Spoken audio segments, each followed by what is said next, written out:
Chapter 1. March 23, 2020. Qinghai.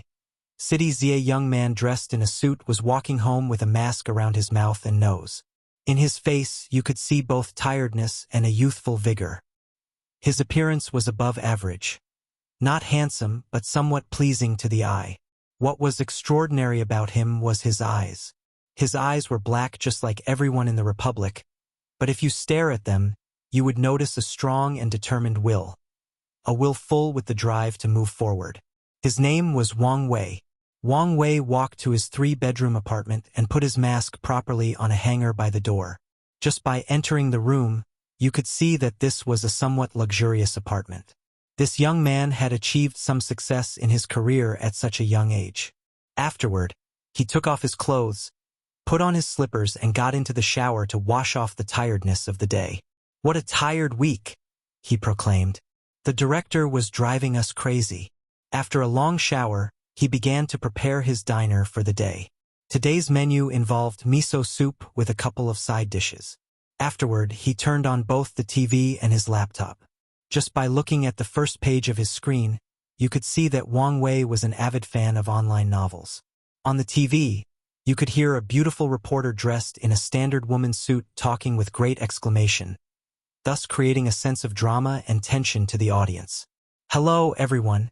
I'm reporter Chen Hua, bringing you international news.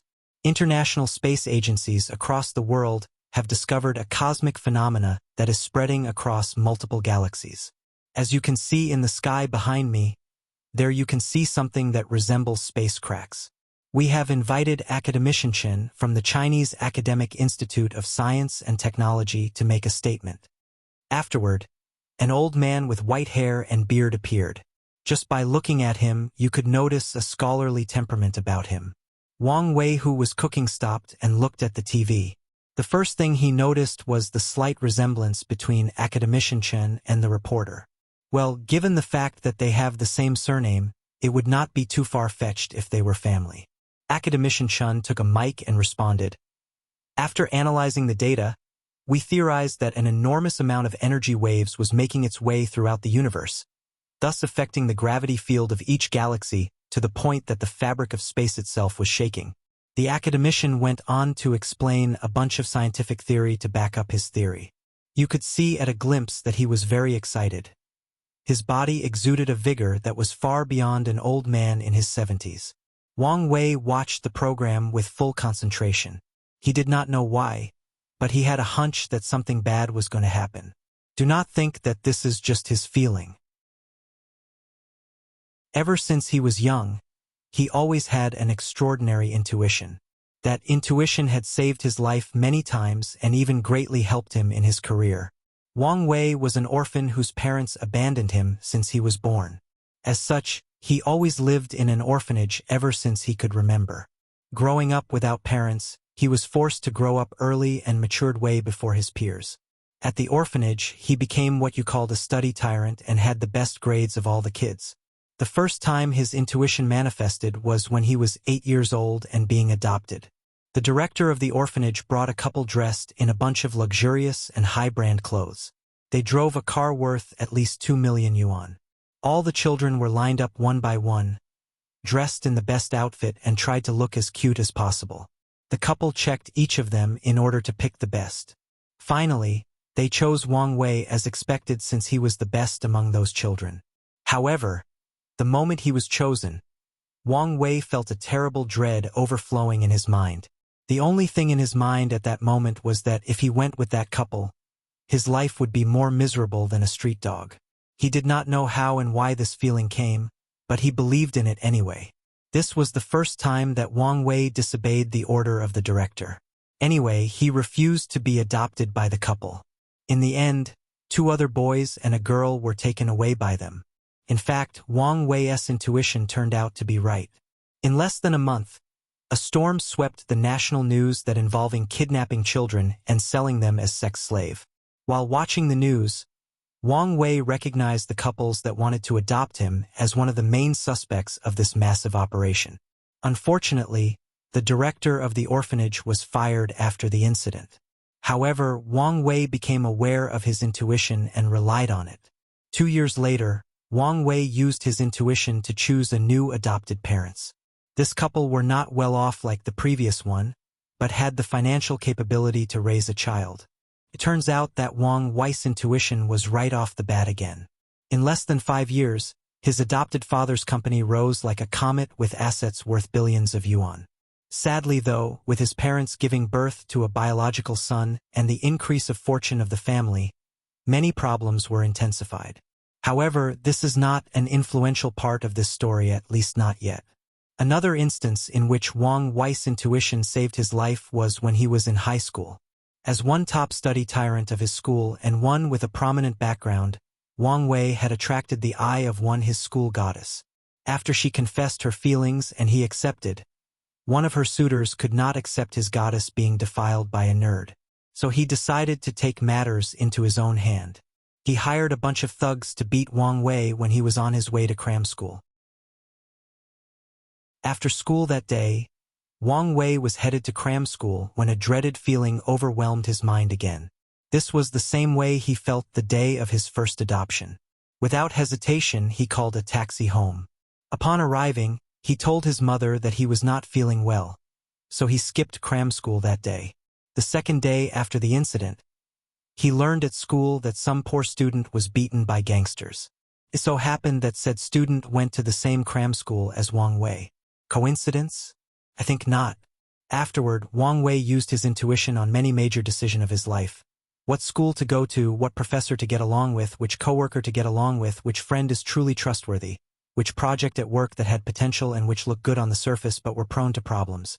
These decisions made him, who was in just his late 20s, heading into a promotion for deputy manager at a Fortune 500 company.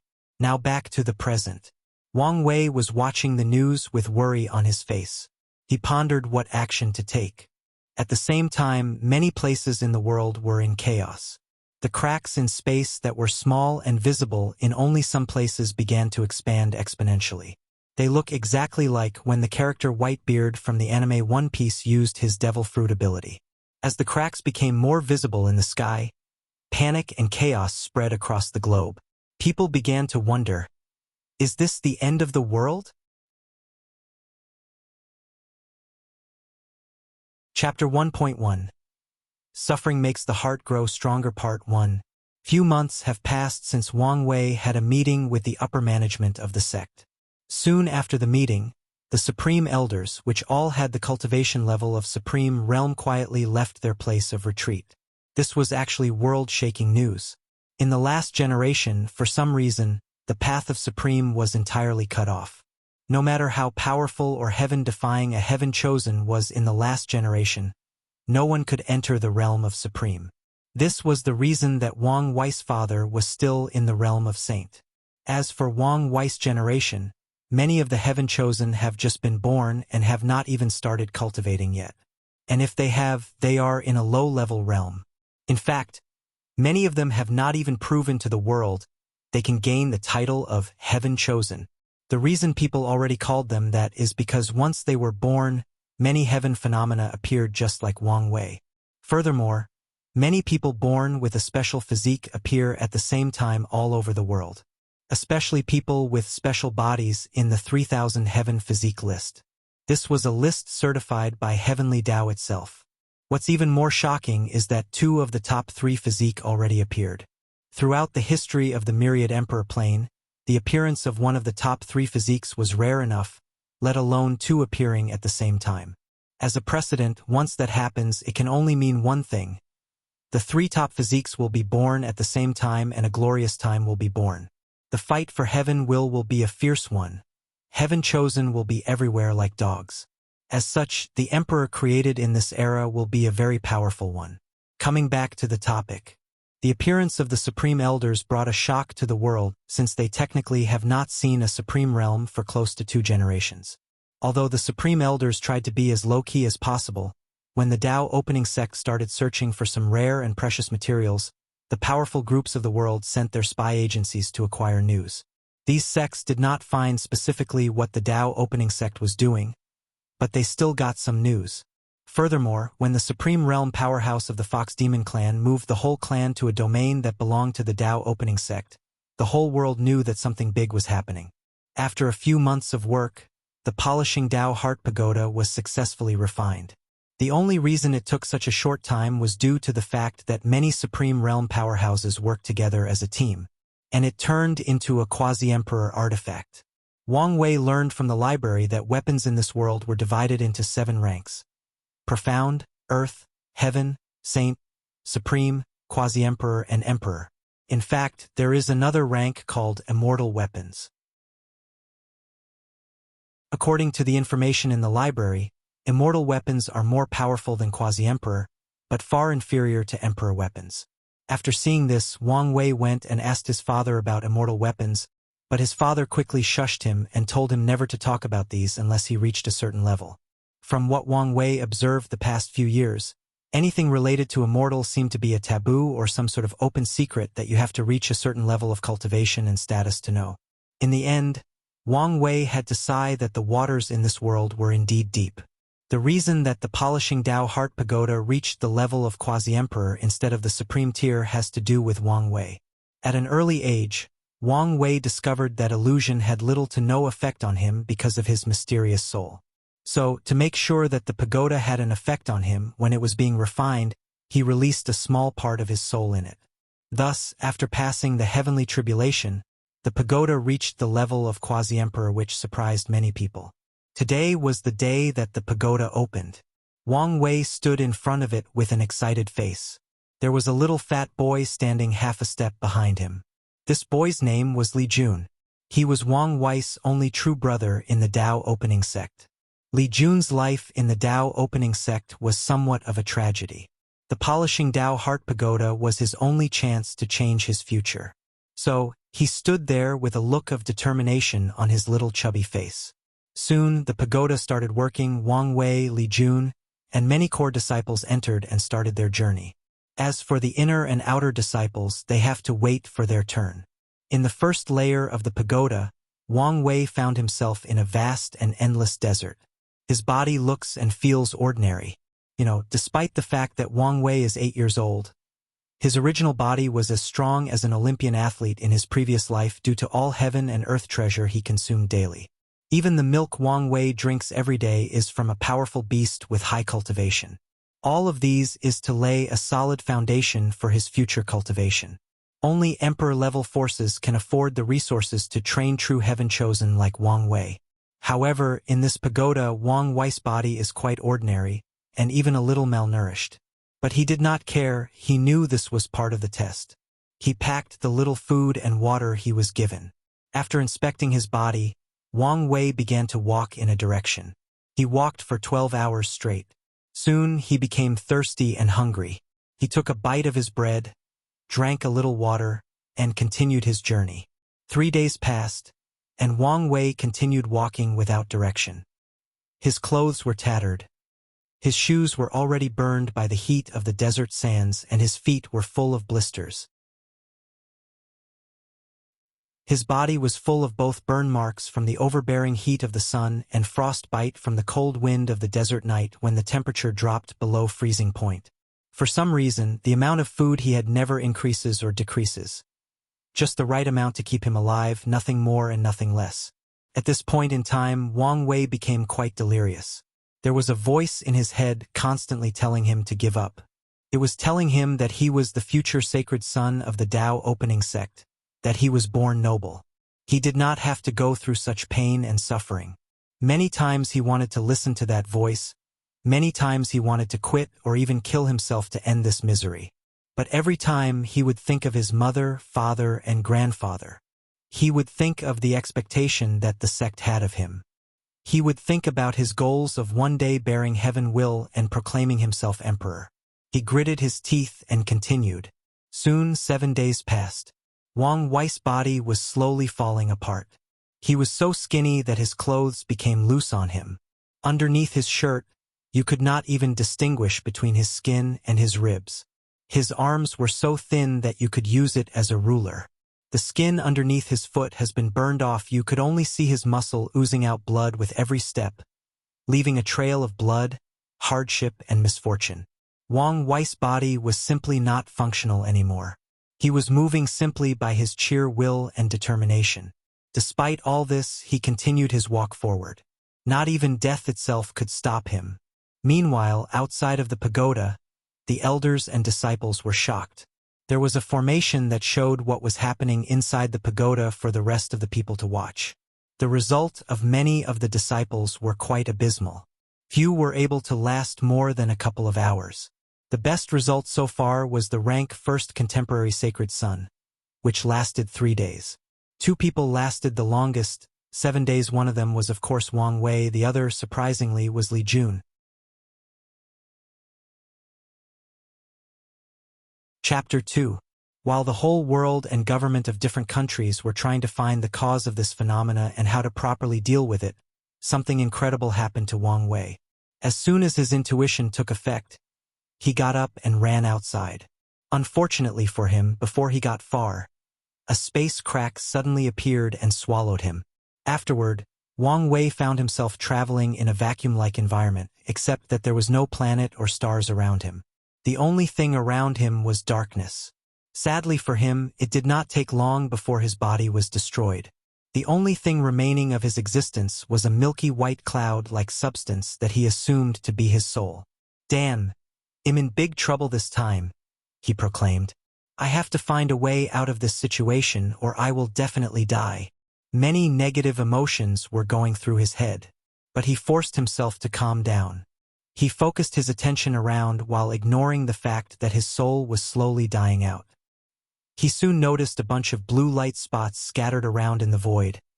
They shined like stars in the night, yet strangely, if you did not focus on them, you could not notice them. No time to think now. This may be my only chance. He moved his already fading soul to the nearest spot. As soon as he touched the light spot, it was immediately absorbed by him. He discovered that these blue light spots could stabilize his dying soul.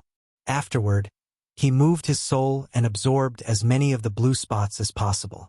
Wang Wei did not notice that as he absorbed more and more blue spots, his soul started to turn purple. All he cared about was how to save his life. During his travel, he lost his perception of time. He felt that eons had passed. At the same time, he felt that only a few seconds had passed. Wang Wei didn't know how long he took, but he suddenly found a very bright light in front of him and he rushed into it. Myriad Emperor World, Central Continent, Tao Opening Sect. A man dressed in a white ancient gown laced with golden thread stood in front of a room. There were many other people standing behind him, indicating that this man had a great status. Although he looked calm on the surface, you could see the worry in his eyes. At the same time, if you look close at him, you could feel a supreme sword intent that could sunder the heaven itself. His name was Wang Tian, the sect master of the Tao Opening Sect. The people behind were the great elders, and deacons of the sect. Each of these people had a tremendously high status in the world, and a single word from them could affect the lives of billions of people. However, they all stood in front of a house, not daring to make a sound. The reason for that is that today, the sect madam will give birth. They all had a look of expectation in their faces and a look of worry. During this stressful time, many people were watching and waiting for the birth of this son. A great deal of expectations were placed onto this unborn child. Many powerful divine senses were secretly observing this delivery to ensure that no mistake will take place. However, despite all the commotion, despite that all the powerful cultivators of the sects who were spying on this room, no one noticed a shadow standing in the delivery room looking weirdly at the just-born Wang Wei and his mother. The shadow blended with the world, and yet was still separate from it. It stood there waiting for something. As for what he was waiting for, only he himself knew. The people outside did not have to wait long when something unexpected happened. The moment the baby was born, a great pressure of the soul swept throughout the whole world. The feeling was like a supreme emperor looking at them. They felt like ants looking at the might of heaven. The feeling only lasted for a few breaths, but had a lasting effect on the whole world. Many powerful cultivators felt that supreme breath and looked in the direction of the Tao Opening Sect. Soon afterward, a vision soon enveloped the entire central continent. The vision involves many auspicious beasts such as dragons, phoenixes, and qilin hovering around. They seem to be celebrating the arrival of this baby. Then there were many sages and supreme beings paying their respect. They displayed the utmost respect to the being superior to them. Then myriad races appeared and kowtowed to the baby. All these visions were accompanied by heavenly music that soothed the soul and countless purple clouds. This vision shocked the many forces in the myriad emperor world. They only had one thought in their mind. A true heaven chosen has appeared in the Tao opening sect. The majority of people were not happy about this. The Tao opening sect was very powerful, but they had not produced a new great emperor for millions of years. In this generation, they did not even have a proper heaven chosen that could compete for the heaven will, but now things have changed. The two most worried groups after seeing this are the Emperor Enlightenment Academy and the Heaven Mystery Pavilion. The former was the direct competitor of the Tao opening sect, while the latter was having some trouble at this moment. Somewhere in the Heaven Mystery Pavilion, the moment the visions appeared, an old man opened his eyes in shock and confusion. He looked in a certain direction and used his finger to calculate the secrets of heaven. He wanted to know why there was an anomaly in his prediction. According to his calculation, the Tao opening sect should not be a major competitor for the heaven will this generation. As he was calculating, a mysterious aura appeared around him. Then a river appeared behind. This was the famous river of fate. As the old man known as Old Chu started calculating, he suddenly opened his eyes in horror and spit out a mouthful of blood. His body began to dry up and he turned so skinny that you could not tell the difference between his skin and his bones. The sky in the Heaven Mystery Pavilion turned turbulent, which alarmed all the disciples and elders of the sect.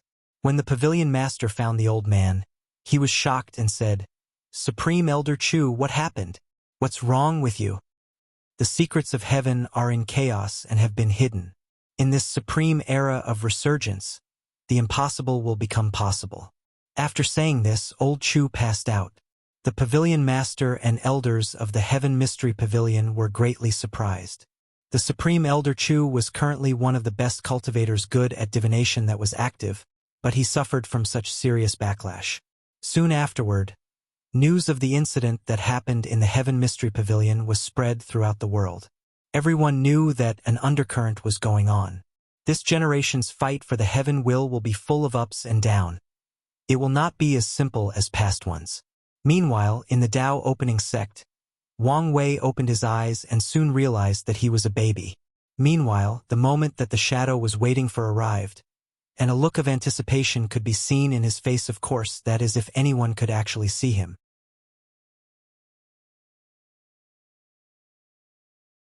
Chapter 2.1 Suffering Makes the Heart Grow Stronger Part 2 Outside the pagoda in the clouds, the sect master, great elders, and elders stood there, floating in the air, talking with each other. Great Elder Li Jiang, "I did not expect your family to have such a potential genius," said one elder. Although he was complimenting the great elder, you could tell from his tone that he was being sarcastic. Another elder said, "It seems that your Li family almost missed a heaven chosen." The conversation between the elders in fact involved the internal contradiction and competition of the Tao opening sect. The great elder Li Jiang was in fact in charge of the Hall of Resources. This hall, as the name implies, involved distributing resources to all the disciples and elders of the sect. Whether it was the distribution of pills, talisman, weapons, or selecting a cultivating cave full of spiritual energy, they all fall in the jurisdiction of the Hall of Resources. The Li family was in charge of the Hall of Resources for this generation. As a matter of fact, the Tao opening sect is currently divided into 4 parts: the Wang, Yan, Li family, and the sectarian side. The Tao opening sect had 9 emperors, 4 from the Wang family, 2 from the Li family, 2 from the Yan family, and 1 from disciples recruited outside of the families. As a result, there are many contradictions and competition between the 4 parties.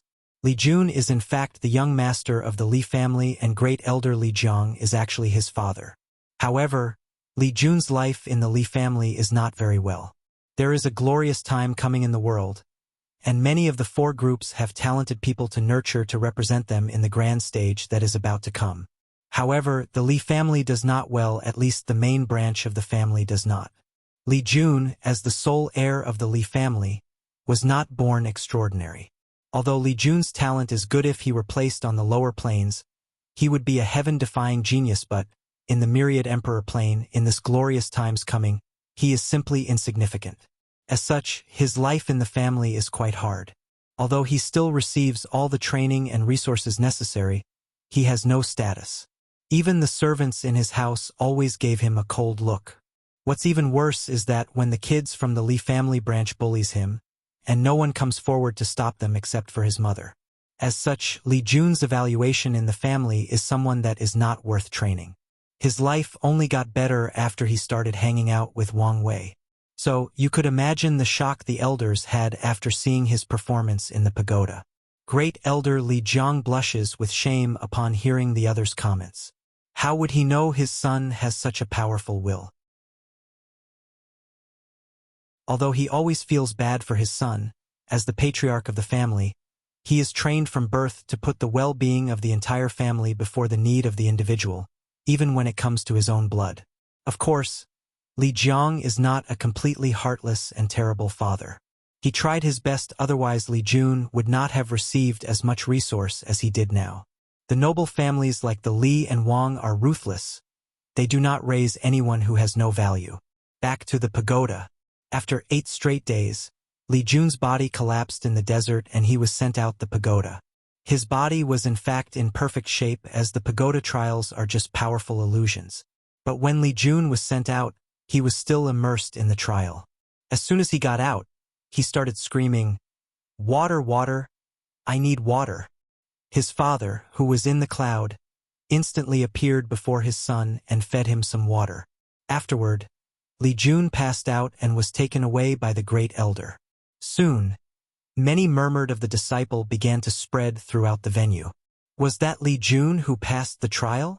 Yeah, that was him. But I thought he was a waste. Now, I just saw him perform better than the contemporary sacred sons. SHHH. Don't talk about these kinds of things if you want to mix in the sect. Conversations like these were happening everywhere in the sect. The people most affected by these rumors were the contemporary sacred sons.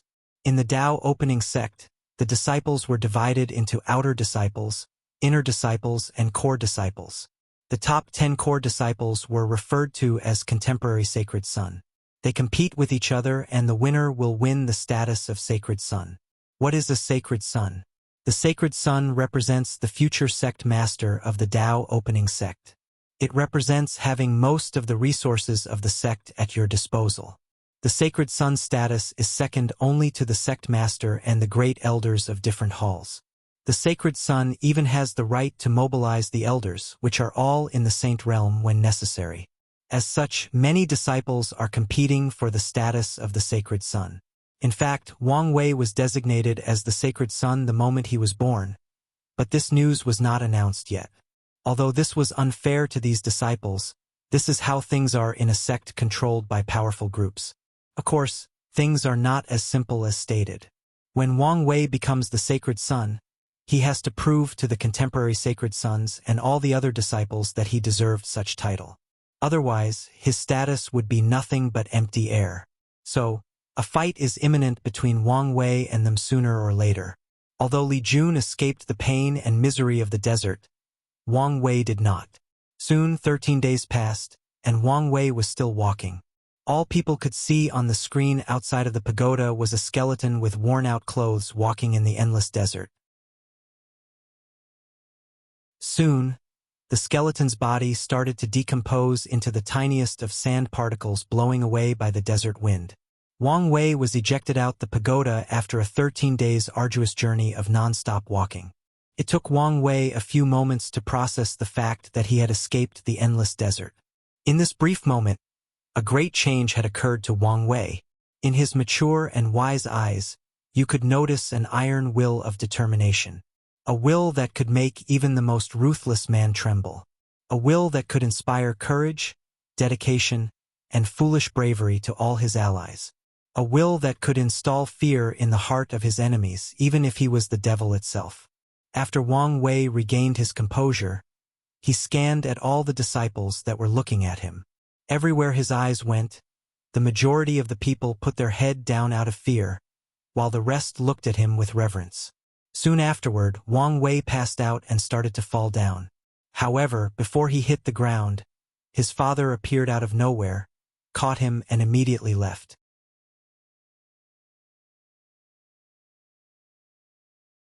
Chapter 3. The birth of Wang Wei had far greater impact than imagined. In a higher dimension where the myriad emperor word was located, there is no void or stars, or the concept of the universe known to Wang Wei's previous life. There is only chaos, the beginning and end of everything. Chaos gave birth to every living and non-living thing, and every living and non-living thing will one day return to chaos. In the endless chaos, there are many powerful worlds. Each powerful world has a lower dimension full of smaller worlds that provide them resources, mainly powerful cultivators. The Chaos world associated with Myriad Emperor world is known as the Eternal Ascension world. Even among the countless Chaos world, the Eternal Ascension world is one if not the most powerful world. In this powerful world, there are countless powerful cultivators whose breath alone is enough to completely destroy the Myriad Emperor world. However, Heavenly Tao prevents higher dimension creatures from going to the lower level. At best, they could send a projection if they are strong enough. And among these cultivators, there are 9 who stood at the apex and ruled the entire world. Their words are absolute law, and anyone who disobeys or tries to reach their level will be destroyed without any hesitation. As such, fighting and competition between them is usually fierce. Well, to be exact, the competition between 7 of the 9 are as such. The last 2 are different. Their power has reached a higher level than the other 2, and most mundane things are of no interest to them. However, they still try to keep the balance of power of this world. Usually the Eternal Ascension world is quite peaceful, but today, 7 powerful auras swept around the entire world at the same time. Even worse, soon the other 2 more powerful auras also woke up. Everyone wanted to know what awakening these 9 powerful bosses, especially the last 2. Of course, if they know that it was because a just born baby, everyone would be shocked and would never believe such an absurd thing. The moment Wang Wei was born, these powerful people begin to communicate with one another. "Have you felt it?" said an ethereal voice. "Yes, someone's soul has reached the paragon level and may break through to our realm at any moment," responded a beautiful and melodious voice. "We must find the person and kill it in the bud before he rises," said another rough voice full of killing intent. After this short conversation, 9 powerful divine consciousness swept the entire Eternal Ascension world searching for something. After not finding anything, they did not give up, but used more magical means. They looked through every space or dimension in this world, even those that were created by other cultivators. Afterward, they look through time and space, the past and present. They look at different timelines and future parallel universes. After not finding anything, they look at the destiny and luck of every living being to see which one has the closest fate of being a paragon. However, their search seemed to be in vain. After not finding anything after using so much of their power, the 9 powerful beings were furious and used more aggressive means. They looked at the karma of all living things, and even went as far as to look through samsara to make sure that this person was not using the power of reincarnation to cover his track. The lower-level cultivators felt dreadful. They felt an invisible eye that could see through everything about them. Their bodies, soul, spirit, mind, past life, and even their future death. The feeling of having your life in someone else's hand was quite terrible and horrifying. Unfortunately, despite all the commotions, nothing was found. Actually, there is a reason that Wang Wei was not found. These people did not believe that the lower dimension could give birth to such a powerful soul, so they subconsciously neglected this part. Soon, the incident escalated beyond control. A huge eye suddenly appears on top of the Eternal Ascension world. The first impression that comes to mind when seeing this eye is that it is mighty and indifferent. You could not see a single trace of emotion in this eye. "Eye of Heavenly Tao!" exclaimed one of the 9 rulers. The moment this eye appeared, these rulers knew that things were more serious than just competition for right and resources. They could not get involved in things concerning Heavenly Tao, of course. This did not apply to the most 2 powerful rulers. The moment the eye of Heavenly Tao appears, these 2 rulers know that something of great importance must have happened. So, They began to calculate heaven's secrets to deduce the cause and effect of this event. The reason that heavenly Tao appears is because he detected a foreign soul invading the world. In fact, such an act often happens in a big world like the Eternal Ascension world, but usually these foreign souls are weak and would be soon assimilated and become permanent residents of this world. As for the powerful ones, they will be blocked outside the world or completely obliterated after entering reincarnation. Now, the Eye of Heavenly Tao notices a soul that managed to bypass its defense, and said soul has the potential to completely alter the fate and fundamental order of this world. As the supreme ruler in this world, Heavenly Tao has no emotion and no desire. It is only a powerful consciousness whose sole purpose is to maintain the rules and order that makes the world function. As such, this foreign soul or Wang Wei must be eradicated. The appearance of the Eye of Heavenly Tao brought a great catastrophe to Wang Wei without him even realizing it. Of course, even if he realizes the seriousness of the problem, there is absolutely nothing he could do about it now. After all, he is just a baby now. Even if he has a powerful soul, he could not use it. In fact, it would take him a very long time for him to truly realize how powerful his soul actually is. The Eye of Heavenly Tao is more powerful and thorough than these 9 rulers. After checking the Eternal Ascension world, he begins to check the lower dimension. The lower dimension is boundless and complicated. There are countless worlds, and these worlds are also divided from low to high into small thousand world, medium thousand world, great thousand world, and heaven will world. These classifications are based on the amount spiritual energy contains on these worlds, the amount of resources, the size, and the highest level of cultivation that people can reach. The lower the world, the more there are in quantity. For example, there are more than 10 million smaller thousand worlds, less than a million medium thousand worlds, 100,000 or more greater thousand worlds. As for heaven will world, there are no more than a few hundreds of them. The Eye of Heavenly Tao took a while to scan all the small, medium, and great thousand worlds. Soon, it will be the turn of the heaven will worlds, which is the category that Myriad Emperor world belongs to. A great danger is quickly approaching our protagonist. How will he survive this great catastrophe? Will his journey end before even beginning? And what is the purpose of this shadow that seemed to have anticipated all of these? Is he a friend or an enemy?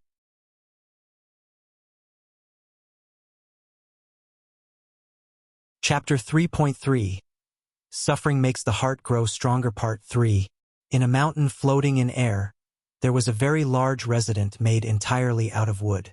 The houses were separated by equal distances. If you look at it from high above, you would notice that they make some kind of natural geometric pattern. The vast spiritual energy engulfed the entire mountain in the form of mist, bringing a touch of ethereal and immortal-like atmosphere. All the people in this mountain were dressed in a material like silk robe that is perfectly tailored to their body shape and size. This place is the main house of the Wang family, where Wang Wei and his family live. Inside the main hall, Sect Master Wang Tian and his wife were standing together, looking at their young son who was still in a coma. Wang Wei's mother said worryingly, "Why do we have to look at our son suffering like this? He's only 8 years old." The sect master sighed and responded, "This is the path that he chose. Since he embarked on this road, all we could do is to support him all the way through." Wang Wei's mother hugged her husband and started crying silently. It took 3 days before Wang Wei woke up. He was a little scared afterward. Although he was the one who designed the tests, the specific of the trials were left for the elders to decide. Wang Wei spent half a month adjusting his emotions and daily life. During this time, he reinforced his drive and ambition to walk the path of the emperor. Afterward, he went to find Li Jun to enter the second trial. When Wang Wei saw Li Jun, his face was glowing with excitement. The look on his face conveyed the fact that his life was quite happy the past few days. Looking at the shady look on your face, your life should have been moist after the pagoda trial. Big brother Wang Wei, what do you mean by shady? That is the face of beauty and success. Heh. Wang Wei smirked, then proceeded to smack his head. Kid, do not be too happy yet. We live in a world where the strong preys on the weak. The only time people are interested in you is when they find you valuable.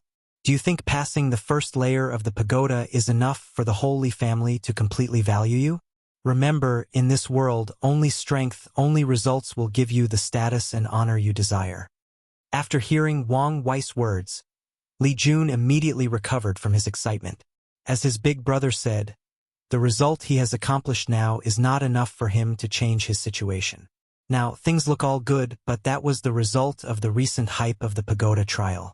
Once the hype disappears and he has not made new results, although his life would improve slightly, but it would not completely raise his status in the clan. After pondering these issues, he converged his excitement and asked, "Big brother Wang Wei, when are we executing our big plan?" Wang Wei looked at him and said, "Wait until you pass the pagoda trials and survive the Spirit Road trials 7 years later. Then we will start our plan."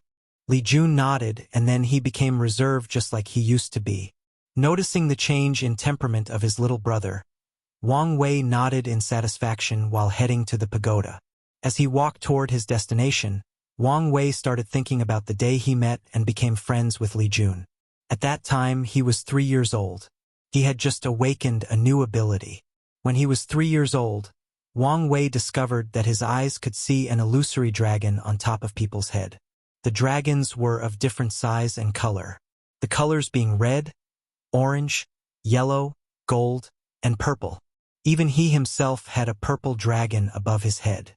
After awakening this ability, he searched in the library and learned that this was a manifestation of luck.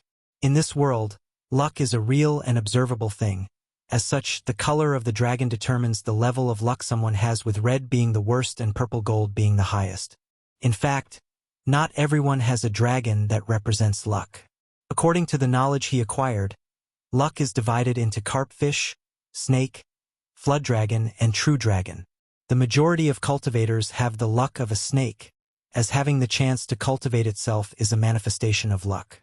In this vast world, there are trillions of mortals or ordinary people. Out of these people, probably only 1 out 100 billion can have the talent to cultivate. Among these people, the cultivator who can get the title of Heaven Chosen has at least a golden dragon of luck. As for the highest purple golden dragon, no one except for emperors' direct descendants can be born with it. If you want to achieve such a level of luck, certain conditions are required to achieve. When Wang Wei learned about his power, he visited the whole sect to learn about how to use this power. After many days of observation, he noticed that when the luck dragon meets a more powerful one than itself, it is suppressed and becomes dormant. When it is excited, it means a person is going to have a fortunate encounter. When someone defeats another person in a fight, a part of the luck is transferred to the victor. Wang Wei noticed Li Jun because he was the only one among the direct descendants of the sects that had a red dragon.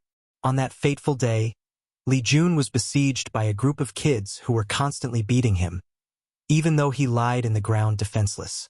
The reason that Wang Wei noticed Li Jun was not because of him being bullied. In the sect, children's fights were secretly allowed. It was a way to develop the concept of strong prey on the weak at a very young age. In fact, Wang Wei himself beat a few children in order to establish his status as the boss. As a kid with the mind of an adult, Wang Wei can only secretly say that the process was quite enjoyable. The reason Wang Wei noticed Li Jun despite his red dragon luck was the determination he saw in his eyes and the fact that he did not fight back. You know, kids at their age had no cultivation or training in combat. And Li Jun, who was quite heavy at that time, had many advantages over these kids. So after the fight, Wang Wei approached him and asked him, "Why did you not fight back? What's the point of fighting back besides adding more unnecessary injuries to me?" After hearing Li Jun's word, Wang Wei immediately understood what he meant. Wang Wei had learned about Li Jun's situation and knew that his bullying had to do with his status in the clan. If he had a high status like Wang Wei, all he had to do was to beat a few kids to establish his dominance. Then things would end. But, in his case, after beating the kids, they would gang up on him and beat him more severely in retaliation. As such, being passive, he would not anger them and receive less injury. This was not an easy thing for a 3-year-old kid to realize. After all, circumstances and the environment has a major influence on people's growth, especially children. After noticing that Li Jun was different from other kids, Wang Wei said, "Well, kid, I like your wisdom and bravery. Follow me and be my little brother. In this sect, no one dares to bully my little brother. Who are you calling a kid? Furthermore, as far as I am concerned, I am older than you. I should be the big brother. What an interesting kid. In that case, let's settle this like everyone in the world does. Whoever has the bigger fist is the big brother." Well, what you say makes sense. Afterward, they fought madly like kids, rolling in the dirty ground. In the end, Wang Wei had to rely on a few unsavory tricks to win, and Li Jun gracefully accepted his status as the little brother.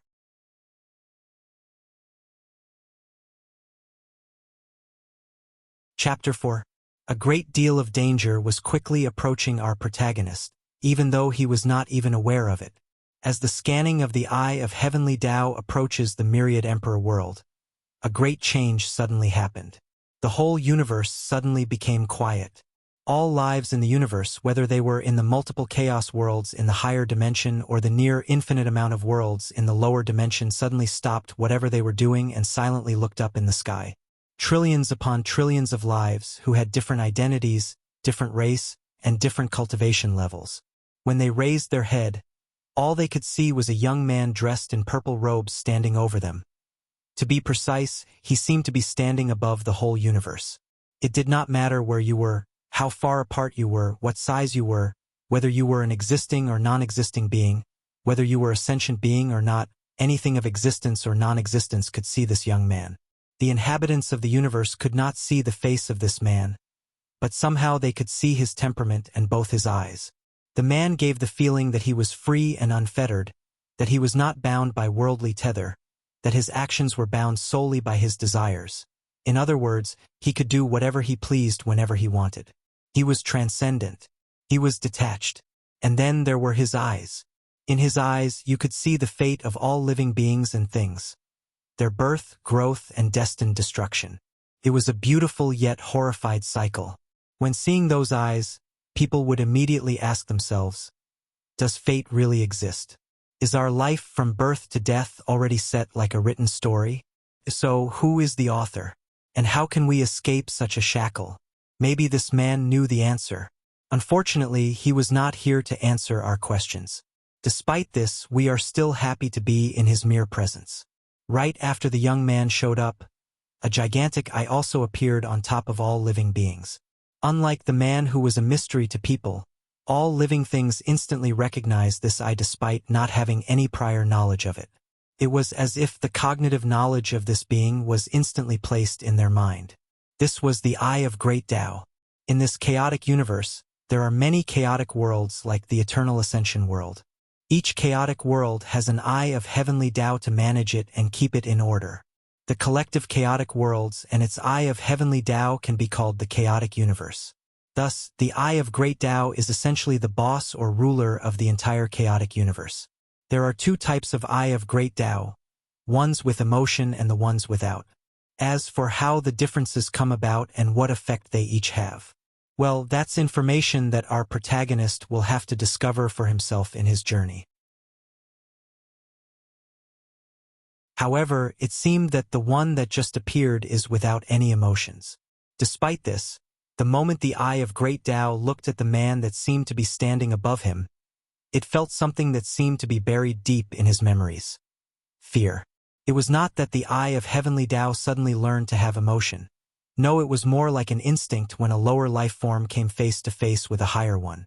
It was the same when ants met humans who could kill it with just one finger. Or when humans meet almighty gods that control their fate. Throughout its near infinite lifetime, the Eye of Great Tao could count less than 5 times in which it has felt this emotion. The detached young man only slightly looked at the gigantic eye and then ignored it. He opened his mouth and exclaimed, "Stop!" This single word echoed throughout the chaotic universe. Afterward, a supreme will instantly traveled throughout the universe and executed this man order. Immediately afterward, time and space froze, and everything began to stand still. The cycle of life and death stopped evolving. All living things in this moment become eternal, being able to live forever frozen in that single moment. The shackles of fate were removed, or to be precise, changed ownership to this supreme will. The fate of all living things were no longer their own, as it always was and always will be. All cause and effect, all karmic ties were cut, thus freeing all living beings from the consequences of their actions. All their sins and altruism were washed away, turning them into blank sheets. Yin and yang were no longer separated. All living things were free from the concept of good and evil, day and night, fire and water. They were no longer divided. Just this one sentence showed the terrifying power of this being. Among all beings, only two people or things were aware of things going around the universe. One being the Eye of Great Tao and the other, the shadow standing in Wang Wei's birthroom. And to their horror, they were powerless and could only just watch it happen. Afterward, the free and unfettered young man rewrote the fundamental laws or Great Tao of the chaotic universe. Why did he do all that? Because of a baby that was just born in the myriad emperor world. The detached young man did all this to prevent the Eye of Heavenly Tao from noticing Wang Wei. He erased the memory of all living things, the memories of the powerful rulers of the eternal ascension world, and even the Eye of Heavenly Tao. Heck, even its boss, the Eye of Great Tao, was not spared. He rewind time to the moment he baby was born and give him a citizenship identity that was recognized by the world. The only being who was spared was the shadow, but even he could not truly fathom exactly what the Supreme Being had done because of the massive difference of their cultivation level. However, he could probably guess the gist of it and the identity of the Supreme Being. The shadow smiled and muttered to himself, "So, that's what happened. Now, so many things can be explained." The shadow looked at the eyes of the Supreme Being and said, "I am going to be the last winner." After doing all this, after accomplishing his task, the detached young man glanced meaningfully at the just-born baby, then at the shadow, smiled and uttered, "The journey has begun, huh? But it also already ended," responded a sweet and ethereal voice with the same detachment of the young man. You easily could tell that it was a woman's voice. "How about making it a little more interesting this time around?" She giggled. "Do not be playful when it comes to matters of such importance," reprimanded the young man. The woman laughed without caring. Then she sneakily threw a very thin and undetectable white line in the chaotic universe. Of course, the young man noticed her action, but he ignored it. Just as she said, "Some things are simply inevitable. The process may be different, but the ending will be the same." You could tell from their conversation that these two people were very close to each other from their manner of speaking, and also of similar status. The two young and immortal-like people were living in a strange place. In this strange place that appeared all white, all existing concepts exist simultaneously or at the same time. You could see space, time, matter, energy, life, death, reality, dreams, fantasy, yin and yang, absolute beginning, absolute end, etc. All the concepts known and unknown to human cognition exist simultaneously in this strange place. Its name is Hongmeng. According to cultivators' understanding of the Tao, chaos existed before the birth of the universe. Chaos gave birth to all things. Then what was before chaos? What gave birth to chaos? The answer is Hongmeng. Hongmeng existed before chaos.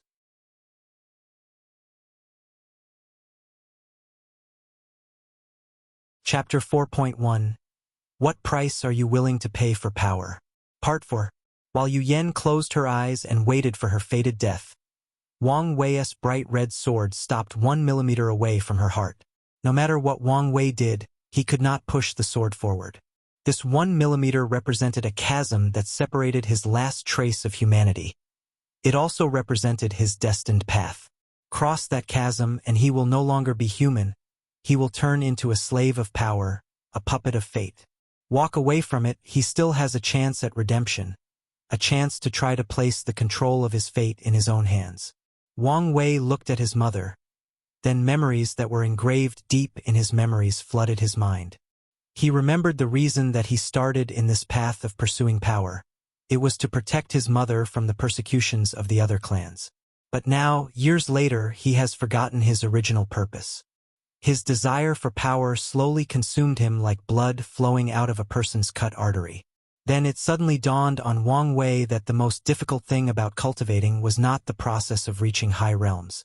No, by his talent alone and with an abundance of resources from the sect, it was only a matter of time before he could cultivate to the supreme realm.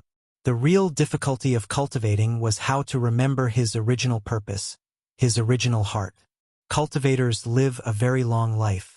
The real trial that they have to face is how not to let the passing of time affect their heart, to retain their original intention in the face of the demon that is called time. Can you make sure that, after 1,000,000 years, you are the same person? Can the people who knew you in the beginning still recognize who you are? Can you look yourself in the mirror and say without hesitation that you did nothing against your conscience? And if you did change, is it too late to rectify your mistakes? All these are the essence of having a strong and powerful Tao heart, and it took Wang Weiss almost killing his mother to truly understand these things. Yu Yan opened her eyes after a few moments without feeling any pain. The painful death that she waited for did not come. When she opened her eyes, she saw her son holding a sword very close to her heart without moving an inch. At the same time, she noticed tears flowing down his eyes, drenching his clothes wet. His eyes were no longer devoid of emotions. Instead, they were full of pain and struggle. They kept changing from pure ruthlessness to doting love. Yu Yan realizes that her son was in an internal battle of good and evil. Her son was in his last struggle to redeem himself. She did not say anything to him. Her gentle smile remained on her face. She knew that this was a battle that her son had to face on his own. No matter the outcome, she will accept it. If her son succeeded, she will lead him to a path of redemption to repay all his negative karma. If he failed, she would die as a form of atonement to the world and her son. Wang Wei's struggle lasted more than 9 hours. Afterward, he dropped the sword in his hands on the floor. He looked at his mother full of gentleness, love, and guilt, then said, "M.O. Moth. Mother." His voice was harsh and hoarse, and he stuttered. This was due to the fact that he did not speak for many years. Tears kept coming out his eyes, and he knelt in the ground in front of his mother. He continued, "I'm sore. Sorry for warehouse. What happened?" Yu Yan rushed to her son and embraced him on the dirty floor. She wept with him and comforted him. She told him that everything would be okay from now on, that there was still time to change, time to make right of his past's wrong. The mother and son spend the next day talking to each other. In the morning the next day, Yu Yan said to Wang Wei, "Are you leaving again?" He smiled and responded, "Mother knows me best. After all, I need to repent for all my sins." This time his smile was no longer stiff or indifferent. Instead, his smile gave the feeling of removing the burden of the world from his shoulder. His smile was free and unrestrained. After saying his parting word to his mother, Wang Wei teleported away from the Wang clan. Then he turned into a giant. His body was so huge that the concept of size could no longer apply to him. All the people of the world raised their head to see a gigantic human head covering the entire heaven. In front of this giant, they were nothing but ants crawling in the ground in order to survive the cruelty of nature.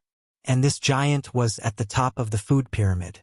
The people of the world immediately knelt on the ground and did not make a single sound. The world became extremely quiet. In fact, not just humans, all sentient and non-sentient beings acted this way. Even the wind stopped blowing so as not to make flowers move and make a single sound. The giant looked at all the beings in the world and proclaimed, "My name is Wang Wei, but many of you should know me by the title of Slaughter Devil." Upon hearing the giant's word, many people became terrified, who did not know the slaughter devil that killed the majority of the people in the world. All of them lived every day in fear, thinking that someday the devil would come to finish the rest of the job. Many people at the moment thought that their judgment day final came. Throughout the past 10 years, I have committed great sins to the people of the world, and as such are fettered by karmic virtues. Since there is a cause, then there must be an effect. Today I will repay the karma I owed to the people and to the world. My soul will turn into the cycle of reincarnation so that all the people that I have killed can be reborn and have new life. My blood will nourish the land of the world so that all living beings have enough resources to breed, multiply, and grow. My flesh will turn into a new continent so that all beings will have more land for future descendants and the world could be more prosperous. After this declaration, the people watched as the giant's body slowly disintegrated. Many grieving souls flew out of the giant's body, bowed to him and went into reincarnation. The giant's blood enveloped the land. The crops and plants started to grow at an alarming rate. Many ores and spiritual veins were created in different parts of the land. Many mountains and rivers grew at a rate visible to the naked eye. Then, the giant's body turned into an enormous continent and landed somewhere in the ocean. The few remaining cultivators in the world soon noticed that the world they lived in hand started to expand and the spiritual energy of heaven and earth became extremely abundant. Every breath they took could absorb a vast amount of spiritual energy and they would feel refreshed afterward. In this environment, even mortals will have a long lifespan. They knew that this world was about to enter an age of cultivation and exploration. Both cultivators and mortals will benefit from this coming era. After doing all of this, Wang Wei was ejected out of the pagoda trial. In fact, Wang Wei did not have to do all the extra things at the end. After waking up at the last moment and preventing himself from killing his mother, he already passed the trial. So why did he do all the things he did? It was to install on him the idea of always paying karma. In this world of cultivation, karma is a real and accessible thing. Many cultivators have cultivated the Tao of karma, and some have even proclaimed themselves emperor using the Tao of karma. If one day he encountered one of such cultivators, he would be somewhat prepared. If he could also understand the Tao of karma, it would be even better.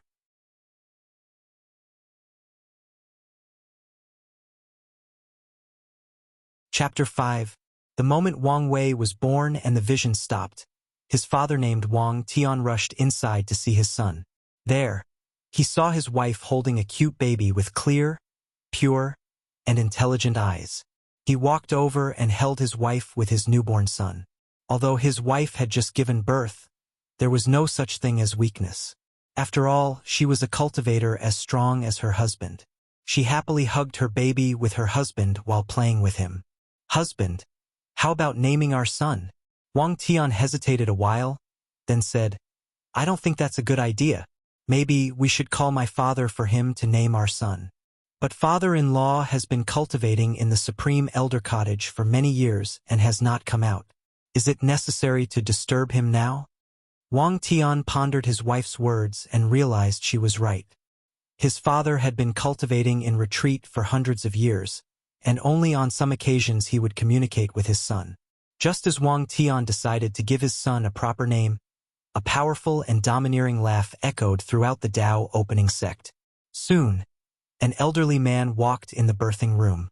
The man looked somewhat similar to Wang Tian, except way older and more overbearing. While the sect master gave the feeling of a sharp sword, his father gave the feeling a domineering tyrant. The first feeling when meeting him was like saying, "Bow to me, you will prosper, hinder me, you will perish." Sect Master Wang was surprised to see his father coming out of his seclusion. His father was a supreme elder, and they rarely deal with things concerning the sect unless it was of great importance. He hurried over to greet him with his wife and new son. Sect Master Wang Tian's father happily greeted his son and his family, then held his grandson in his arms and started playing with him. Despite all the happy family interaction of the room, none of these people noticed the shadow that was still standing in the room. The shadow looked at the family and the just-born baby. He smiled, then disappeared as if he never existed in the first place. When he came, no one was aware of his existence. As such, he left the same way. Not even the blowing wind or the dust in the ground could leave a trace of his presence or existence. The Supreme Elder, who was playing with his newborn grandson, suddenly proclaimed out loud, "From now, you shall be known as Wang Wei, meaning Great King." In fact, this name was average, but it also contains the great expectation that not only the Wang family, but the whole Tao opening sect had for this baby. "Father, what brings you out of seclusion?" "Well, me and the old fellows in the back of the mountain were woken up by the visions created by my lovely grandson." Wang Tian immediately thought of some time and hurriedly asked, "Is there any decision?" "Yes, we have voted to make little Wang Wei the sacred son of the sect, and used all our resources to cultivate him so that he could fight for heaven will this generation." Both Wang Wei and his wife were immediately excited after hearing this news. They knew exactly what those words meant. Their sons will have access to all the resources and support of the sect. A big sect like the Tao opening sect has countless resources. As such, there are many interest groups that control these resources. Although their Wang family is the strongest one among them, they could not control the whole sect by themselves and decide who all the resources went to. In fact, if you think about it clearly, this decision actually makes a lot of sense. The Tao opening sect has not cultivated a new emperor for millions of years. Furthermore, there are rumors in the world that the maximum number of great emperors that a single force or group could have was 9. Afterward, Heavenly Tao would put a curse on said group to prevent the birth of a 10th emperor. As it turns out, the Tao opening sect has reached this maximum number. Afterward, no matter what the sect does, no matter what price they paid, it could not cultivate another emperor. Millions of years have passed since then. The Tao opening sect has helped many other emperors in their rise and accumulated countless resources and background, but they never had one of their own. Wang Wei's father was the person that came closest to break this curse. Unfortunately, he was unlucky. To be precise, his whole generation was unlucky. In a brief moment, these countless thoughts flashed in Wang Tian's head. Then, he thought of something else and worriedly asked his father. "But, Father, Wang Wei does not have a special physique. Although his soul is special, he would face a lot of setbacks." Both Wang Tian and his wife had already checked their son's body the moment he was born, so they knew that he had a very powerful and mysterious soul, but not a special physique. Wang Wei's grandfather responded nonchalantly, "Don't worry about this. I have already discussed with these old guys. They agree for little Wei to cultivate the ancient desolate body refining scripture to make up the gap with other heaven-chosen born with special physique." Hearing this, both Wang Tian and his wife were shocked. His wife hurriedly said, "But father-in-law, the ancient desolate body refining scripture is a very hard technique to cultivate. Few people can get started, let alone cultivated to great accomplishment." Suddenly, a supreme pressure came out of Wang Wei's grandfather, and he said in a cold and ruthless tone, "So what? The path of the emperor is ruthless, harsh, and full of despair. If little Wei could not even get through this small difficulty, then it's a joke to talk about bearing heaven will." Both parents sighed helplessly. They knew that the supreme elder was right. They shut their mouth and never mentioned this topic again. They started enjoying their family life and look forward to the future. Suddenly, 8 years passed. In a mountain path, there was a child walking upward with a few people walking behind him. From their behavior, you easily distinguish the fact that they were servants. The young child was quite cute and lovable. The only thing odd about him were his eyes. His eyes were full of vicissitude, wisdom, and maturity that was beyond his age. This child was Wang Wei. All Wang Wei remembered after being swallowed by that white light was he was constantly spinning. Then he was a baby with 3 giants looking at him. As he walked the mountain, Wang Wei started reminiscing about the past 8 years. After being born, he took just a couple of days to learn the language. Then, from the conversation he heard from his father, mother, and maid, he learned about this world. Then, after a few months, he started walking and talking properly. He thought by doing so, he would be a genius and be praised, but he thought too much. Although he was far ahead of his peers in the sect, all he got were a few non-worthy remarks, and that was it.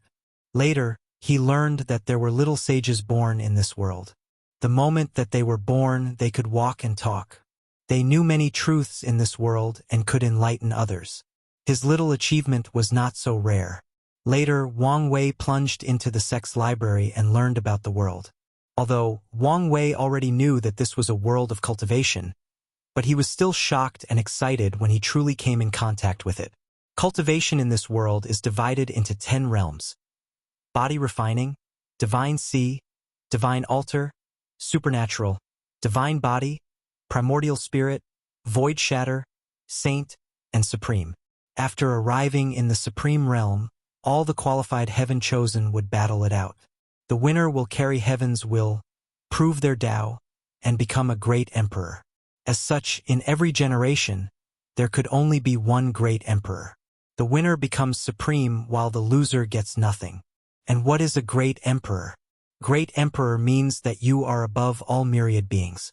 It means you escape the shackles of life and death, and thus is immortal. Great emperors have infinite lifespan, while supremes could at most live to 1,000,000 years. This means that whatever force, sect, religion, empire that cultivate a great emperor, they would be in charge of the whole world for a period of time. Of course, things are not as simple as stated. Every emperor would disappear after a while and give way form the next generation. Even if some of them had the ambition to rule the world forever, they never succeeded. Who knows what happened to them and where they went? The water in this world is quite deep.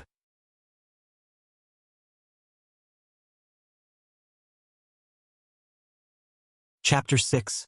Wang Wei walked up the mountain toward the sect master hall while pondering all the information he gathered about this world. As soon he learned about cultivation, he immediately decided he must be the bearer of heaven will in this generation. As a member of the Traverser group, of course, he must go to the peak. Among all his fellow villagers, who among them did not become supremely powerful, marry a beautiful or multiple immortal wives, and become a winner in life. One of the most satisfying things for Wang Wei was his powerful background. He is the son of the sect leader of the Tao Opening Sect, one of the most powerful sects in the Chilean Central Continent. Among the 5 continents, the Chilean Central Continent is the most powerful, the most competitive, and one with the most spiritual chi and the most emperor lineage. Emperor lineage refers to sects or groups that cultivate a great emperor. Wang Wei later learned that even his mother's family was also an emperor lineage. So, when it comes to background, few people could compare to him. Despite all of this, Wang Wei did not become arrogant and complacent. In fact, all the halos he was born with just motivated him to perform better while under pressure. After all, there were so many expectations of him. Today, he was going to have a meeting with all the upper level of the sects in order to take his first step in his path of emperor. When Wang Wei arrived in the meeting hall, many people were here waiting for him, including his father. Wang Wei looked at the elders, then his father. At this moment, his father was not the lovey-dovey father he was used to seeing at home, but a powerful cultivator who dominated a great sect. He was quite domineering, Wang Wei quietly admired. When Wang Wei arrived, everyone concentrated on him, and the atmosphere in the room became quite tense. Although these people did not release any forms of aura, it was quite scary to be stared at by them. After all the people in the room have powerful cultivation levels and have great status in the world. Can any ordinary person withstand being stared at by them? In fact, Wang Wei noticed that there were quite a few powerful divine consciousness paying attention to this meeting. Most likely to be his grandfather and the supreme elders in the cottage in the back of the main mountain. In fact, because of his powerful soul, Wang Wei had many weird and extraordinary talents. One of which is to be able to notice divine consciousness despite not having started cultivating. Wang Wei's powerful soul was one of his greatest and main reliance to proclaim himself emperor. However, he knew that this alone was not enough. However, despite the little test of the elders, Wang Wei was quite calm.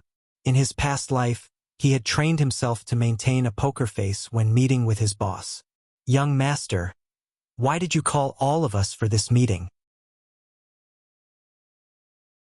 said the great elder of the formation hall. The reason he spoke first was that he was the closest to Wang Wei during the past 8 years. Not just him, but the great elders of Refining Hall, Alchemy Hall, and Talisman Hall. Wang Wei had spent the majority of his time studying with them, so they were quite close. Wang Wei started studying these professions mainly to accomplish a great plan that would be extremely important in laying his foundation for his future. So, he became quite close with the people of these halls. After walking in the room, Wang Wei bowed and said, "Hello, sect master, great elders and elders. I have called you today to ask for help." After saying that, Wang Wei paused a moment, adjusted his state, pondered his words carefully, and continued. After spending many years reading stories about the legendary deeds of countless great emperors, I started to ask myself, what is the main trait necessary for one to become a great emperor? After hearing Wang Wei's words, the people listening to him were surprised. To them, the young master was a snotty-nosed brat that did not even reach the appropriate age to start cultivating. And yet, he was talking about the greatest realm that a cultivator could reach in their lives. Although they felt absurd, they did not interrupt him and let him continue. Then Wang Wei's only voice echoed in the hall.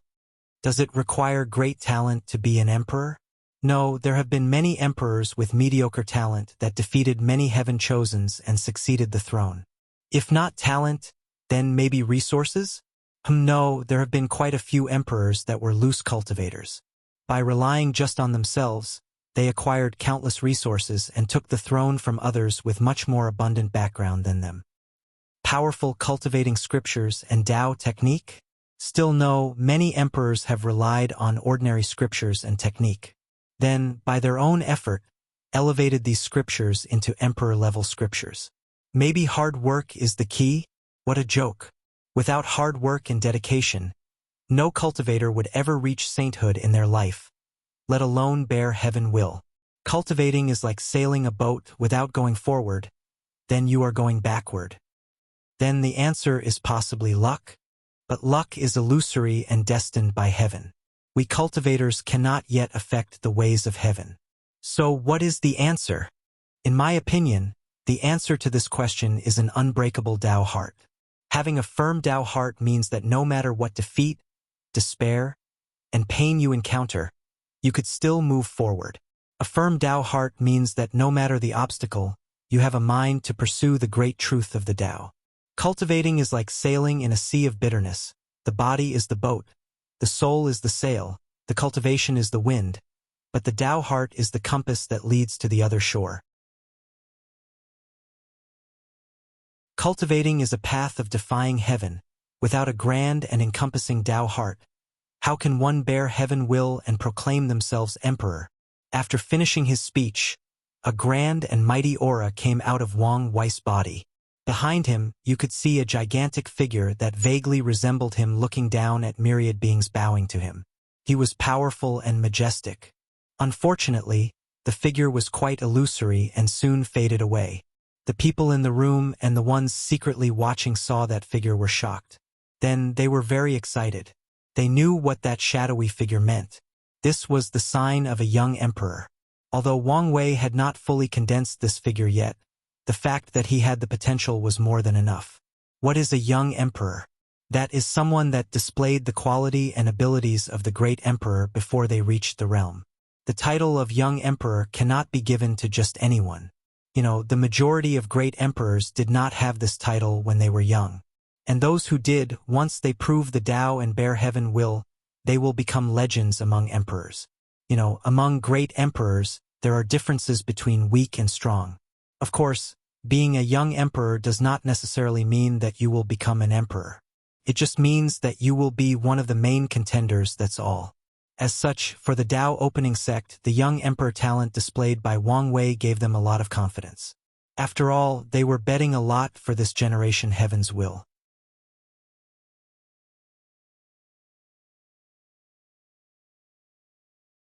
Chapter 7. After being shocked with the illusory image behind Wang Wei, the room became quiet. The people pondered the young master's word. Many of them have spent countless years cultivating, yet they could not grasp such profound truth. Yet an 8-year-old with no cultivation realized something they spend their whole life pursuing. Many of the elders became enlightening. Their state of mind greatly improved. It is estimated they will soon make some progress in their cultivation. The person who benefited the most was Wang Wei's father, Wang Tian. After hearing his son's word, he suddenly understood his next path. Afterward, the supreme sword intent that emanated from him disappeared. He became just like an ordinary person. The sect master reached the state of returning to natural.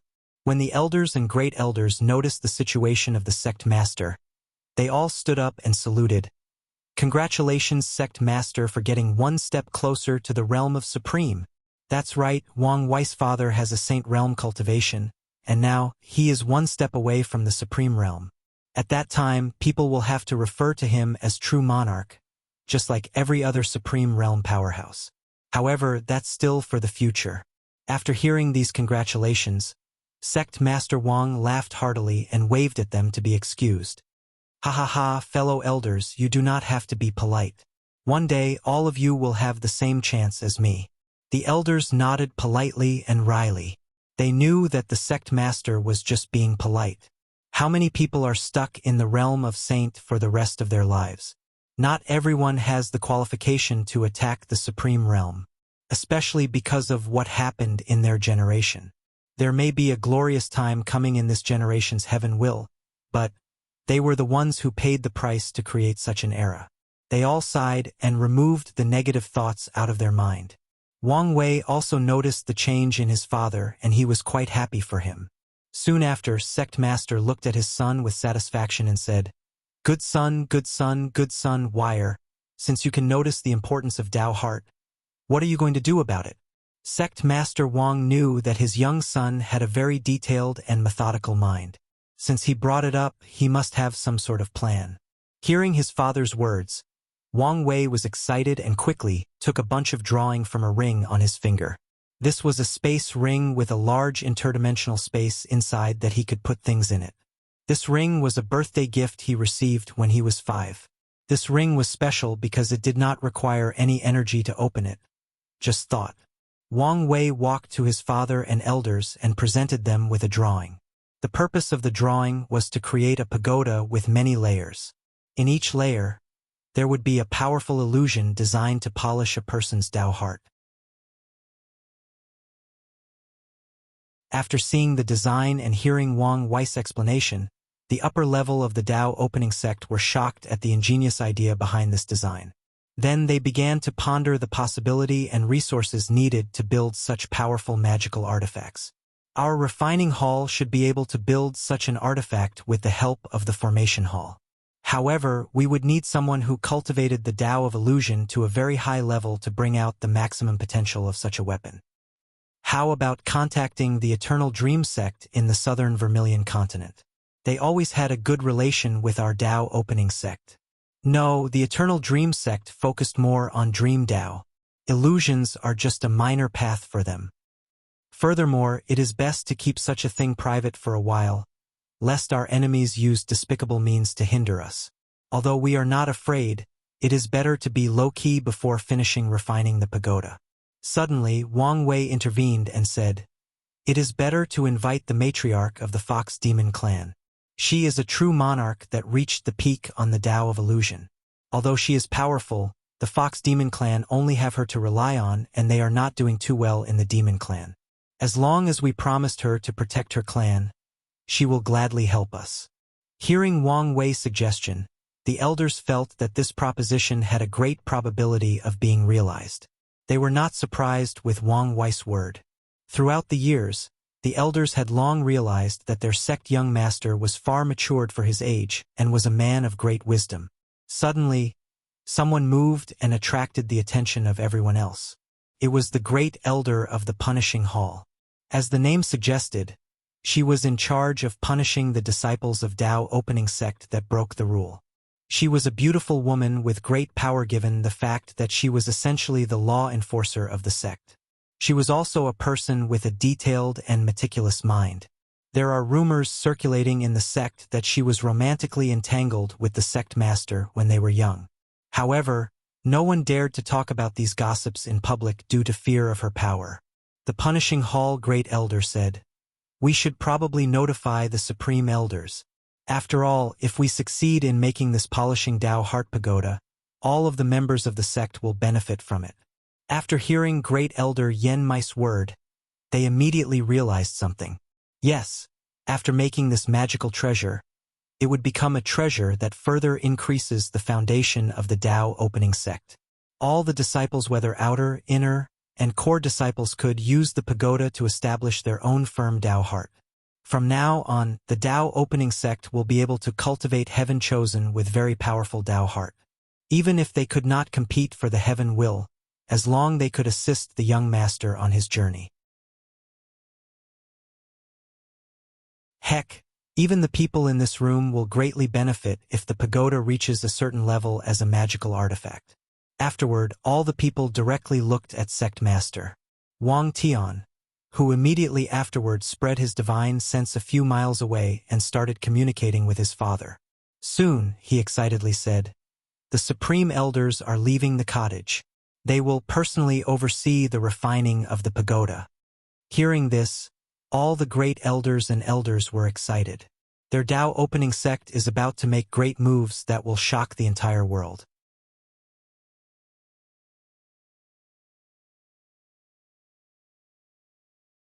Chapter 8. Few months have passed since Wang Wei had a meeting with the upper management of the sect.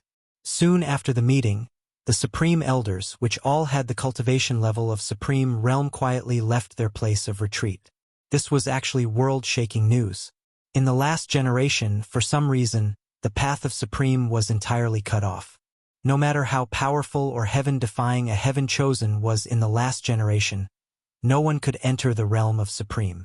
This was the reason that Wang Wei's father was still in the realm of Saint. As for Wang Wei's generation, many of the heaven chosen have just been born and have not even started cultivating yet. And if they have, they are in a low-level realm. In fact, many of them have not even proven to the world they can gain the title of heaven chosen. The reason people already called them that is because once they were born, many heaven phenomena appeared just like Wang Wei. Furthermore, many people born with a special physique appear at the same time all over the world, especially people with special bodies in the 3000 heaven physique list. This was a list certified by Heavenly Tao itself. What's even more shocking is that 2 of the top 3 physique already appeared. Throughout the history of the Myriad Emperor plane, the appearance of one of the top 3 physiques was rare enough, let alone 2 appearing at the same time. As a precedent, once that happens, it can only mean one thing. The 3 top physiques will be born at the same time and a glorious time will be born. The fight for heaven will be a fierce one. Heaven chosen will be everywhere like dogs. As such, the emperor created in this era will be a very powerful one. Coming back to the topic. The appearance of the Supreme Elders brought a shock to the world since they technically have not seen a Supreme Realm for close to 2 generations. Although the Supreme Elders tried to be as low-key as possible, when the Tao opening sect started searching for some rare and precious materials, the powerful groups of the world sent their spy agencies to acquire news. These sects did not find specifically what the Tao opening sect was doing, but they still got some news. Furthermore, when the Supreme Realm powerhouse of the Fox Demon clan moved the whole clan to a domain that belonged to the Tao opening sect, the whole world knew that something big was happening. After a few months of work, the polishing Tao Heart Pagoda was successfully refined. The only reason it took such a short time was due to the fact that many Supreme Realm powerhouses worked together as a team, and it turned into a quasi-emperor artifact. Wang Wei learned from the library that weapons in this world were divided into 7 ranks: Profound, Earth, Heaven, Saint, Supreme, Quasi-Emperor, and Emperor. In fact, there is another rank called Immortal Weapons. According to the information in the library, immortal weapons are more powerful than Quasi-Emperor, but far inferior to Emperor weapons. After seeing this, Wang Wei went and asked his father about immortal weapons, but his father quickly shushed him and told him never to talk about these unless he reached a certain level. From what Wang Wei observed the past few years, anything related to immortal seemed to be a taboo or some sort of open secret that you have to reach a certain level of cultivation and status to know. In the end, Wang Wei had to sigh that the waters in this world were indeed deep. The reason that the polishing Tao Heart Pagoda reached the level of Quasi-Emperor instead of the Supreme Tier has to do with Wang Wei. At an early age, Wang Wei discovered that illusion had little to no effect on him because of his mysterious soul. So, to make sure that the pagoda had an effect on him when it was being refined, he released a small part of his soul in it. Thus, after passing the heavenly tribulation, the pagoda reached the level of Quasi-Emperor, which surprised many people. Today was the day that the pagoda opened. Wang Wei stood in front of it with an excited face. There was a little fat boy standing half a step behind him. This boy's name was Li Jun. He was Wang Wei's only true brother in the Tao opening sect. Li Jun's life in the Tao opening sect was somewhat of a tragedy. The polishing Tao Heart Pagoda was his only chance to change his future. So, he stood there with a look of determination on his little chubby face.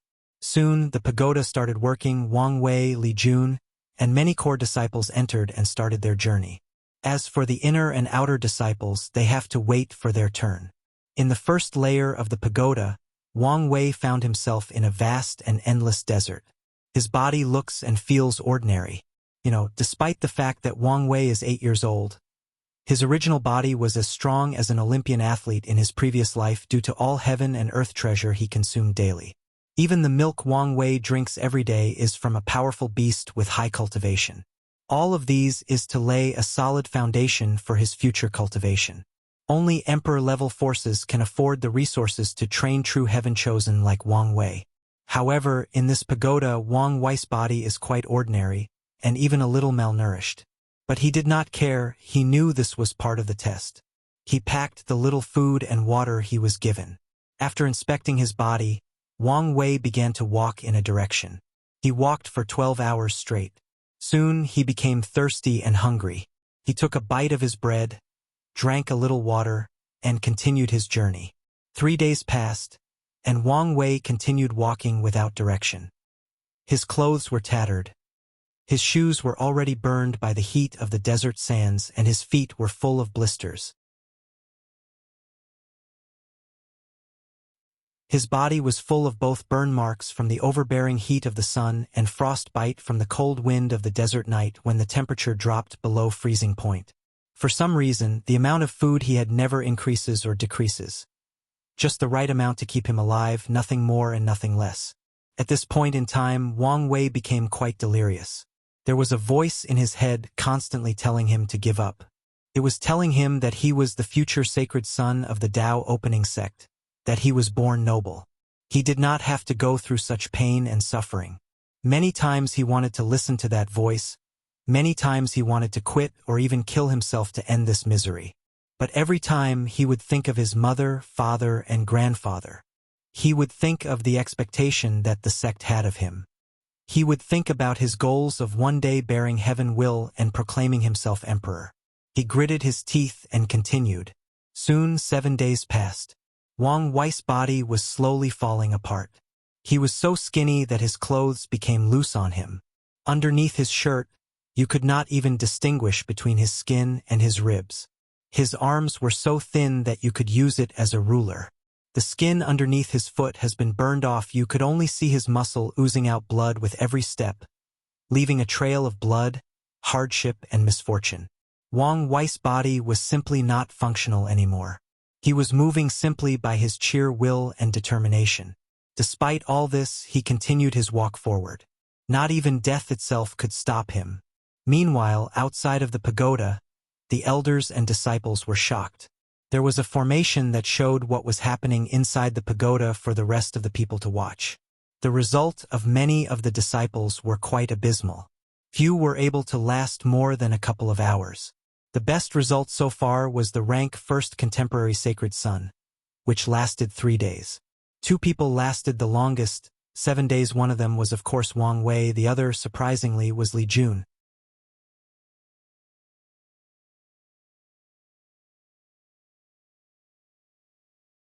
Chapter 9. Outside the pagoda in the clouds, the sect master, great elders, and elders stood there, floating in the air, talking with each other. Great Elder Li Jiang, I did not expect your family to have such a potential genius, said one elder. Although he was complimenting the great elder, you could tell from his tone that he was being sarcastic. Another elder said, It seems that your Li family almost missed a heaven chosen. The conversation between the elders in fact involved the internal contradiction and competition of the Tao opening sect. The great elder Li Jiang was in fact in charge of the Hall of Resources. This hall, as the name implies, involved distributing resources to all the disciples and elders of the sect. Whether it was the distribution of pills, talisman, weapons, or selecting a cultivating cave full of spiritual energy, they all fall in the jurisdiction of the Hall of Resources. The Li family was in charge of the Hall of Resources for this generation. As a matter of fact, the Dao opening sect is currently divided into 4 parts: the Wang, Yan, Li family, and the sectarian side. The Dao opening sect had 9 emperors, 4 from the Wang family, 2 from the Li family, 2 from the Yan family, and 1 from disciples recruited outside of the families. As a result, there are many contradictions and competition between the 4 parties. Li Jun is in fact the young master of the Li family, and great elder Li Jiang is actually his father. However, Li Jun's life in the Li family is not very well. There is a glorious time coming in the world, and many of the 4 groups have talented people to nurture to represent them in the grand stage that is about to come. However, the Li family does not well, at least the main branch of the family does not. Li Jun, as the sole heir of the Li family, was not born extraordinary. Although Li Jun's talent is good if he were placed on the lower planes, he would be a heaven-defying genius, but, in the myriad emperor plane, in this glorious times coming, he is simply insignificant. As such, his life in the family is quite hard.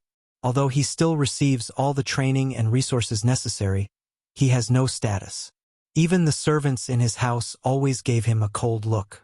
What's even worse is that when the kids from the Li family branch bullies him, and no one comes forward to stop them except for his mother. As such, Li Jun's evaluation in the family is someone that is not worth training. His life only got better after he started hanging out with Wang Wei. So, you could imagine the shock the elders had after seeing his performance in the pagoda. Great elder Li Jiang blushes with shame upon hearing the others' comments. How would he know his son has such a powerful will? Although he always feels bad for his son, as the patriarch of the family, he is trained from birth to put the well-being of the entire family before the need of the individual, even when it comes to his own blood. Of course, Li Jiang is not a completely heartless and terrible father.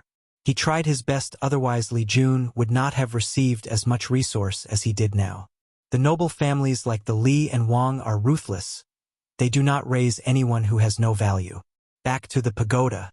After 8 straight days, Li Jun's body collapsed in the desert and he was sent out the pagoda. His body was in fact in perfect shape, as the pagoda trials are just powerful illusions. But when Li Jun was sent out, he was still immersed in the trial. As soon as he got out, he started screaming, "Water, water! I need water!" His father, who was in the cloud, instantly appeared before his son and fed him some water. Afterward, Li Jun passed out and was taken away by the great elder.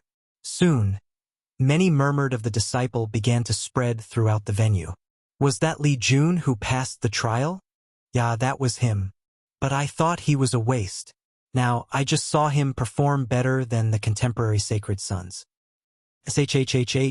Don't talk about these kinds of things if you want to mix in the sect. Conversations like these were happening everywhere in the sect. The people most affected by these rumors were the contemporary sacred sons. In the Dao opening sect, the disciples were divided into outer disciples, inner disciples, and core disciples. The top 10 core disciples were referred to as contemporary sacred son. They compete with each other and the winner will win the status of sacred son. What is a sacred son? The sacred son represents the future sect master of the Dao opening sect. It represents having most of the resources of the sect at your disposal. The sacred son status is second only to the sect master and the great elders of different halls.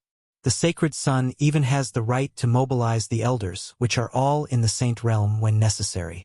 As such, many disciples are competing for the status of the sacred son. In fact, Wang Wei was designated as the sacred son the moment he was born, but this news was not announced yet. Although this was unfair to these disciples, this is how things are in a sect controlled by powerful groups. Of course, things are not as simple as stated.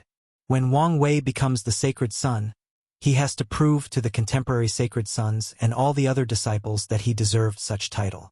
Otherwise, his status would be nothing but empty air. So, a fight is imminent between Wang Wei and them sooner or later. Although Li Jun escaped the pain and misery of the desert, Wang Wei did not. Soon 13 days passed, and Wang Wei was still walking. All people could see on the screen outside of the pagoda was a skeleton with worn-out clothes walking in the endless desert. Soon, the skeleton's body started to decompose into the tiniest of sand particles blowing away by the desert wind. Wang Wei was ejected out the pagoda after a 13 days arduous journey of non-stop walking. It took Wang Wei a few moments to process the fact that he had escaped the endless desert. In this brief moment, a great change had occurred to Wang Wei. In his mature and wise eyes, you could notice an iron will of determination. A will that could make even the most ruthless man tremble. A will that could inspire courage, dedication, and foolish bravery to all his allies. A will that could install fear in the heart of his enemies, even if he was the devil itself. After Wang Wei regained his composure, he scanned at all the disciples that were looking at him. Everywhere his eyes went, the majority of the people put their head down out of fear, while the rest looked at him with reverence. Soon afterward, Wang Wei passed out and started to fall down. However, before he hit the ground, his father appeared out of nowhere, caught him, and immediately left.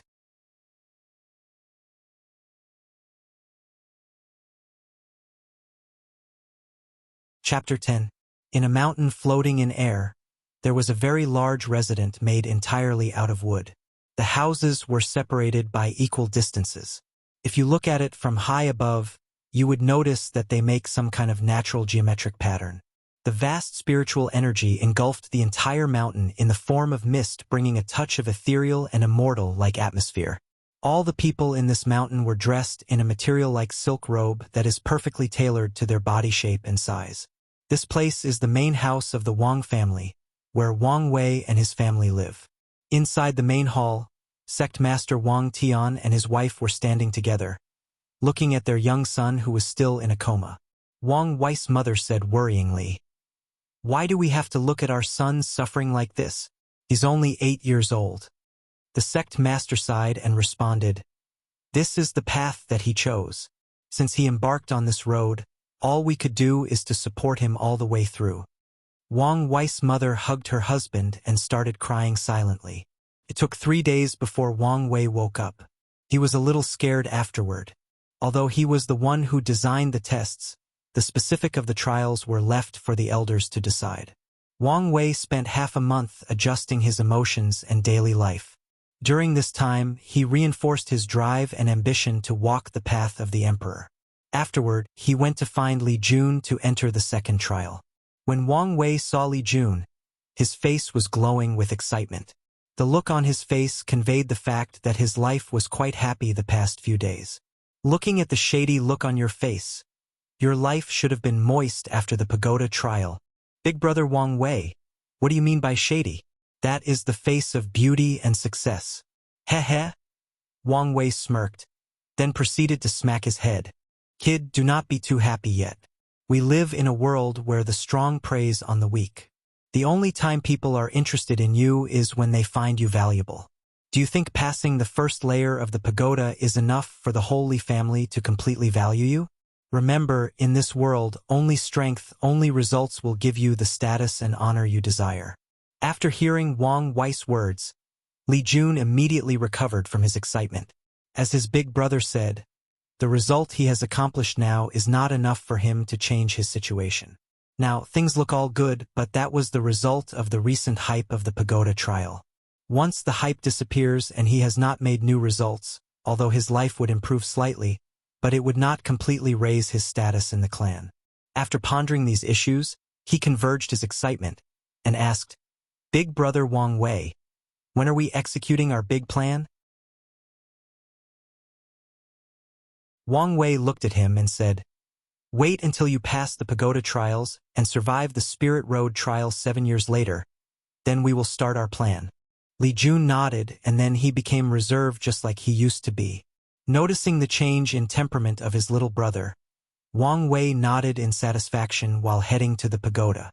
As he walked toward his destination, Wang Wei started thinking about the day he met and became friends with Li Jun. At that time, he was 3 years old.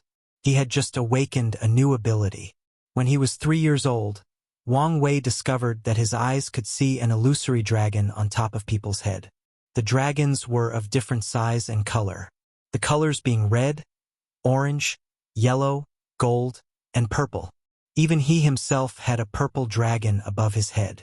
After awakening this ability, he searched in the library and learned that this was a manifestation of luck.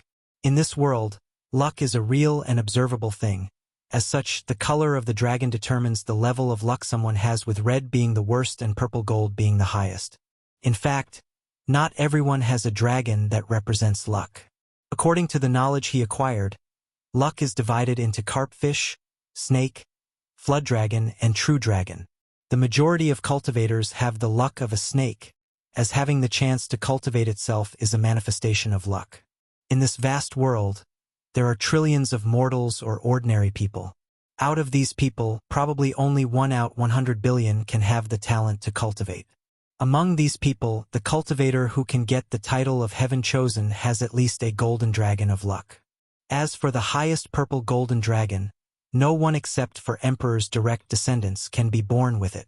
If you want to achieve such a level of luck, certain conditions are required to achieve. When Wang Wei learned about his power, he visited the whole sect to learn about how to use this power. After many days of observation, he noticed that when the luck dragon meets a more powerful one than itself, it is suppressed and becomes dormant.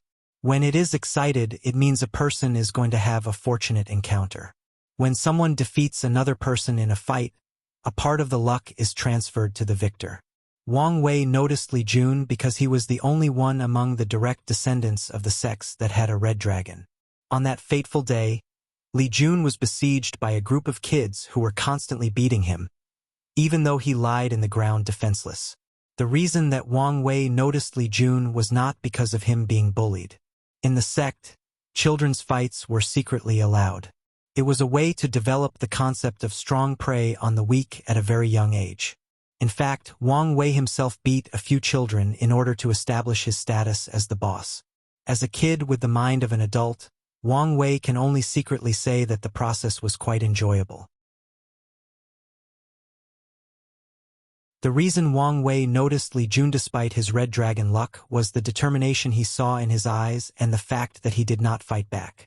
You know, kids at their age had no cultivation or training in combat. And Li Jun, who was quite heavy at that time, had many advantages over these kids. So after the fight, Wang Wei approached him and asked him, "Why did you not fight back? What's the point of fighting back besides adding more unnecessary injuries to me?" After hearing Li Jun's word, Wang Wei immediately understood what he meant. Wang Wei had learned about Li Jun's situation and knew that his bullying had to do with his status in the clan. If he had a high status like Wang Wei, all he had to do was to beat a few kids to establish his dominance. Then things would end. But, in his case, after beating the kids, they would gang up on him and beat him more severely in retaliation. As such, being passive, he would not anger them and receive less injury. This was not an easy thing for a 3-year-old kid to realize. After all, circumstances and the environment has a major influence on people's growth, especially children.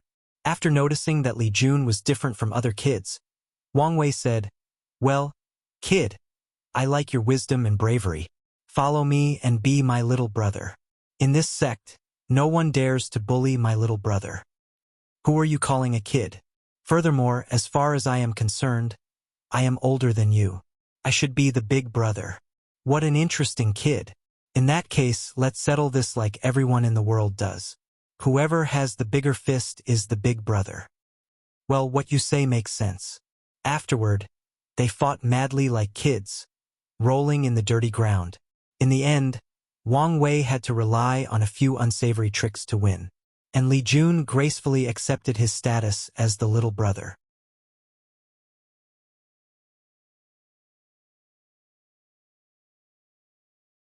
Chapter 11. Soon, Wang Wei and Li Jun appear in front of the pagoda. There were many disciples already standing there participating in the second trial. Wang Wei enters without hesitation, followed by Li Jun and the others. Wang Wei found himself in a very dim and gray space. The earth underneath his feet lacked vitality. The air he breathed became stale. He stood there alone. He tried to talk.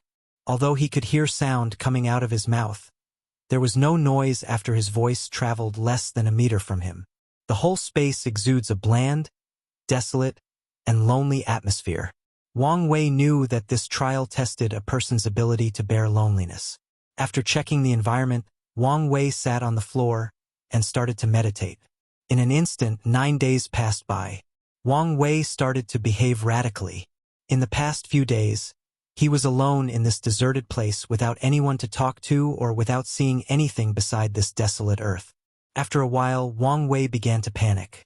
In this eternal silence, he heard the beating of his heart. He heard the sound of his blood flowing through every vein of his body, the contraction and relaxation of his muscle. He even heard the elasticity of his skin bouncing on the muscles underneath. After hearing all these phenomena that almost made him go crazy, Wang Wei decided to sing out loud to pass the time. Soon, 5 years passed. Wang Wei sang a song every day before going to bed. In this desolate place, only sleep can give some sort of comfort. Unfortunately, sleep soon became Wang Wei's nightmare. The past few days, Wang Wei became afraid of sleeping. He feared that once he slept, he would never wake up again. That the embrace of death would slowly envelop him, setting him on a journey of eternal sleep. So, he never sleeps again. As time passed, his state started to deteriorate. His voice was gone due to long-term abuse. He never slept due to fear. Another 10 years passed. Wang Wei was on the verge of madness. After spending more than 15 years in this place, he had enough. His clothes were all broken, his hair disheveled, and there were countless bruises on his body, particularly his arms. A few months ago, Wang Wei started disfiguring his body in order to feel his existence, in order to feel alive, in order to feel something. Every time he felt lost and lonely, or wanted to take away his own life to end his suffering, he would plunge his long nail on his body until blood gushed out. He knew that this was not a long-term solution, but that was the only way he could think of at the time. Meanwhile, outside the pagoda, although 15 years had passed in the pagoda, only a few hours had passed by outside. All the people outside watched the testers slowly being driven to madness. People started to wonder whether these tests were too cruel. Another 5 years passed in the pagoda. At this point, Wang Wei was lying on the floor dying. It has been more than 15 years since he had a good sleep. His bodhi's function had deteriorated beyond repair. He has long lost any grasp of his mind. Now, even his memories are slowly fading away. He started to forget who he was. He forgot where he came from, what his grand aspirations were. The memories of his past life and his present life were slowly merging, yet slowly disappearing at the same time. He tried very hard to remember the face of his parents from both lives. Unfortunately, all he could remember were blurred images. Now he was dying. Maybe all these things were no longer important. At his last moment before dying, Wang Wei started asking himself, "Why do I fear death so much? Since I decided to embark on the path of the emperor, then death will be a common thing for me. I will bestow death to all my enemies and to all my competitors. Also, I should expect these people to try to bring death to me. In the end, the victor will be crowned great emperor, achieve longevity and escape the cycle of life and death, while the loser will enter an eternal slumber, leaving all the pain and worries to the world of the living. Maybe in this world, death is nothing but another beginning, another journey. Whatever may be the case, there is no need to fear it. Life is already so painful. How worse can death be?" After Wang Wei had an epiphany, a wheel suddenly appeared on top of him. The wheel was half white and half black. You could see many souls standing in front of the wheel, their life and death being determined. This was the wheel of life and death. After being materialized, the wheel entered Wang Wei's body and slowly healed him. Afterward, Wang Wei fell asleep peacefully. Wang Wei's sleep lasted for 3 whole years. After waking up, Wang Wei felt young and vigorous. He felt refreshed and like a brand new self. Wang Wei also realized that he had an epiphany and understood a little bit about the Tao of life and death. Although this epiphany would not bring any benefit in the early stage of cultivation, it would greatly benefit him later on, especially when he enters the supernatural realm and acquires his innate supernatural power. That's when his understanding of the Tao of life and death would manifest itself. In fact, The second trial test of the pagoda is designed with the purpose of allowing the disciples to understand the concept of loneliness. The path of cultivation is a long, arduous, and lonely one. Many times while cultivating, you have to spend hundreds, thousands, and even hundreds of thousands of years secluded by yourself in meditation in order to understand the laws of heaven and earth. During those times, people who could not stand the loneliness will not go far in their path of cultivation. Additionally, the loneliness of the path of cultivation is more than that. As you grow more powerful, you will have to watch the people you know and love slowly leave you one by one. It may be because they are killed, or maybe their lifespan came to end before breaking to the next realm. As a cultivator, you may go into seclusion, wake up 1,000 years later, then realize that all your friends, family, and loved one have passed away due to limitations of lifespan. It is as if someday you wake up and find out that you are all alone. Everyone and everything you knew suddenly disappeared. You are the only person left in the world. This is one of the reasons that cultivators usually do not make friends with mortals. 100 years is a very short time for a cultivator, but a lifetime for a mortal. Imagine being a good friend with a mortal. One day you went in seclusion for a few decades. When you come out, your friend is already old and decrepit, while you look exactly the same way when you first met. All you can do is watch your friend slowly dying. This is the reason that most cultivators will not intertwine with mortals, thus giving the impression that they are cold and indifferent. Another example of loneliness in the cultivating world is when the people you are close to give up cultivating because they could not stand the long and painful process. While you are slowly moving forward on your own path, your friend or relative has already given up. Now you are walking forward alone on your own. After Wang Wei woke up from his long sleep, he realized the true purpose of the trial. So, he started meditating every night, trying to reach a realm of replacing sleep with meditation. In the morning, he would review all the knowledge he had previously learned. He further fine-tuned the plan he had prepared for after the Spirit Road trial. The second trial of the pagoda involves both illusion and time domain. He wanted to use this to his advantage. After spending exactly 100 years in the pagoda, the trial ended and the remaining people were sent outside.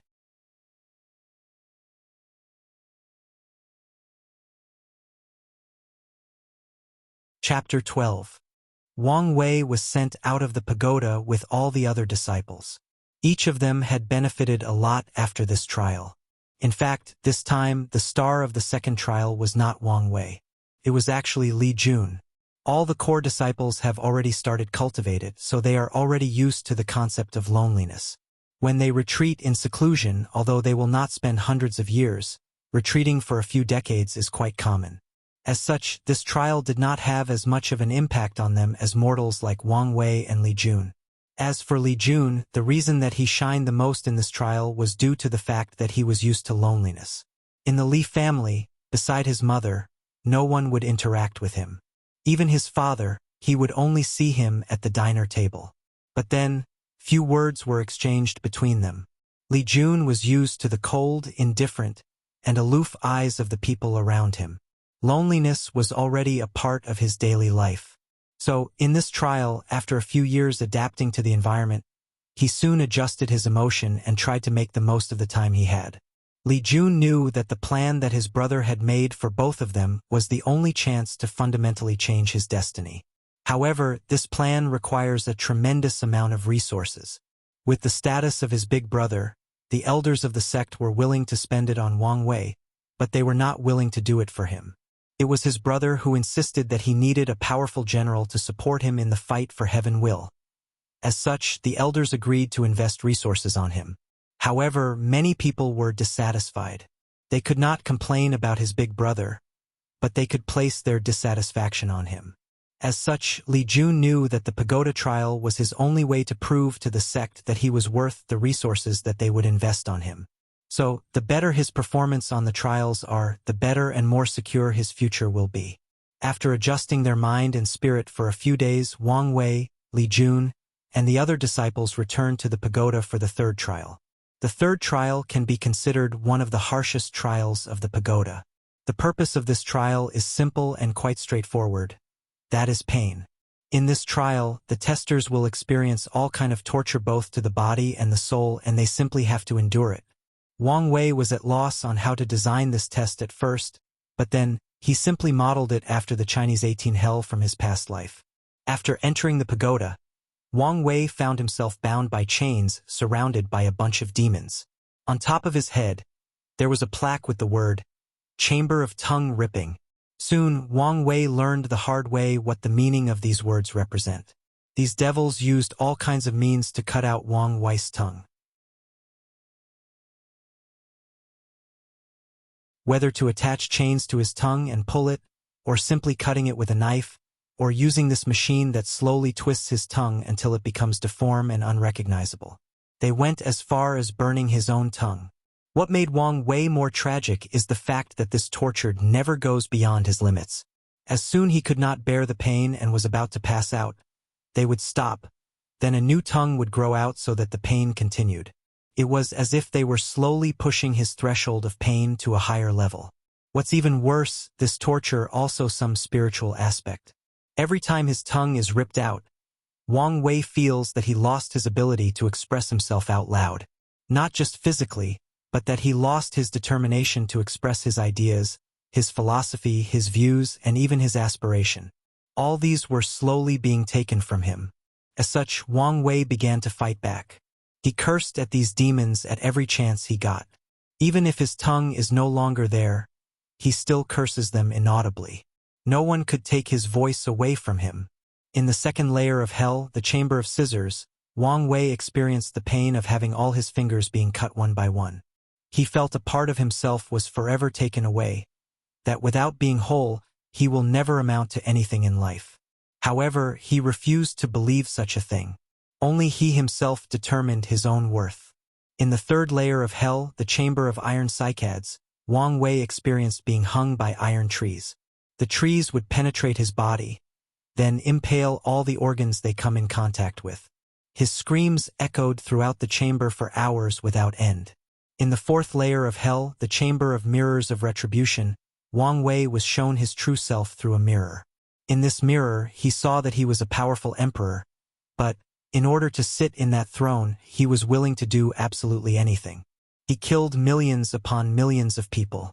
He sacrificed the sect that raised him. And even his parents could not escape his greed for power. Thousands of worlds were destroyed and myriad races became extinct due to his mad thirst for power. In the fifth layer of hell, the Chamber of Steam, Wang Wei experienced being steam alive in a steamer. He watched as his insides were slowly liquefied by heat and steam. In the sixth layer of hell, the Forest of Copper Column, Wang Wei was placed on a burning copper column and experienced the pain of his skin burning off. In that layer, he could smell the burn-off scent of his skin. It smelled like overcooked street meat. In the seventh layer of hell, the Mountain of Knives, Wang Wei was forced to walk barefooted uphill a mountain full of sharp and pointy knives. Every step he took, his foot would be impaled, blood oozing out leaving a trail behind. He gritted his teeth and marched forward until he reached the top of the mountain. Then, he had to return the same way he came. He repeated the process 9 times before leaving. In the 8th layer of hell, the Hill of Ice, Wang Wei was left naked in a freezing hill. His body started shivering. His speech was slurred. His breathing became shallow. His skin became bright red. His consciousness was slowly fading. His body function dropped below the level of normal function. He laid on the floor in the fetal position trying to find some warmth and comfort. Even his ideas or memories of warmth and comfort were slowly fading away. As such, he tried to think about only happy thoughts, only happy memories with his loved one to pass through this trial. In the 9th layer of hell, the cauldron of boiling oil, Wang Wei experienced how it feels to be cooked alive with fried oil in a large cauldron. He even saw the demon in charge of this level secretly put some seasoning in the cauldron. What's even worse was that this process did not happen only once, but repeatedly. Throughout all these levels of torture, the only audible sound was the agonizing scream of Wang Wei that echoed through the chambers, conveying the unimaginable pain and suffering he had to endure. Unfortunately for him, he had only passed half of the torture in the 18th level of hell.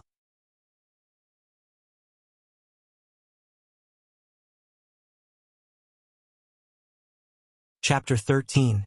Outside of the pagoda, many disciples watched the second trial with shock. To them, this was pure masochism. Each disciple had to suffer such tragic torture. The majority just gave up after a few layers. In fact, Wang Wei had a clear purpose when designing this layer of the trial.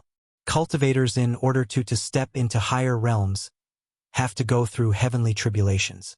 Starting from the supernatural realm, cultivators have to go through heavenly tribulation every time they cross a major realm.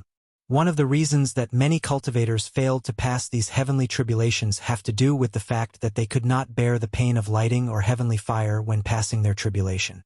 As such, they gave up and ended up dead. Additionally, the path of body refining requires one to bear a tremendous amount of pain. If you do not have a high pain threshold, then you will not have a great achievement in this path.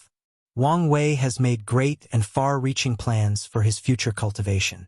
If these plans go well, he will have to bear a great deal of heavenly tribulation, probably even before stepping into the supernatural realm. Furthermore, he will also go in the path of body refining. As such, Wang Wei designed the third pagoda trial in order to physically and mentally prepare him for the future. Back in the pagoda, Wang Wei just entered the 10th layer of hell, the Chamber of Ox. In this layer, Wang Wei was abused by all kinds of animals. Some of them use their horns to impale him.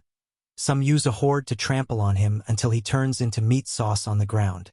Some animals slowly ate his skin, then crawled inside his body to munch on his internal organs like some kind of expansive deluxe meal.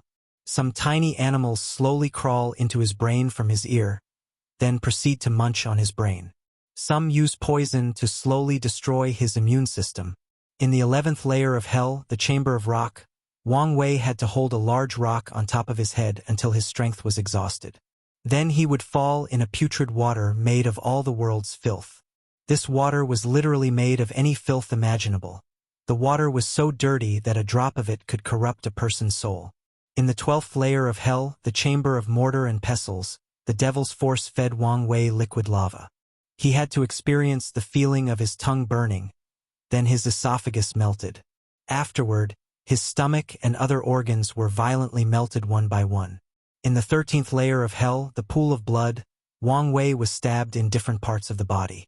These stabs were not fatal, but deep enough to allow his blood to flow out of his body.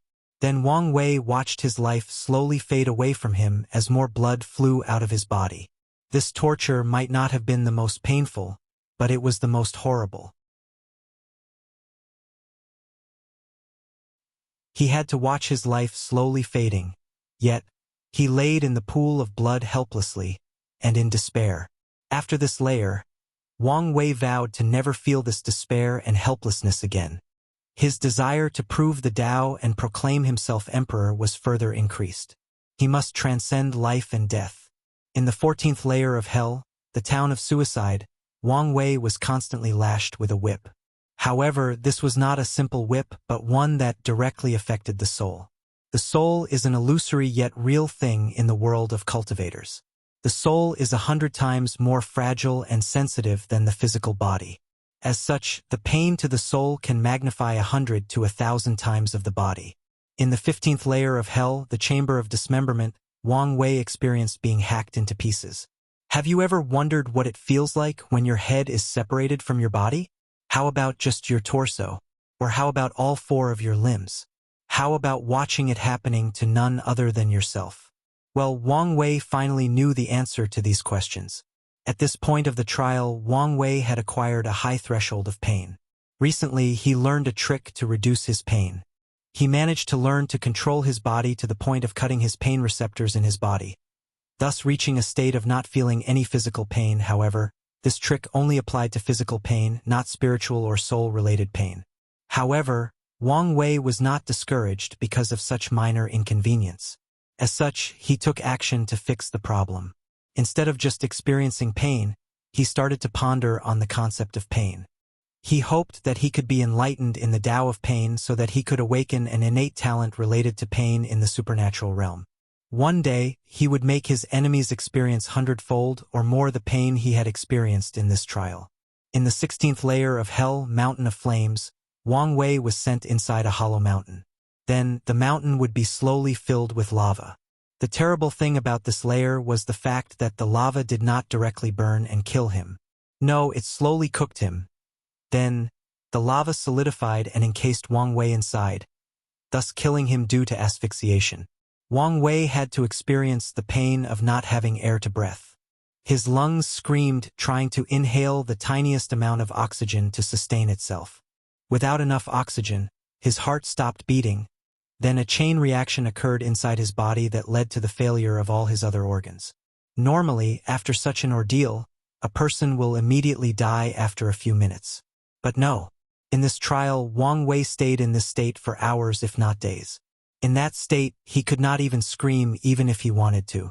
In the 17th layer of hell, the yard of stone mill, Wang Wei was placed on a stone mill, then slowly grinded like a blender until he turned into a bloody, savory, and slurry milkshake. All his skin, muscle, organs, and bones were grinded into slushy. This process repeated itself many times over. In the 18th and final layer of hell, the chamber of saw, Wang Wei was sawed in half in many different ways. Whether horizontally, vertically, or obliquely in this layer, his final result was to be separated into two. In this layer, Wang Wei even experienced the pain of cutting his soul into two or more parts. However, unlike when he first started, Wang Wei did not scream in agony. In fact, he did not scream at all. He gritted his teeth and bore the pain without making much noise. After the last layer, Wang Wei and the other contestants were sent out of the pagoda. In fact, the contestants had spent more than a month in the trial. Yet, the people outside stood watching in the formation screen without moving a single step. To these cultivators, a month was a very short period of time for them. When Wang Wei and the contestants who finished the whole trial were sent out, they received praise and worship from the other disciples, especially Wang Wei and Li Jun. This time, all the contemporary Sacred Son passed the trial, but the reason that many people paid attention to Wang Wei and Li Jun was due to their young age. Many people of similar age from the different families in the sect were allowed to take the trial, but only Wang Wei and Li Jun managed to finish and pass it. So, they received the most praise. Somewhere in the void, many of the secretary upper-level management were standing there and talking to each other. The great elder of the recruiting hall said, "Sect Master, I think we need to use this pagoda trial as a test to recruit disciples from now on. That's a great idea. Not just recruiting disciples, but also as an assessment from when they are promoted from outer disciples to inner and core disciples. We should apply a strict standard for each promotion." I don't know about this. This pagoda trial is a magical weapon that further increases the foundation of our sect. Is it really a good thing to make it available for free just like this? Then it can only be free for when recruiting new disciples. All the other disciples have to use sect points in order to be allowed to enter the pagoda. The contemporary Sacred Son can also enter for free, responded Sect Master Wang Tian. Afterward, all the elders agreed and started discussing the standard and point required by all the disciples to use the pagoda. With this new invention created by Wang Wei, the Tao opening became more lively with an increasingly more powerful foundation. As such, the sect is slowly leading to a more powerful and brilliant direction.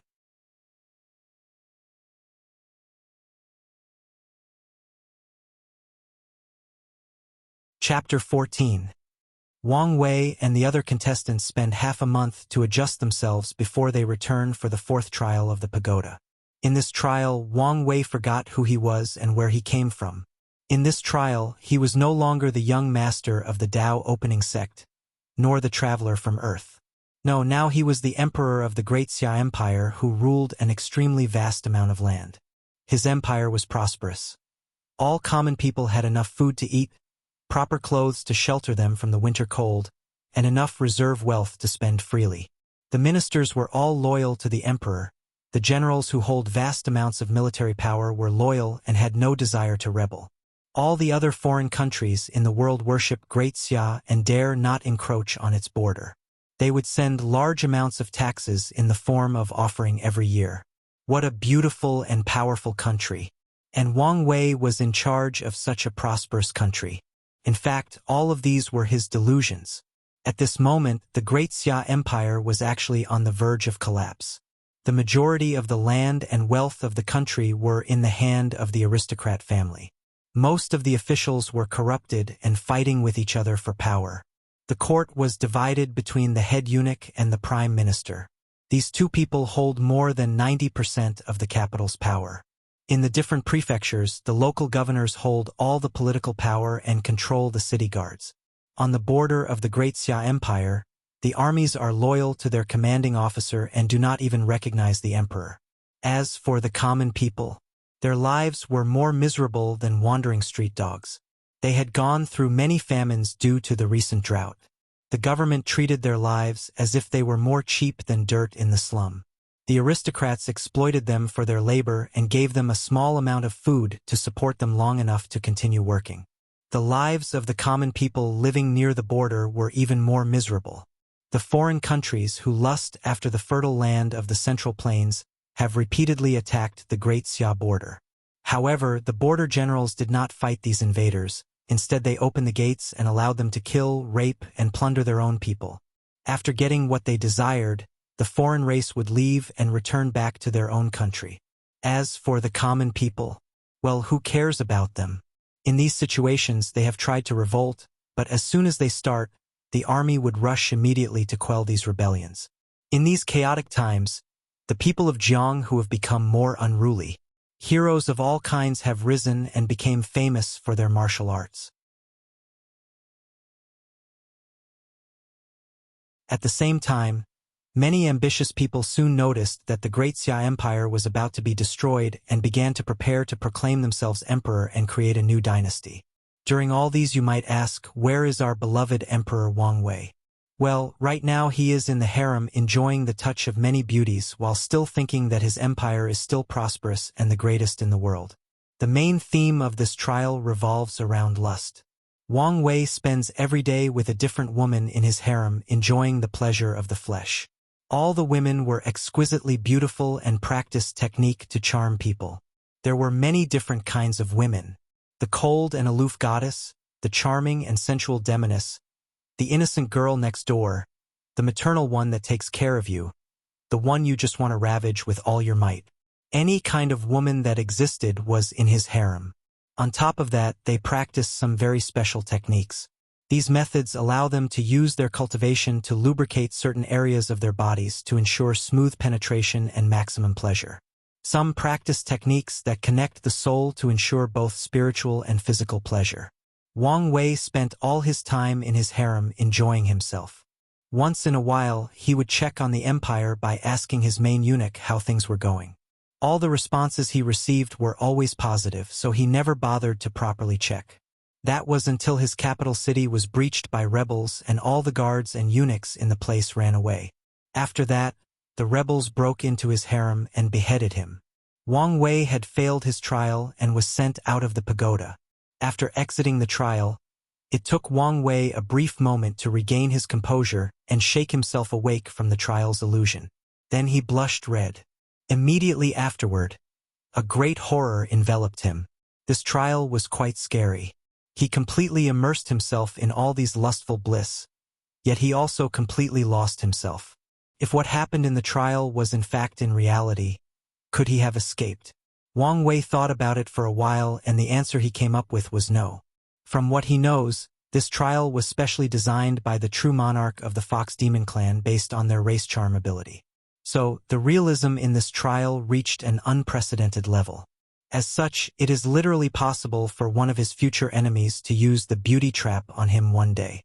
And if that was the case, his current self would probably fail for such a simple trap and his path of emperor would be cut forever. Wang Wei used to watch these shows in his past life of emperors who discarded their nation because of beauties in the harem. He would scoff at them thinking that they were weak-willed and unqualified. It was now that he faced the same situation that he knew the horror of the beauty trap. In fact, not all this failure is due to Wang Wei's weak will. Cultivating is in some way a form of evolution. As such, women with cultivation are extremely beautiful, especially compared to the women of Wang Wei's past life.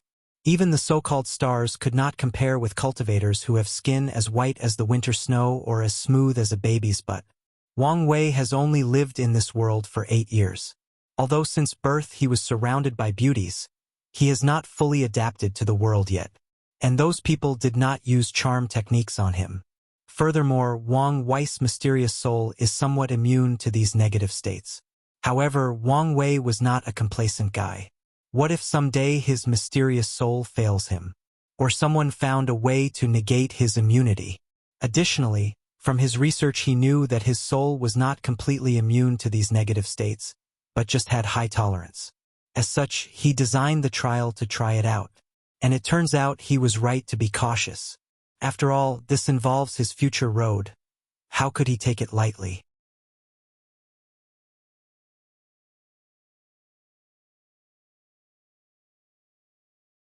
Chapter 15.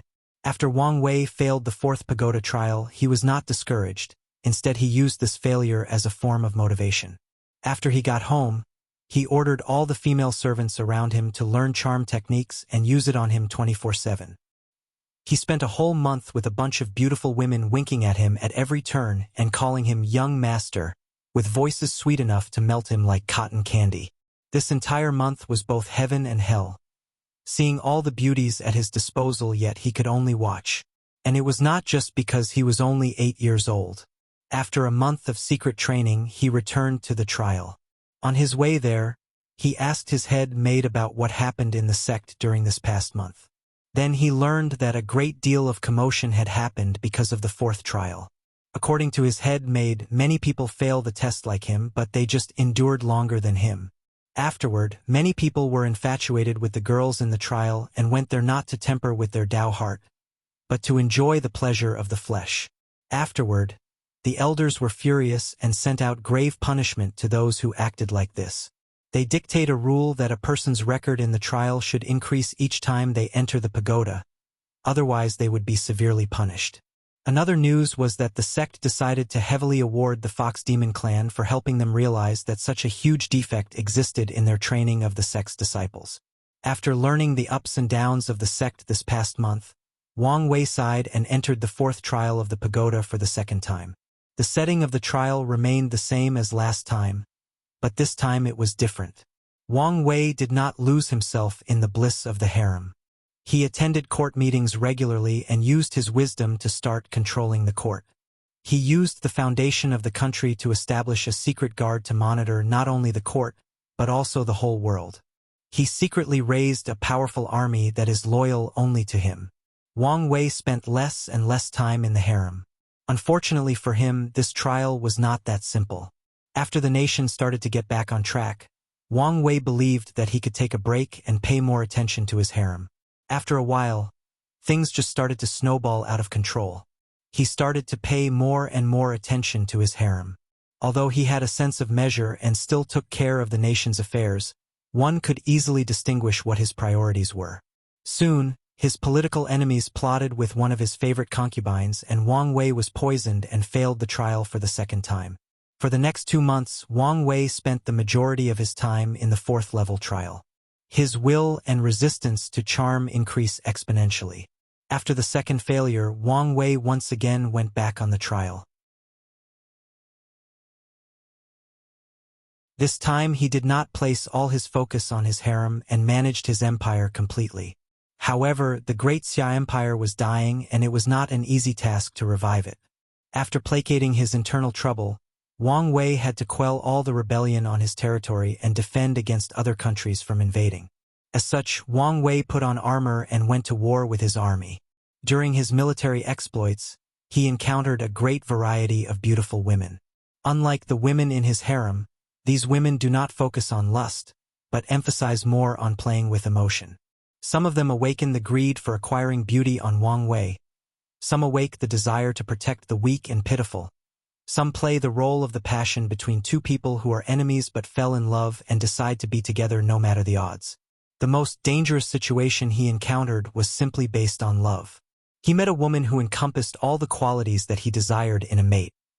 Strong, powerful, independent, able to help in his cause, and extremely beautiful. She was the royal descendant of a long-destroyed kingdom. By the time she was born, her family heritage was mostly gone. They had no economic, political, or military power. In fact, her father was at some point contemplating selling her to the brothel for some cash. But she was not reconciled. She took matters into her own hands. She studied her family's inherited martial arts and became quite powerful. She established brothels all over the Great Xia Empire as a way to get money, but more importantly as a way to gather information. She secretly trained many powerful female warriors that are loyal only to her. She was what one would call a living legend. Wang Wei and her met when he was running away after being assassinated. He felt in love with her when she was nursing him back to health. Afterward, he placed all his attention on her and forgot his empire. He wished he could live in seclusion with her forever, to stay away from the secular world and all its trouble.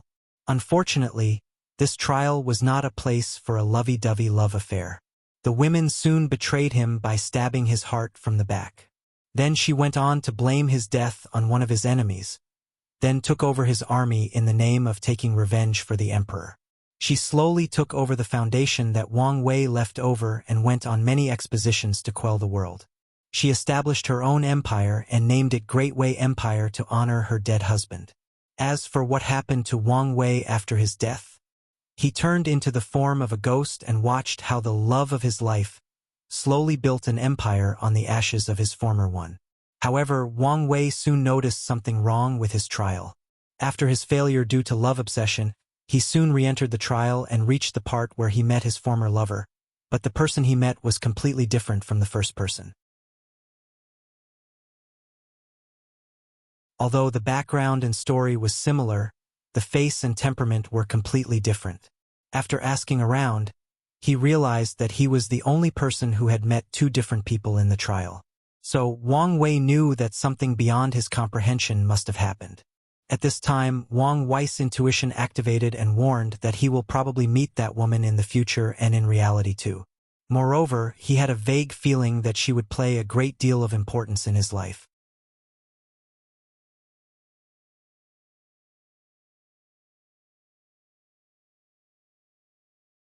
Chapter 16. In fact, there is a reason for Wang Wei to spend a whole 2 months on this trial, and it was not because of his failure due to betrayal of his love of his life. After the first failure, he immediately went back on the trial, and this time, things went quite smoothly. Upon entering, Wang Wei sent a decree to the harem to forbid anyone from using charm technique, otherwise they would suffer the consequences. And Wang Wei did just that. Anyone of his beautiful harem who tried to use charm technique on him would have their head beheaded directly by him. After stabilizing the internal trouble of the empire, he went on an expedition with his army. When encountering all these women who played with emotion, he would ignore them or offer them to his loyal officer for their merit to the empire. As for the ones who actually help him, he would offer them land, money, or nobility title as a way to repay the karma he had forged with them. When encountering his ideal woman again, he played her the same way she played him. After she tried to kill him, he executed her instead, then took over her foundation in the name of taking revenge for her. When the empire was stabilized, he crowned her the empress and had her buried in the royal tomb. He then dedicated a day for the whole nation to mourn for their empress and her sacrifice for the empire. After this part of the trial, Wang Wei learned a great deal of things. After spending so much time in these political games in the court, Wang Wei learned how to hide his emotion on his face and how to remain calm in the face of any situation. After meeting so many women designed to play with his emotion, Wang Wei learned to distinguish emotions based on micro-expression, especially the eyes and mouth, and went as far as developing a skill to notice the subtle soul fluctuation of a person to determine their emotion. Wang Wei benefited a great deal from this trial, but still did not pass yet. The reason for that was that there was a second part to this trial. One day, Wang Wei went to seclusion in order to break through to a higher level of martial art. While he was meditating, suddenly a pink cloud of gas rapidly enveloped the whole room without giving him the time to respond. The pink cloud gas entered his body and immediately began to work. He was suddenly aroused. All his other emotions were suppressed while leaving an unimaginable amount of desire and lust. All he could think about was how to vent all his energy. Soon, a great number of beauties of his harem entered his seclusion room. They were all without a single garment on them, thus revealing the temptation of their beauty, youth, and vigor. As soon as those women entered his room, a message was sent to Wang Wei's mind. If you touch even one of these women, your primordial yang will be sucked up and you will die a very miserable death. When he heard what entailed the second part of this trial, Wang Wei only had time to think, "Damn, I'm finished," before he lost consciousness and his body dried up like a 1,000 years old mummy. Thus was evicted out of the pagoda for failing the trial. After being ejected out of the pagoda, Wang Wei took a moment to adjust his mind and think deeply. He was a little shocked this time because this was not part of his design when he created the pagoda. Someone else must have the idea of adding this part in the trial. Wang Wei was not angry due to the fact that someone modified his trial. As a matter of fact, he was quite excited. He was not omnipotent, so it's normal to overlook certain things when making plans. Just like he overlooked the importance of aphrodisiacs. In his past life, aphrodisiacs were not scientifically proven, nor could the efficiency reach such an abnormal level. So, when Wang Wei was making plans for his future, he overlooked them. Wang Wei had already made plans for poison for his future, but he still overlooked aphrodisiacs. This is the advantage of having a strong background. Not only can you have a large amount of resources, but also having people that are wise enough to make up for your own shortcomings. As a result, you will suffer less during your career or goals. Wang Wei expects that the future trial will not be as smooth as expected and many surprises await him. But he was quite excited for this. What's the point of knowing everything? Although Wang Wei is the kind of person who likes to be prepared, he also enjoys the excitement of the unknown. The reason he likes to be prepared is so that he could have a variety of ways to cope with situations when the unexpected happened. Wang Wei spent more than 2 months in the second part of the fourth pagoda trial. Every day he would be poisoned with a strong aphrodisiac, then fight the temptation with his strong will. Although he failed many times, with each failure, his will grew stronger until he reached the standard for passing the trial. Soon after Wang Wei passed the trial, Li Jun followed too. When Wang Wei heard this news, he was shocked. He knew what kind of pain and suffering he had to endure to pass this trial. As an adult in the body of a child, he already had a firm will after living 2 lives. Yet, Li Jun spent almost the same amount of time as him. How could he not be surprised? After hearing the news, Wang Wei sent someone to get his head made as she was in charge of gathering information for him. Soon, she walked in the room and bowed. "Young master, you called?"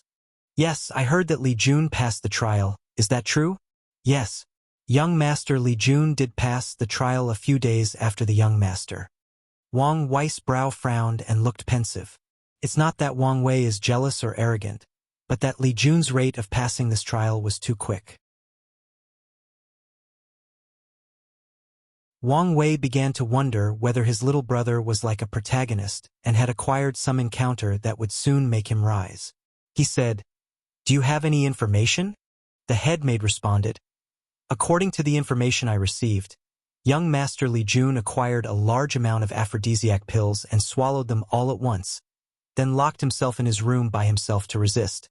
When Great Elder Li Jiang found him, he was lying on the floor with blood all over his body with a single breath left. The Great Elder had to use a saint-level rejuvenate pill to save his life." After hearing his maid's explanation, Wang Wei understood how Li Jun managed to pass the trial so quickly. Li Jun knew that this trial was his way to change his destiny. So in order to pass the trial quickly, he placed himself in the line between life and death to temper his will. Every cultivator knows that there is a great horror between life and death. If one passes this horror, they will get great benefit. If they do not pass, they will die. Many people know this, but how many people are willing to put their life in danger? But it seems that this fact does not apply to Li Jun. This guy is truly crazy. In order to pass this test, he even played with his life. However, the results were astonishing. With this gamble, Li Jun's will was greatly tempered and he managed to pass the trial so quickly. Furthermore, Li Jun's cutthroat determination will elevate the sex evaluation of him. Didn't you see that the Great Elder was willing to use a saint-level pill to save him? Li Jun is just a mortal that has not started cultivating yet. Any high-grade profound pill would still heal him, and just an earth pill was enough to guarantee that his foundation was not damaged. But the Great Elder still used a saint-level pill to heal his injuries. Pills are divided the same way as weapons. Profound, Earth, Heaven, Saint, Supreme, Quasi-Emperor, and Emperor. Saint pills are extremely rare, especially the Rejuvenate pill. The higher the level of the pill, the more energy that it has and the higher the cultivation required to take it. If someone of lower cultivation were to take a saint pill, the likely outcome is to bust out and die. But the Rejuvenate pill was special, the energy in it was tame and could slowly release. As such, even a mortal like Li Jun could still take it. This feature dramatically increases the value of this pill.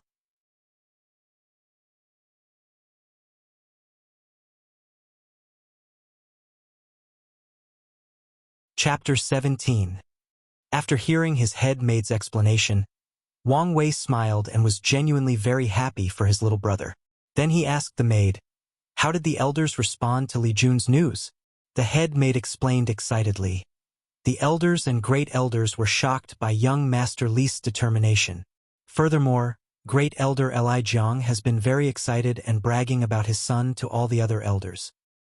What about the people who complained about all the resources Li Jun had received? Young Master, all of them are silent now. They all praised the young master for his foresight and hoped that the young master would soon train a powerful general. The head maid secretly looked at Wang Wei and the worship in her eyes increased. As the head maid of Wang Wei, she has basically watched him grow up. She witnessed all the glory that the young master had acquired during the past 8 years. She is also one of the few people who knew the young master status and the contradiction he had with the elders regarding young master Li Jun. But now, Li Jun has proven to all the people of the sect that he is deserving of the resources he had received and the one he would receive in the future. Wang Wei easily noticed the change of his head maid through her soul fluctuation, and he was secretly happy. As his head maid, she is bound to spend a lot of time with him, and ensuring her true loyalty is one of his tasks. If she proved her loyalty, he would not mind training her as one of his future generals. As for the group of elders who were previously dissatisfied with him, Wang Wei just sneered at them. Wang Wei knew that although the Tao opening sect had already decided to train him for the future Heaven Will's fight, many people were secretly dissatisfied with this decision. After all, the Tao opening sect has 4 major factions. All of them wished that the chosen person came from their faction. One of the main reasons that people are dissatisfied with him is due to the fact that he was young and had not achieved any result to prove himself. All he has going for him is the fact that he is currently the most talented person in the sect. As such, many people believed that as long as they found someone as talented as Wang Wei, then they could fight for the status of Sacred Son. Wang Wei was aware of the people's thoughts. In order to ensure his status, Wang Wei revealed his genius early on. He spent most of his time in the library, and every time he became enlightened on one of the scriptures, there would be a vision accompanying him. Throughout the past 5 years, there have been so many visions created by Wang Wei that the sect's disciples are now used to it. Furthermore, these visions further increase Wang Wei's halo as a genius, thus consolidating his status in the eyes of the elders. However, things turned around when Wang Wei decided to train Li Jun. Many people who were suppressed by him used this as an excuse to secretly attack him. Fortunately, Li Jun proved his worth during the pagoda trial, thus further suppressing these people again. Wang Wei knew that the actions of these people were just mere temptation to decrease his status in the clan. He also believed that there will be many such temptations in the future. These people are just waiting to find a talent that can compete with Wang Wei. But he was not afraid. As long as his plan for the next 7 years goes smoothly, he will have the capital to fully suppress these people until they are not able to raise their head. Wang Wei spent half a month to properly rest before heading to the 5th trial of the pagoda. In this trial, Wang Wei found himself the patriarch of a mortal clan. His clan was lavishly wealthy to the point that the royal family and other aristocratic families were jealous enough to form an alliance and put aside their 1,000-year feuds. They wanted to destroy Wang Wei's clan and carved up its wealth. When Wang Wei heard this news, he was frightened. He tried to use his economic wealth as a way to hire some powerful bodyguards to protect his clan. Unfortunately, the influence of the royal family and other clans was simply overwhelming. No one was willing to work for the Wang clan and offended the other families. As such, Wang Wei was all alone, waiting for the day of the extermination of his family. One day, while wandering in the family ancestral hall, Wang Wei found a book that was hidden in the altar that was used to worship the family's ancestors. Wang Wei suspiciously took the book away and read it secretly in his study. Then he was shocked and confused. The book described a way for a person to quickly gain strength through human sacrifices. By drawing a formation, then killing a few people, you can absorb the blood and soul of the sacrificed people to not only step in the path of cultivation, but also quickly increase one's strength. Upon seeing this method, Wang Wei hesitated. Under normal circumstances, he would never use such despicable means to acquire strength. But now, his family faced extinction and now he has to reevaluate his societal and moral standard. Wang Wei spent many days wondering what decision to make. As he spent more time procrastinating, the day of his clan's demise was soon approaching. One day, while wandering in the clan's villa, he encountered his mother while she was watering the plant. In this trial, Wang Wei's mother was the same as his real life, but his father passed away early due to illness. He was raised alone by his mother. Wang Wei approached his mother and asked, "Mom, do you need help?" She responded, "I'm just watering the plants. What help do I need?" "The more important question is, do you need help, son? I can see the worry oozing out of your face." Wang Wei hesitated for a while, then shook his head. "No, I'm fine, Mom. Just some problem with the family's business." Wang Wei's mother knew that his son was lying. Although she did not participate in the clan's affair, she was still knowledgeable of the things going around. She also knew that the family was facing a great crisis. She walked over and gently caressed his son's head. "Wire, you do not need to take the burden of the whole family alone. As long as you are happy, that's all that matters. And if you have something to do or a major decision to make, just follow your heart." Hearing what his mother said, Wang Wei's heart shook and looked at his mother. He saw the wrinkle on her face, the few strings of white hair in her head. He suddenly thought of when he was a child. At that time, his mother was full of youthful vigor and spirit. Although the family was only composed of the two of them, they were happy. At that time, Wang Wei was young and ignorant. He did not know the burden that his mother carried. He did not know all the effort, pain, and suffering she went through to raise him and provide him with a good family and a good growing environment. Without him knowing it, his mother already grew old. The youthful face was full of wrinkles. The shiny black hair was starting to gray. The eyes that were full of spirit now displayed the vicissitude of life. As for him, he spends most of his time taking care of the family business and spends less and less time with his mother. However, she did not complain. On the contrary, she silently supported him and motivated him to move forward. Wang Wei thought of the advice of his mother. Follow his heart? If it was up to him, he would not give up his humanity just for the sake of power. But now he changed his mind. He would do whatever it takes to ensure the life of his mother, even if he has to spend the rest of eternity in hell.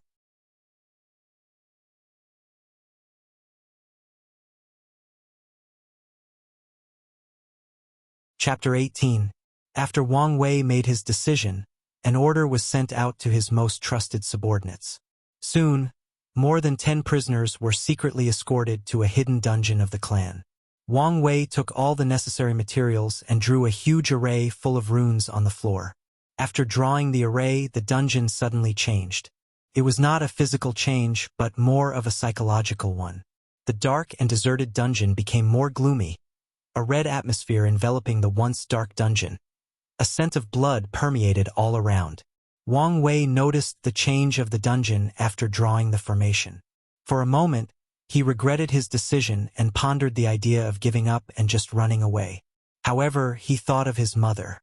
If he ran away with her, they would have to spend the rest of their lives in hiding, fearing that their enemy would catch up to them. Wang Wei knew that these families or clans would never let him go. There were two futures that awaited him if he were captured. One was to be directly killed as a way to eliminate the source of trouble. The other was to become a slave of these families whose sole purpose was to make more money for them. As for his mother, these families will not have any mercy. They would either kill her or keep her in captivity as a way to control him. After hesitating for a while, he still continued the sacrifice ceremony. The 10 prisoners were placed in the middle of the formation, bound by heavy chains. Wang Wei walked to them holding a knife. He first drew a horizontal cut on his palm, then drew a circle around the prisoners with his blood. Afterward, he cut off their necks one by one. The prisoners fell to the ground, gasping for air, and blood oozed out of their necks. They tried to hold their bleeding neck to stop the blood from flowing out, but their hands and feet were bound by chains. Soon, they spasmed on the floor for a couple of minutes before becoming silent. Afterward, their bodies dried up like mummies as more blood was drawn from them. Then they turned into dust and dissipated like the wind. In the place where their bodies once stood, all that remained was a pool of blood and 10 red floating clouds. This was their souls. The reason for their souls to be red instead of white was due to their heavy sins. As such, these prisoners were affected by heavy karma, thus corroding their souls. After the death of the prisoners, Wang Wei absorbed the pool of blood and the souls. A great amount of energy was poured into his body, and immediately afterward, a cultivation manual was inserted into his head.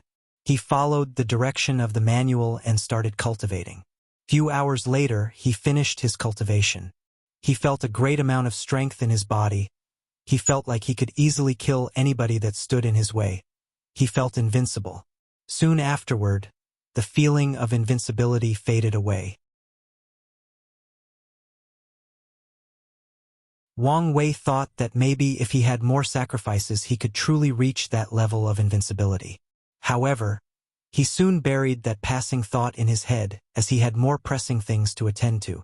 However, a seed was planted in his mind. A seed of greed for power no matter the cost. 2 months passed since Wang Wei had his first sacrifice. During these past 2 months, the Wang clan faced many crises. Many powerful cultivators secretly intruded their clan's villa trying to eliminate them.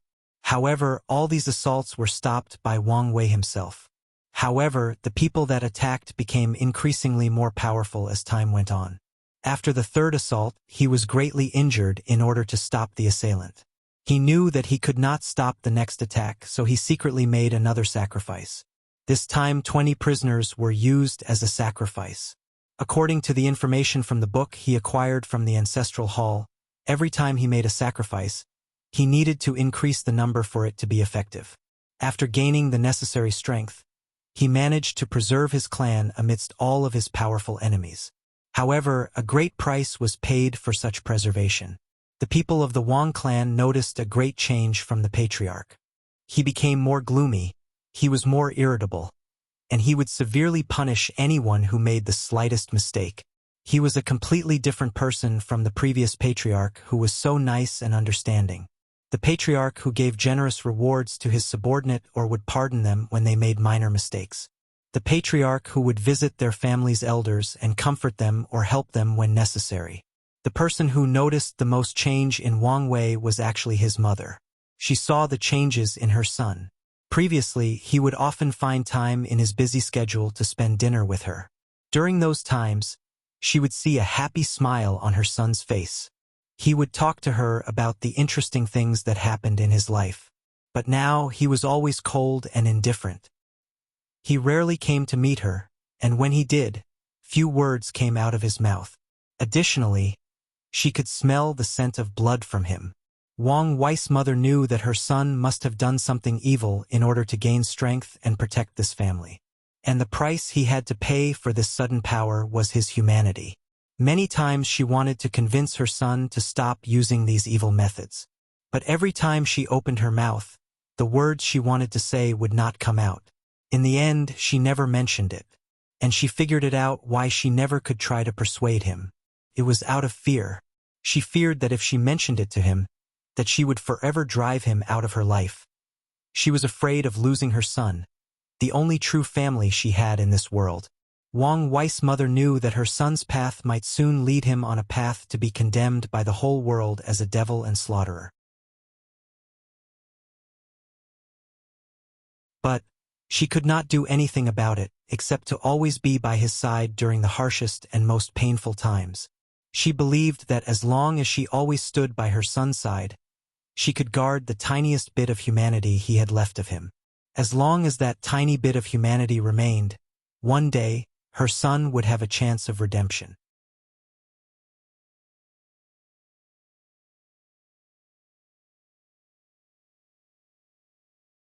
Chapter 19. After Wang Wei got a taste of power, things soon escalated beyond his control. His enemies noticed the ever-decreasing number of prisoners and bandits around the neighborhood. After investigating, they discovered that the disappearance of these people have something to do with the Wang family.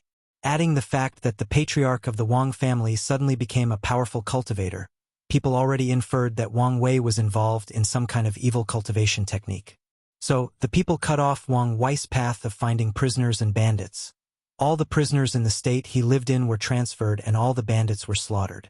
Wang Wei became furious after hearing this news.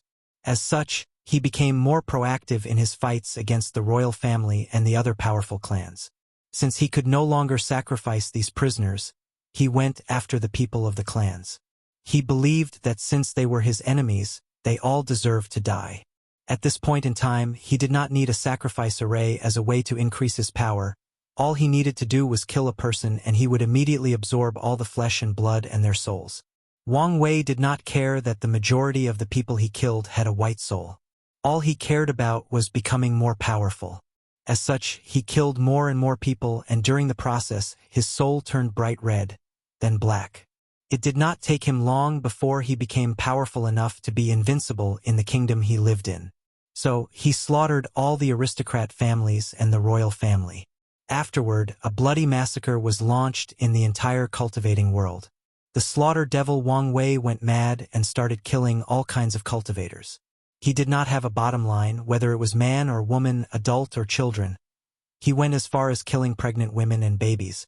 All the cultivating sects, families, and dynasties formed an alliance to stop the madness of this devil. Unfortunately for them, Wang Wei would always escape when they encircled him. When they discovered him again, he would be more powerful and the alliance would suffer great loss. The crusade against the slaughter devil Wang Wei lasted a whole 10 years. Unfortunately, in the end, the great devil won. The majority of the powerful sect were destroyed, the powerful families were slaughtered, and the cultivating dynasties were erased from the annals of history. After Wang Wei killed the majority of the cultivators, he realized that it was not enough for him to reach the state of invincibility, the state where the fate of all things were controlled by him. He had become obsessed with that state. Every night, he would dream of becoming a supreme being that would dominate the entire world. All people bowed to him. His words could determine the fate of the entire world. Unfortunately, when he woke up the next morning, all his powers were gone. But he believed that one day he would reach such height. As long as enough sacrifices were made, he would reach such a realm one day. As such, he went on an expedition against the common people of the world. He created a powerful army that was controlled solely by him. In the past 10 years, Wang Wei did not just kill the majority of cultivators, but he managed to kill 3/4 of the world's population of 10 billion people. More than 7.5 billion of people were killed by him. After doing all of this, Wang Wei found himself facing a bottleneck in his cultivation. No matter how many people he killed, his cultivation would not increase even a single bit. He was so close to the realm of his dream, the realm that has been haunting him like a lingering ghost in the past 10 years. All he needed was just a little push and he could accomplish his ultimate dream and goal. However, this little push that seemed so close has blocked his path for many years. Even worse, he could not see any hope. Until one day while he was meditating, a sudden enlightening came to his mind. In order to achieve the highest realm, he needed to kill something or someone that has meaning to him, someone that was close to him. After that, he would be detached from the world and become truly invincible. After being enlightened, Wang Wei immediately returned to the Wang clan estate. This place was his origin, as such he protected it during the era of chaos. Because of him, the Wang family had a supreme status in the world. Upon returning to the clan, Wang Wei knew what he had to do in order to reach his goal. That was to kill his mother, as she was the last tether she had in this world. As long as he killed her, he would be free. He did not care about the rest of the people in the clan. To him, they were nothing but flesh and blood that could be absorbed at any time. Soon, Wang Wei noticed his mother in the garden watering the plants. He moved instantly and appeared behind her. For a moment, he stood silently behind her, reminiscing of the past. This was the place that started his glorious journey to supreme power. Wang Wei was not the type of person that likes to reminisce about the past. In fact, over the years, he had become cold and extremely indifferent. The fact was that all his emotions were long abandoned by him except for the desire of power. However, when he came back here, he could not help but to think of the past. After all, this is the place that started it all. Wang Wei's mother immediately noticed someone behind her. In fact, due to Wang Wei's cultivating realm, it was simply impossible for an ordinary mortal to notice him. But she had a strong bloodline connection with him, so she noticed him the moment he appeared. Without turning around, she smiled and said, "Wire, you are back. I have not seen you for more than 10 years. Help your mother water these new flowers that I got from the shop down the street." Wang Wei did not say anything and walked next to the flowers and watered them. The two spent the next 2 hours in silence watering the plants. After watering the plants, Wang Wei's mother, whose name was Yu Yan, looked closely at her son for the first time in 10 years. She could hardly recognize him. Although he did not change much physically, he exuded a completely different temperament. His face was completely stiff, as if he did not show any expression for a long time. His eyes were cold, devoid of any kind of emotion even when he looked at her. Yu Yan could smell an intense scent of blood that almost overwhelmed her senses. It took her quite a bit of strength and courage not to faint. Moreover, she could see the grievances of all the people he had killed over the years manifested around him. They were dark, shadowy-like figures that constantly screamed at her son. Their faces displayed anger, pain, suffering, and kept saying things like, "Why did you kill me? We had no grievance with each other. You killed my family." There were countless grievances, and she could not count them all. However, her son seemed to ignore their cries of suffering and despair. Yu Yan walked over to Wang Wei, raised her trembling hand and started to caress his hair. She started to reminisce of her son in the past. Memories of when he was young flashed in her head.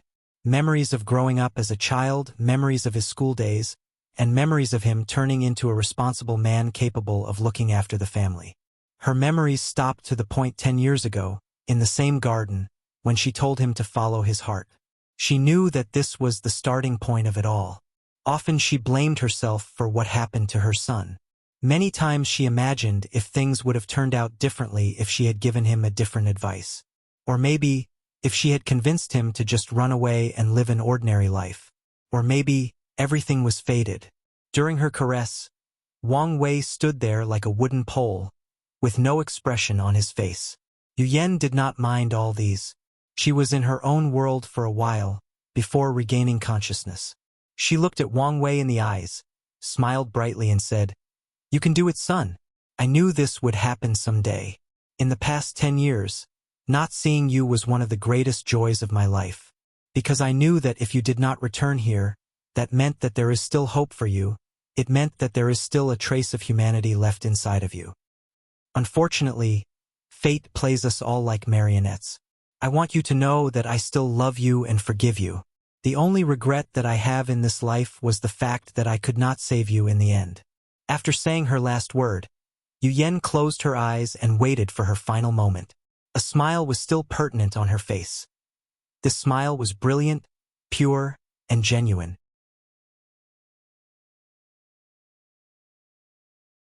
Wang Wei, with no expression on his face, took a long red sword and without hesitation, plunged it straight toward her heart.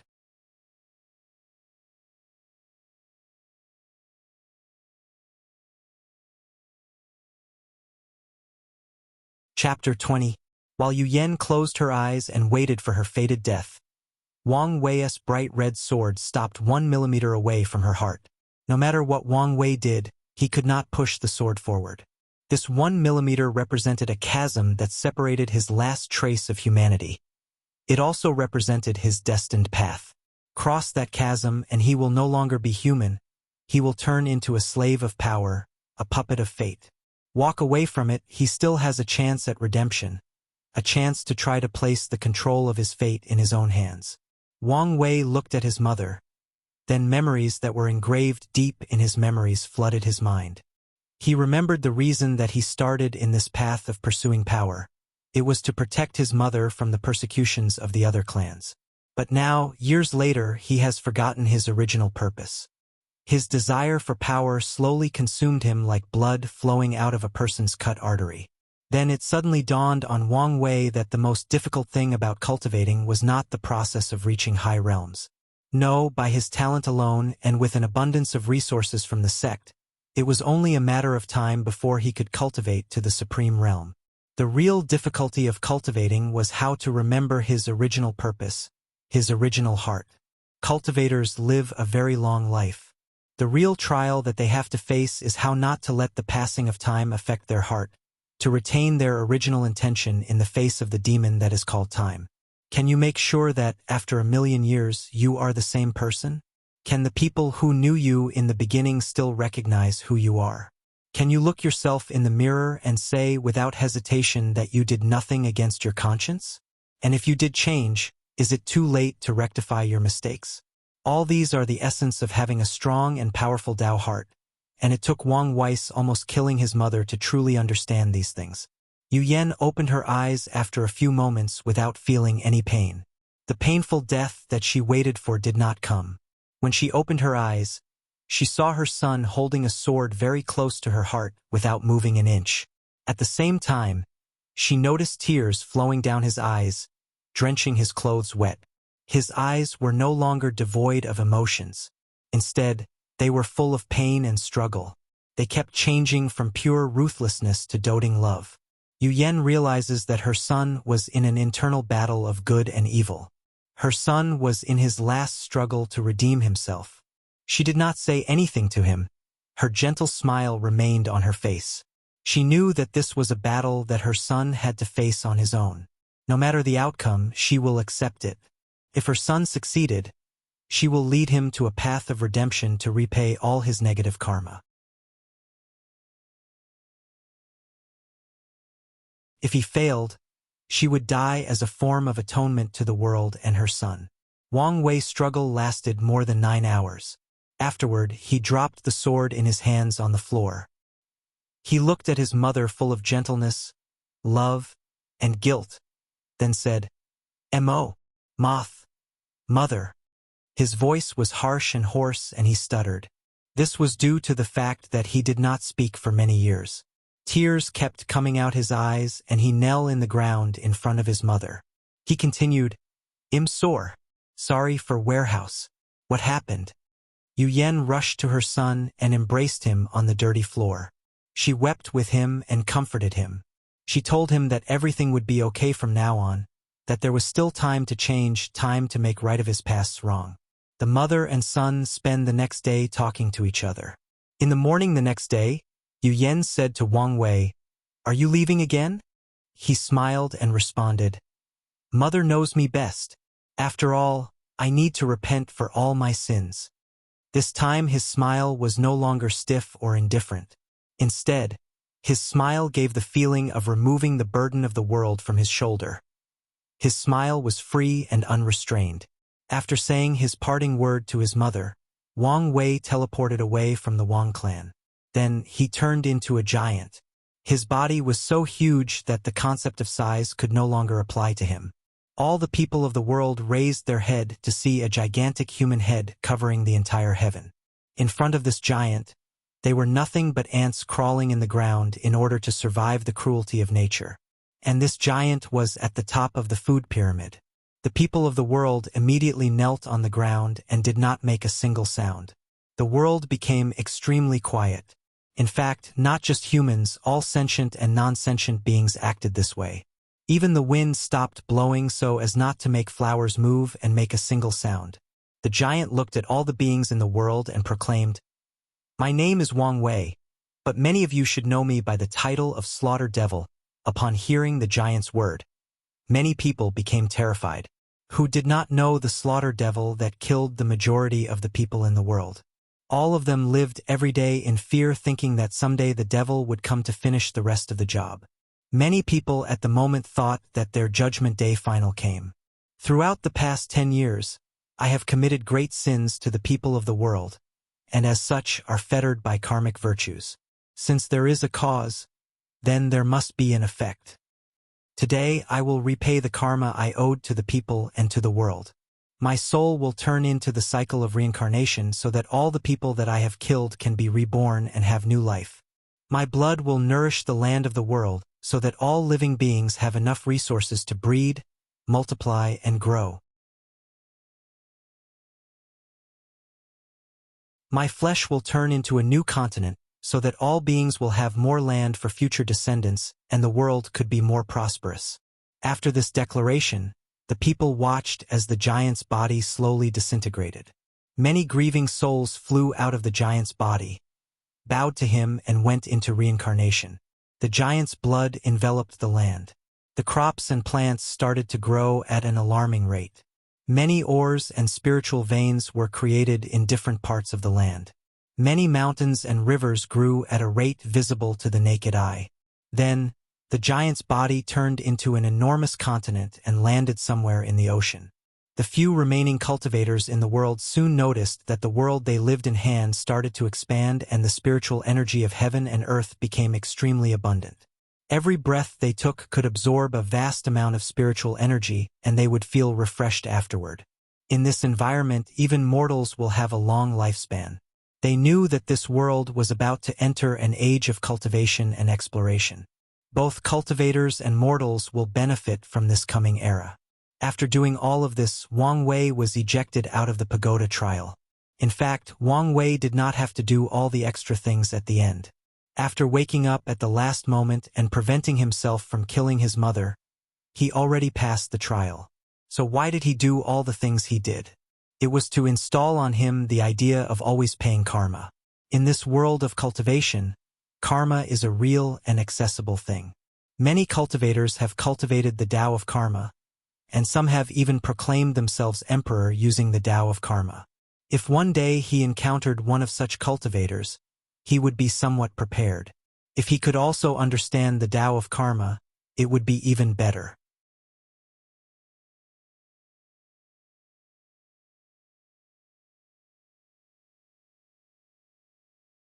Chapter 21. After Wang Wei was ejected out of the pagoda trial, he stood there pondering for a few moments. In the past few months, he had already passed 5 trials, but 2 of them had the most influence on him. This first of which was when he was shown his true self in the chamber of mirrors of retributions. The second one was this trial of greed for power. Both of them invoked the same message. What price are you willing to achieve your goals? Wang Wei was a confident man. He believed that with his methodical plans, he had more than 80% chance of proving the Tao and becoming a great emperor. But he could not answer with any certainty whether he would change throughout his journey to the top, whether he could still maintain his original heart. As the saying goes, time is the enemy of us all. This saying could be interpreted in many ways. For mortals, time is the driving force that leads them to the eternal silence known as death. And the same could be said for cultivators, although the process will be longer for them. But what about great emperors? They have escaped the shackles of time and have infinite lifespans. So what is the meaning of time for them? Well, now Wang Wei understood that time is an eternal test for great emperors. Can their heart and mind withstood the ravage of time? Are they their true self after experiencing the vicissitude of time?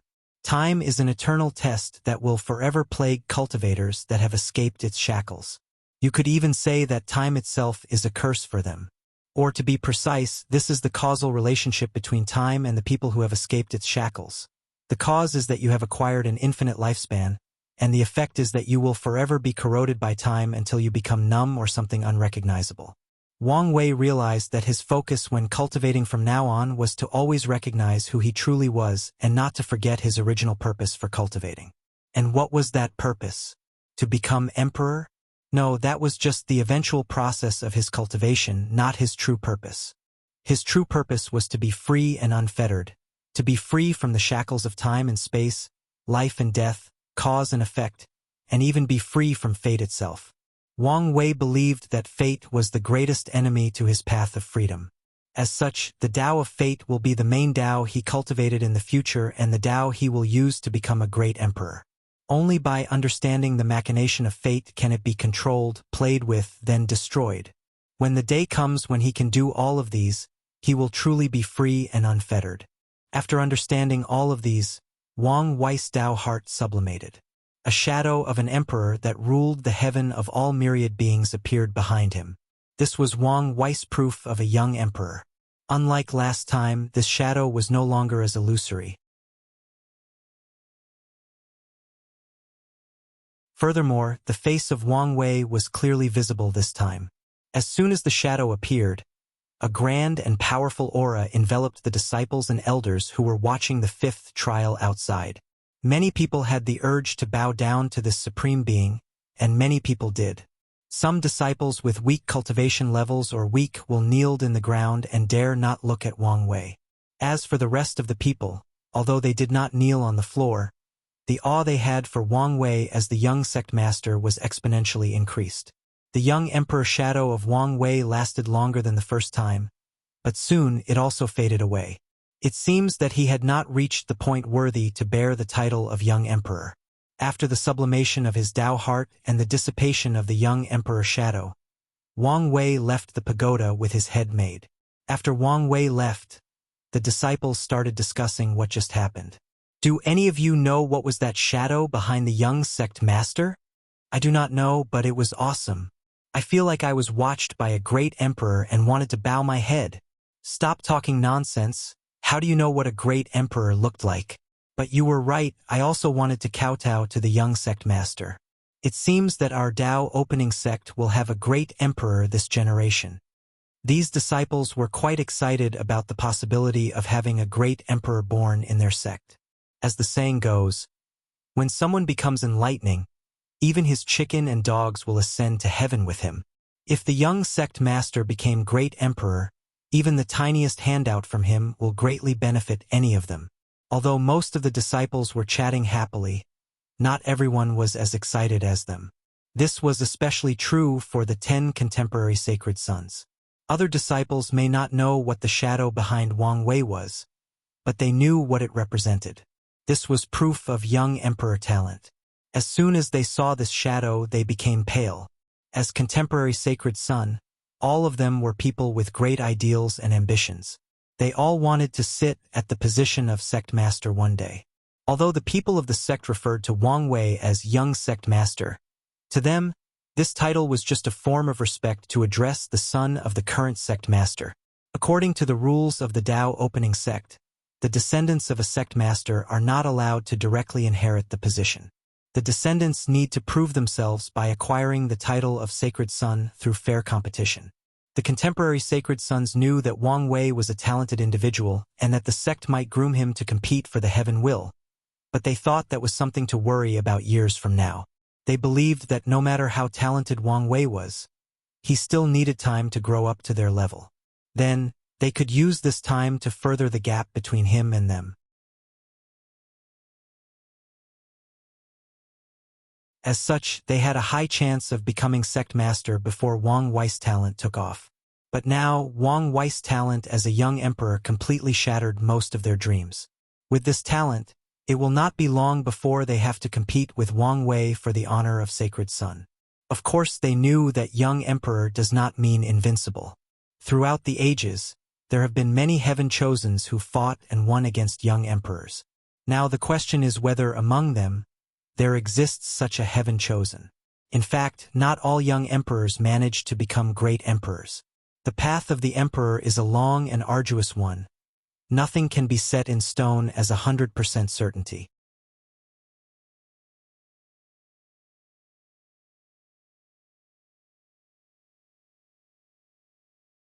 Chapter 22. In a magnificent mountain floating in the cloud lies the sect master hall. The spiritual energy in this mountain is the most abundant of the Tao opening sect. This was the formal residence of the sect master and where most of the meeting of the sect took place. In fact, the whole Tao opening sect is made up of a group of mountains. They start from the ground all the way to the clouds. The closer to the ground, the less spiritual energy a mountain contains. The mountains in the ground is where the outer disciples and the handymen are located. The mountains of the outer disciples are connected to the mountains of the inner disciples by multiple enormous chains. These chains allowed people to easily walk on them. As for the core disciples' mountain and other areas of the sect, you have to be able to fly to reach there. This is the reason that Wang Wei is always accompanied by his head maid.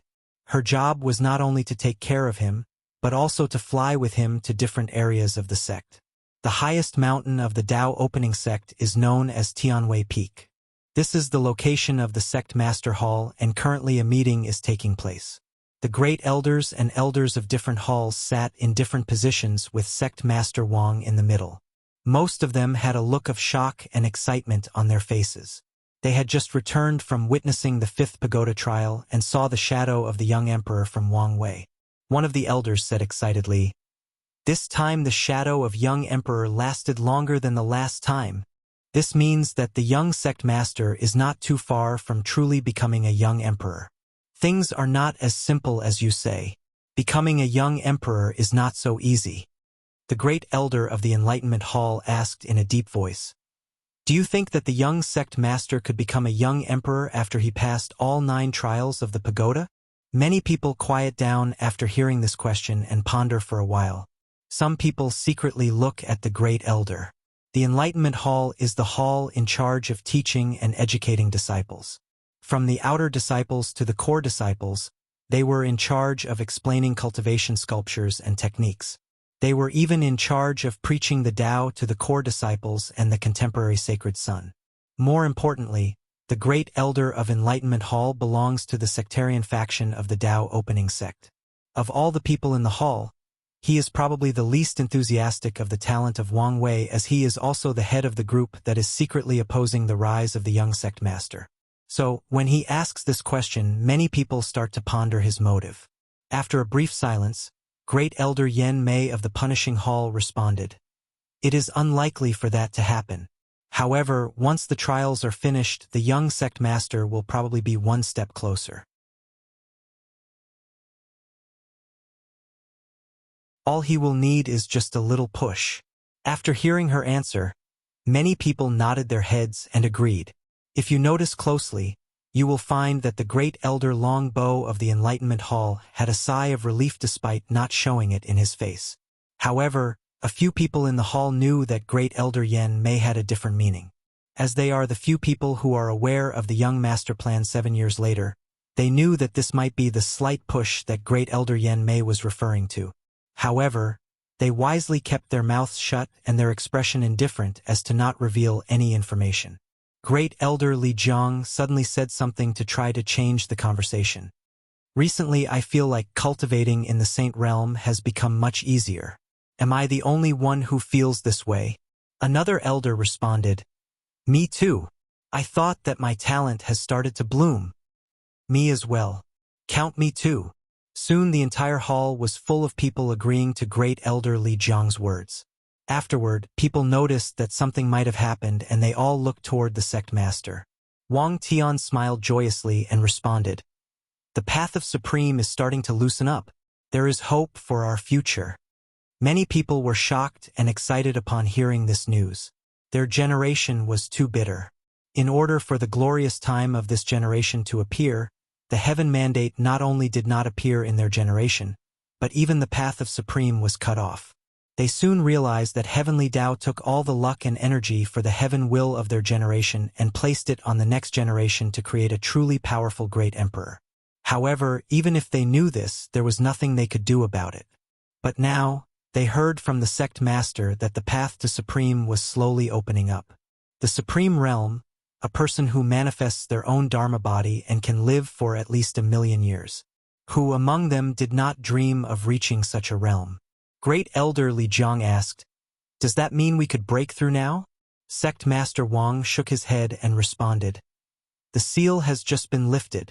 Although it is theoretically possible, the chances are too small. Although this answer was a little disappointing, the elders were not affected. As long as there was hope, the great elder of the formation hall asked, "Sect Master, are you still going through mortal dust to break through the supreme realm? According to your foundation, it seemed unnecessary." Sect Master Wang Tian responded, "It is better to go through with it and increase my foundation. That way, I can cultivate faster in the supreme realm and have stronger battle strength." The other elders nodded and agreed with the sect master's ideal of planting a firm foundation for the future. Soon afterward, Great Elder Yen Mei chimed in the conversation. "Sect Master, it is better to prepare to be the first to make the breakthrough.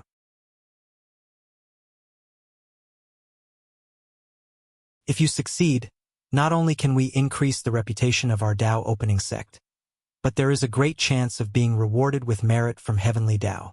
Upon hearing her words, Wang Tian's eyes lit up like a Christmas tree. He did not really care about things like reputation, but merit would be of great help to him.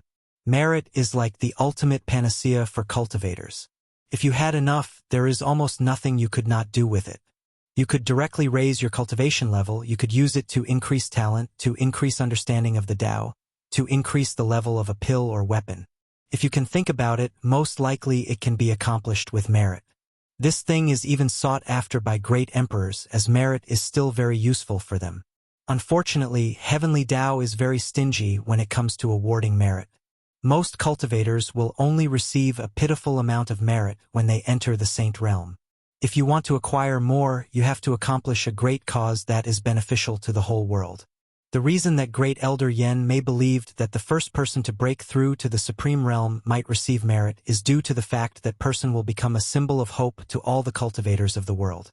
He or she will announce to the world that the path of cultivation is not cut off. Furthermore, heavenly Tao will reward merit to such a person as a way to pay off the karma of cutting off the path of supreme in the last generation. In this world, even heavenly Tao cannot fully escape the shackles of karma.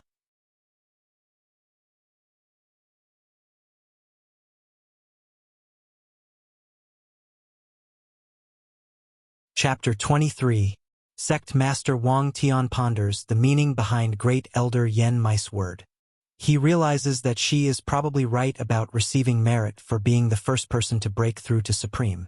Wang Tian says to the other elders, "In that case, we need to properly monitor all the major sects in the world. Even the powerful and talented loose cultivator should not be missed.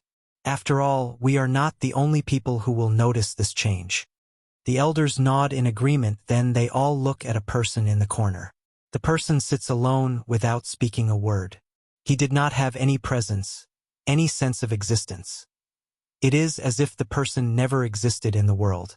The only time he is noticed is when you look directly at him.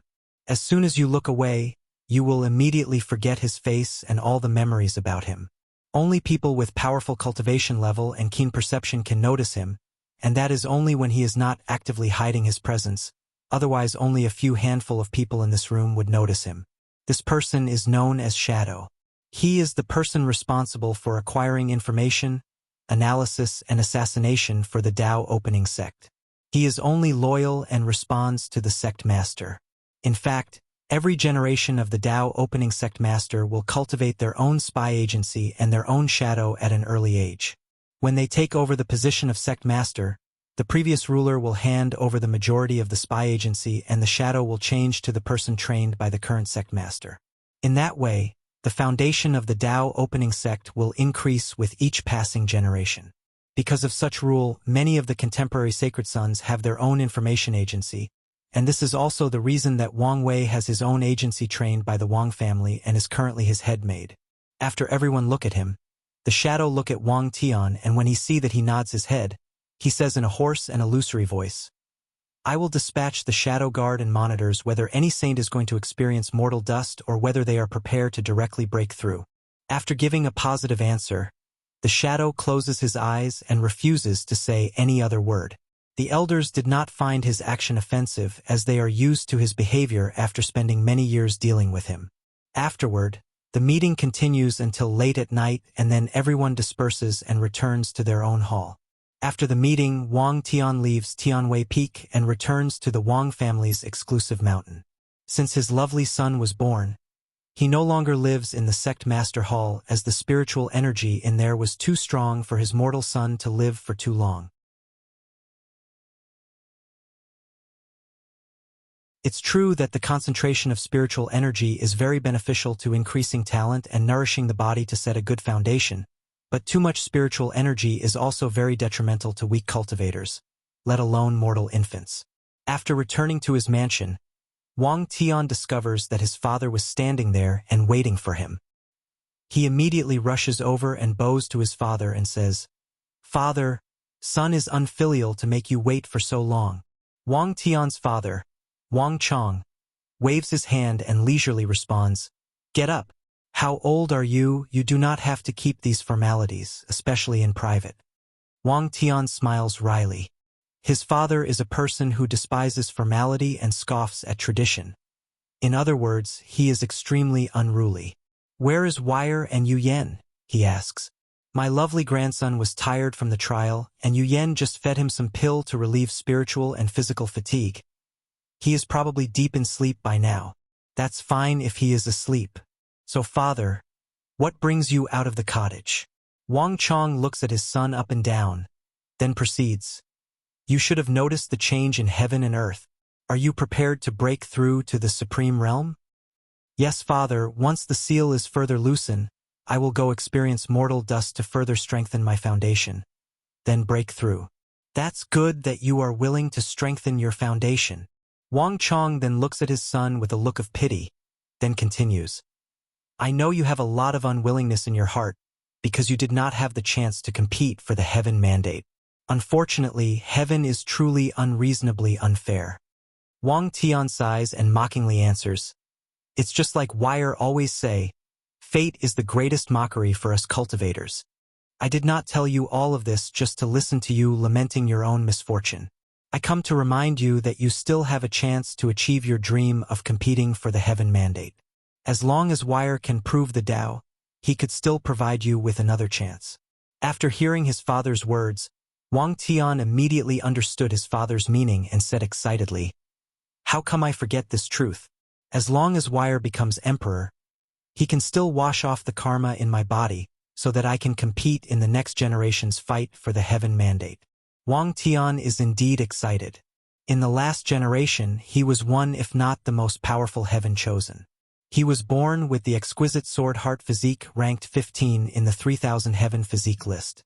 He has practiced sword Tao to an extremely high realm and overwhelmed the majority of his peers. Cultivators all over the world voted him as the person who is most likely to win the heaven mandate.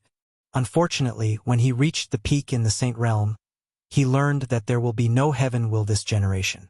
What was more tragic was the fact that even the path of Supreme was also cut off and sealed. Their generation wailed in agony and screamed that heaven was unfair.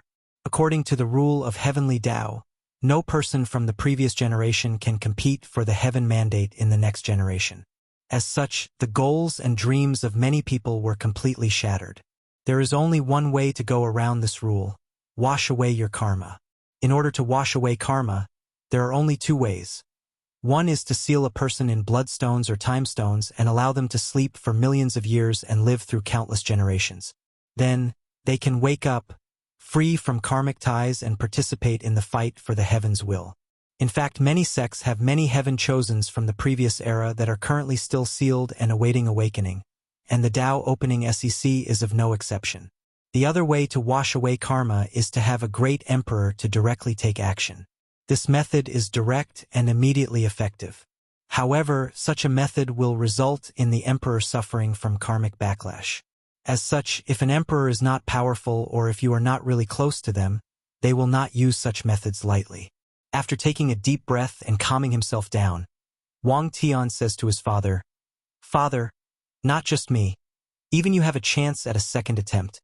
Upon hearing this, Wang Chang's face remains calm and answers with a look of sadness.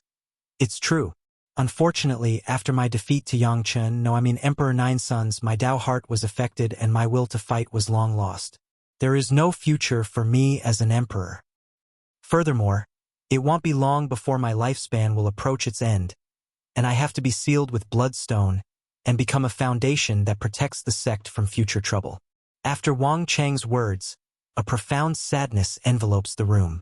Wang Tian knew that his father had suffered a great mental blow during his fight for heaven 3 generations ago. Furthermore, his father's age was long past the limit of 1,000,000 years for the supreme realm. Of course, due to how powerful his cultivation method is, his lifespan was way longer than ordinary supreme realm powerhouse. However, he will have to face the issue of lifespan sooner or later. Suddenly an idea appears in Wang Tian's head and responds, "Father, as long as Wire succeed in sitting on the emperor throne, you could still walk on the path of immortality, or even better the path of Tao ancestor."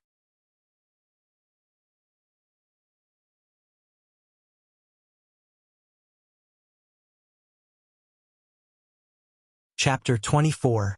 After hearing his son mention the path of immortality, a look of yearning appears in Wang Chang's face, followed by a great deal of disdain.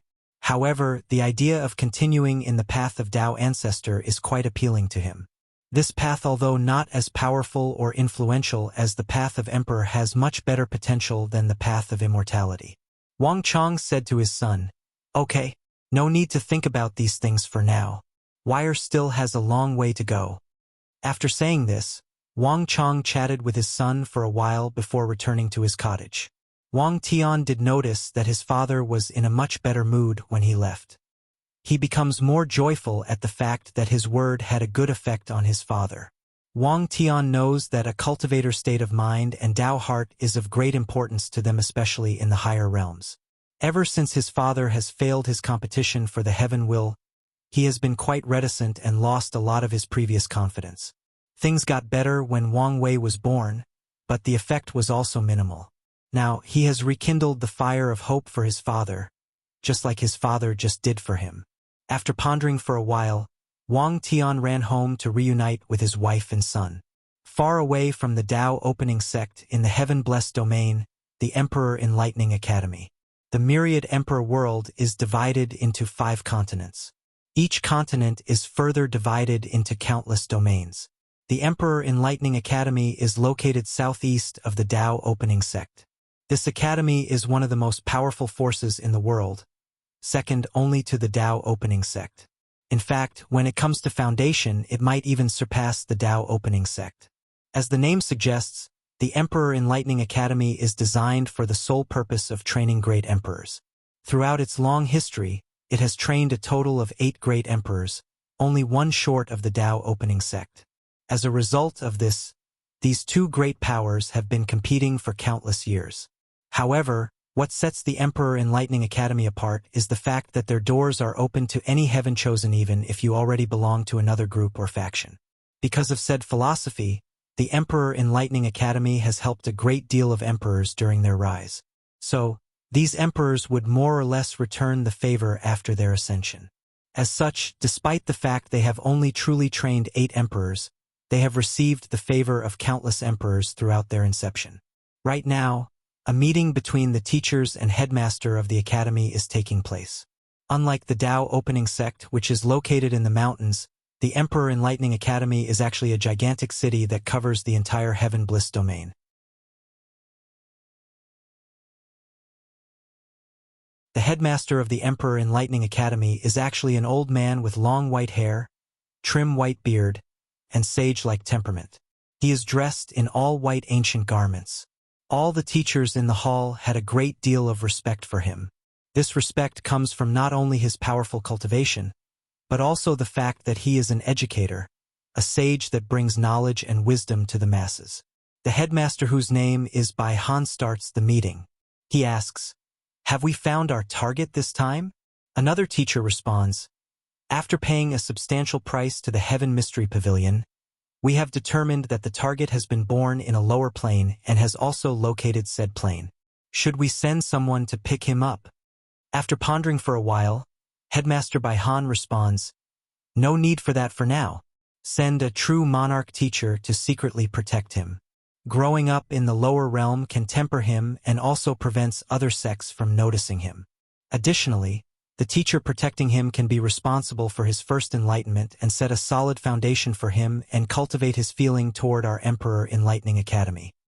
Headmaster, we also need to send him an identity token, reminds another teacher.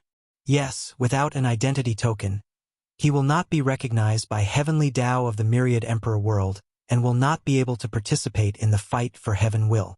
According to the laws of heaven, people not born in the Myriad Emperor world could not participate in the fight to prove the Tao unless a very precious identity token is given. This is similar to the citizenship that Wang Wei received when he was born.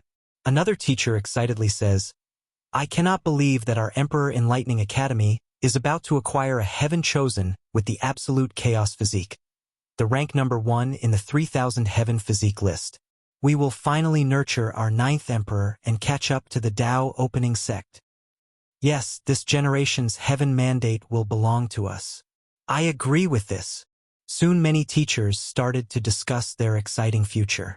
Seeing that the majority of people in this room start to become arrogant and proud, Headmaster Bai Hai frowns and says in disapproval tone, do not be proud and happy too quickly. Don't forget, this is a glorious time where the number 2 physique, heavy axe physique, and the number 3, 7 desire 6 emotion physique has appeared. Furthermore, there is still the anomaly that appears in the Tao opening sect. From the information we have received, the young sect master of the Tao opening sect has the posture of a young emperor.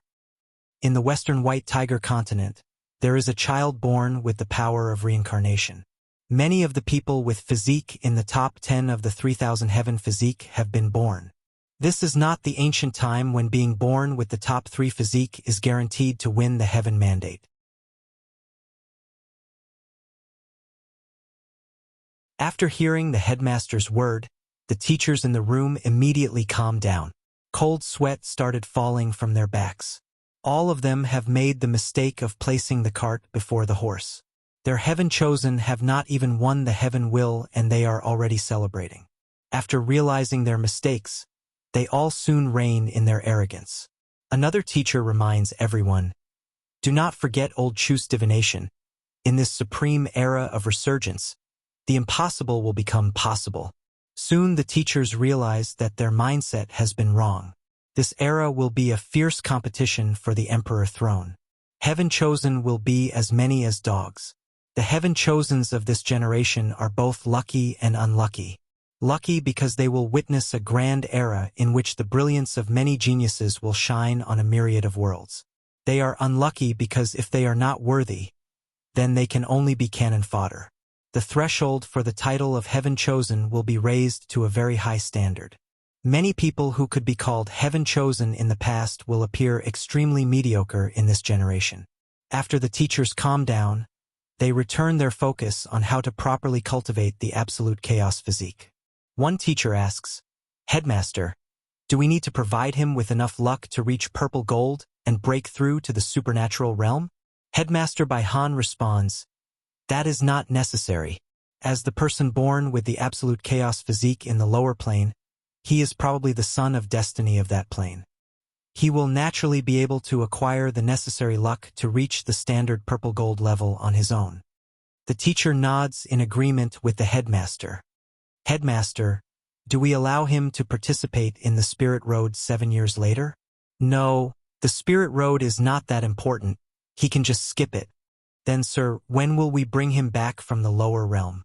After pondering for a while, the headmaster answers, after most of the heaven chosen of this generation reach the supernatural realm, the academy will be formally open.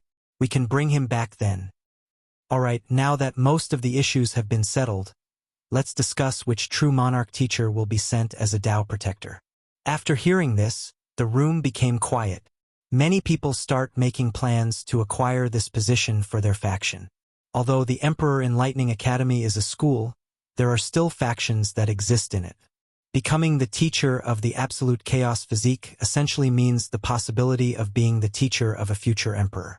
No one wants to give up such an opportunity.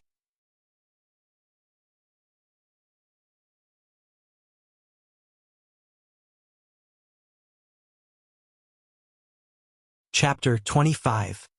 Few days have passed since Wang Wei passed the 5th trial. He is now preparing to enter the sixth one. While flying in the air accompanied by his headmaid, Wang Wei asks her for the latest information that he needs to know and analyze. She responds, "According to the information we received, the Enlightening Emperor Academy has secretly been moving around lately. Do you know the reason?" asks Wang Wei. "We do not know for sure, but there are rumors that they have found the absolute chaos physique, but we could not verify if this information is true or not. The Academy has even launched a massive cleanup after the news leak. Many of our hidden spies were killed." Wang Wei ponders for a while. The rumors are most likely true given how severe the Academy reacted after the news leak. He suddenly asks, "What about the other two top physiques?" "According to our information, the number 2 physique, the heavy axe body, is the crown prince of the Great Zhou Imperial Dynasty. As for the number 3 physique, the 7 emotion 6 desire body, we only know that it is a girl, and she was found in the Eastern Azure Dragon continent. As for what force has acquired her, there is currently no information." Wang Wei smells the incoming storm from the whereabouts and actions of the number 2 and 3 physique. Usually, a sect will normally start to brag to the world about their heaven chosen as a way to form momentum for them. However, the Enlightening Emperor Academy and the power faction in the Eastern Azure Dragon continent chose the opposite and became quite low-key. This is actually quite unusual. This can only mean that they are preparing for the right time when all other Heaven Chosen's momentum reach a peak period, then use them as a stepping stone for their own people. After thinking about this, Wang Wei's sense of urgency rises quickly. He needs to advance his plans so that he will not become the stepping stone for someone else. After chatting with his handmaid for a while, Wang Wei soon reaches the place where the pagoda trial takes place. Then, without hesitation, he entered. In this trial, Wang Wei finds himself being a very powerful cultivator. He is also the sect master of one of the most powerful sects of the world. His every word can dictate the life of countless people. Under his leadership, his sect reached the most prosperous heights since its creation. While everything seems to be going well for him, an enemy of Wang Wei's sneak attacks him while he is leading the sect's disciples to a secret realm. The worst part about this is the fact his enemy did not kill him, but abolished his cultivation level, then shatters his Tao. After this incident, Wang Wei finds himself living a life of hell. He becomes a crippling beggar. He had no home to live and had to beg in the street to live. When the winter's cold arrived, Wang Wei had to find throwaway clothes and stitch them together as a blanket to warm himself and prevent himself from freezing to death. When the autumn's rain washed away the world, a few temples had provided shelters to a group of beggars, and Wang Wei was lucky enough to be one of them. The worst part of this experience for Wang Wei was not the constant changing mood of Mother Nature, but the never-ending hunger and the constant humiliation. Every day, Wang Wei had to go forage for food in the city. Since he is a beggar, he lives in the slum, the poor area infested with crime. The people living in the slum barely had enough food to feed themselves, let alone help others. Once in a while, some good Samaritans would feel bad for Wang Wei and provide him with enough food to barely keep alive. On some good day, some rich merchant or nobles would pass by the slums and give the beggars some food.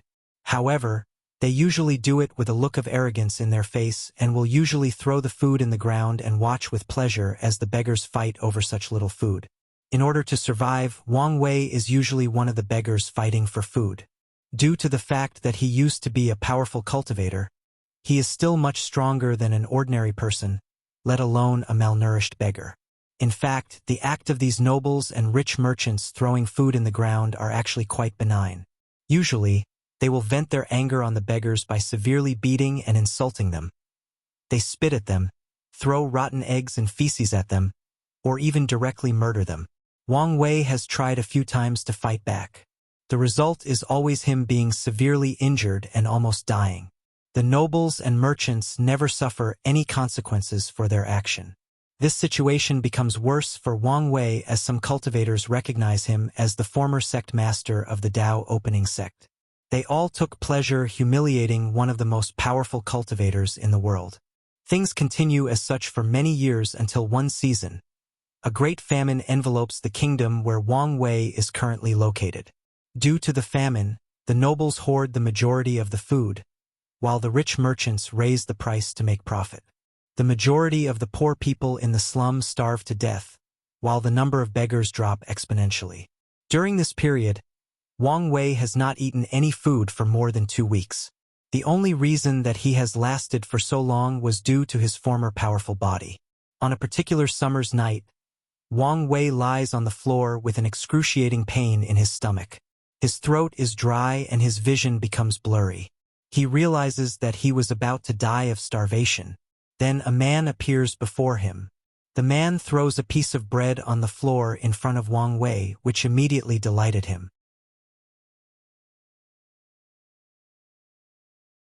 However, his joy did not last long as the man actually urinated on the bread, then looked at him with a mocking smile and watched with an expectant joy for him to reach out and eat the piece of bread. Wang Wei looks at the bread, then swallows his saliva with a look of desire. Then, he raises his head and looks at the man with his blurred vision. Afterward, he closed his eyes and rested. His pride will never allow him to reach such low bottom. He would rather starve to death than eat such a disgusting thing to survive. Who was he? One of the most powerful cultivators in the world. The sect master of one of the most powerful sects in the world. How can he do such a thing as eating bread filled with urine? He would rather die than suffer such humiliation. Soon afterward, Wang Wei's wish was granted to him. He starved to death and was immediately exiled out of the pagoda. Wang Wei thought that his act of placing his pride over his life would be the key that allowed him to pass the trial. But in fact, after exiting the trial, he actually fails to pass the 6th trial.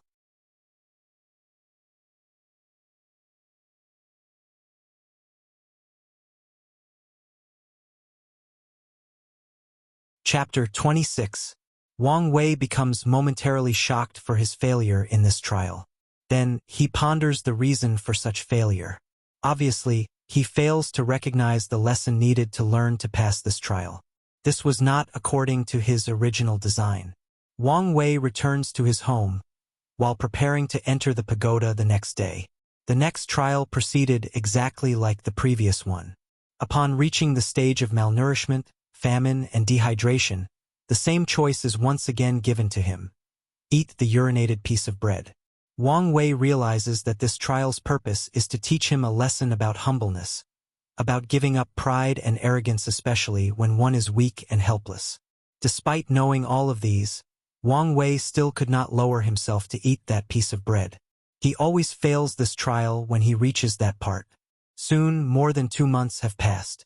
Wang Wei was still stuck in the 6th pagoda trial. He has tried a total of 9 times. Each has resulted in failure. As a result of this, many disciples including Li Jun have already started the 7th trial. Many people in the sect are wondering if the young sect master has reached his limit. At Tianwei Peak, a meeting of the elders was taking place. Their discussion involves Wang Wei and his inability to pass the 6th pagoda trial. The great elder of the formation hall, who has a great relationship with Wang Wei, asks, "Sect master, should we do something to help the young sect master?" Upon hearing this, many people direct their gaze toward Wang Tian, who shakes his head in disapproval and responds, "There is no need to do this. This trial is designed to temper his Tao heart. It will not do him any good for us to help him." Great Elder Yan Mei asks, "At least we can shut down the vision formation that allows people outside the pagoda to watch the trial. The act of eating urinated bread is a great insult to the prestige of the young master, especially in the future if he manages to prove the Tao." The room immediately becomes quiet after hearing Great Elder Yan Mei's words. Many people are in fact worrying about this. What impact will this trial have on the image of a future great emperor? What is a great emperor? A being that has escaped the shackles of time, life and death. A manifestation of the great Tao itself. How can such a being be humiliated? Sect Master Wang Tian looks at everybody present in the meeting, then answers, "This is exactly the purpose of designing this trial. To teach Wire that no matter what height he reaches in the future, never forget his origin even if he was the humblest of beggar. When he reaches such an unimaginable realm, his deeds and past will forever be glorified by future generations. However, before reaching such height, his pride and arrogance only shows his insignificant state of mind, his ignorance, and the fact that he is not yet worthy to be bathed in the light of true glory. While the meeting is taking place, in the Wang family exclusive mountain, Wang Wei, who has been in a terrible mood the past 2 months, was invited into a room by his mother Yu Yan. Upon entering the room, Yu Yan watches her disheveled son with distress. She can easily notice the difference from 2 months ago. His eyes are bloodshot, signifying the fact that he has not had enough sleep in the past few months. His clothes are no longer clean and tidy. His eyes, who once were full of wisdom, maturity, and confidence, are now full of doubt and confusion. Yu Yan watches his son dotingly and wishes she could just go over and tell him that this trial is not necessary. Even without it, he could still accomplish great things in life. However, she knows better that this is not the time to be soft. She said, "Wire, your father is in a meeting with the elders right now. I'm worried that someone will use this failure to attack you. Come and watch so you could receive the information beforehand and be prepared for an attack." Then, she takes out a mirror showing the scene of the meeting in Tianwei Peak. Wang Wei sits next to his mother and watches the elders argue about how to deal with his recent failure in the pagoda trial. Then, he listens to his father's awe-inspiring speech about the relationship between humility and glory. Then, something dawns on him. Where does this unfounded pride come from? It's true that he is born with great wealth and good fortune. Even in his past life, he was considered a second-generation rich young master. However, his birthrights have no direct indication for his future achievement, especially in this world of cultivation. Even the most humble beggar can one day sit in the throne of emperor overlooking myriad beings. Emperor One Eye is a perfect example of this. He was born a slave of a family in the western White Tiger continent. However, one day the family he served was brutally massacred. As a poor mortal, he was forced to beg in order to survive. In one of his encounters during that period of his life, some random rich noble stabbed one of his eyes, permanently blinding it. However, fate was in favor of such a lowly beggar. After a lucky encounter, he started on the path of cultivation. With his hard work and talent, he beat all the heaven-chosen from powerful factions and lineage and proved the Tao. In fact, throughout his life, this emperor never healed his blind eye even when he became a great emperor. As a matter of fact, he even took the name One Eye after proving the Tao to remind him of his humble origin. So, what is Wang Wei's so-called pride worth compared to the life of Emperor One Eye? If someone asked him to throw away his pride, to be lower than a beggar, to be a slave in exchange for 100% guarantee to become a supreme emperor, would he accept it? Of course he would. The starting point of someone is not something that can determine the limits of their achievement.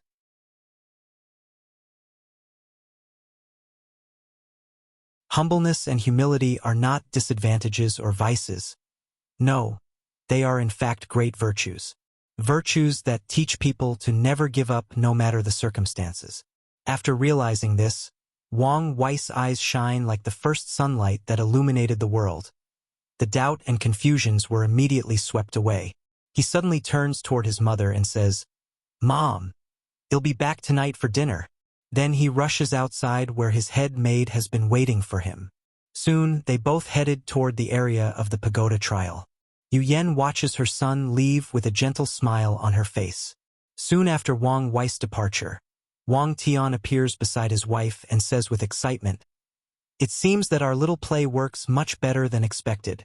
Why do you and the elders have to go through all that trouble? Would it not be better to just tell him all of this? Wire is an extremely intelligent kid. If we were to tell these things directly, it would not have such a good effect. Only when he realizes it by himself can he learn something and sublimates his state of mind. The only trouble we had with this plan is the fact that Wire might realize that this is just a play directed toward him. Fortunately, his state has not been ideal the past 2 months. After leaving his home, Wang Wei directly enters the pagoda for his 10th time for the 6th trial of the pagoda. This time around, the story follows the same trajectory. After his fall, Wang Wei still becomes a beggar. However, this time his state of mind was different. He has accepted the humility and humbleness of his life. He tries every means for survival, while trying to find a chance to change his life. When the arrogant man handed him the piece of bread filled with urine, he picked it up without hesitation and ate it. He did show any emotion such as struggle, suffering, or humiliation, just the desire to survive and the hope of a better tomorrow. And things did eventually get better for Wang Wei. After managing to barely survive the famine, one of his former loyal advisors from the sect tracked him down and provided him with a pill that could heal his crippled body at the cost of losing all his previous cultivation. He did not mind all of these. He again starts from scratch and only took a few years to heal his shattered Tao and reach a height beyond his previous peak. Afterward, he singularly slaughters all his enemies and the people who had betrayed him. He easily retook control over the Tao opening sect and led it to an even more prosperous era. Then, he went back to the slum where he used to live and rewarded the few people who helped him during those times. The only thing he did not do was to humiliate or kill the people who did him wrong during his days as a beggar. In fact, he did not even hide the fact.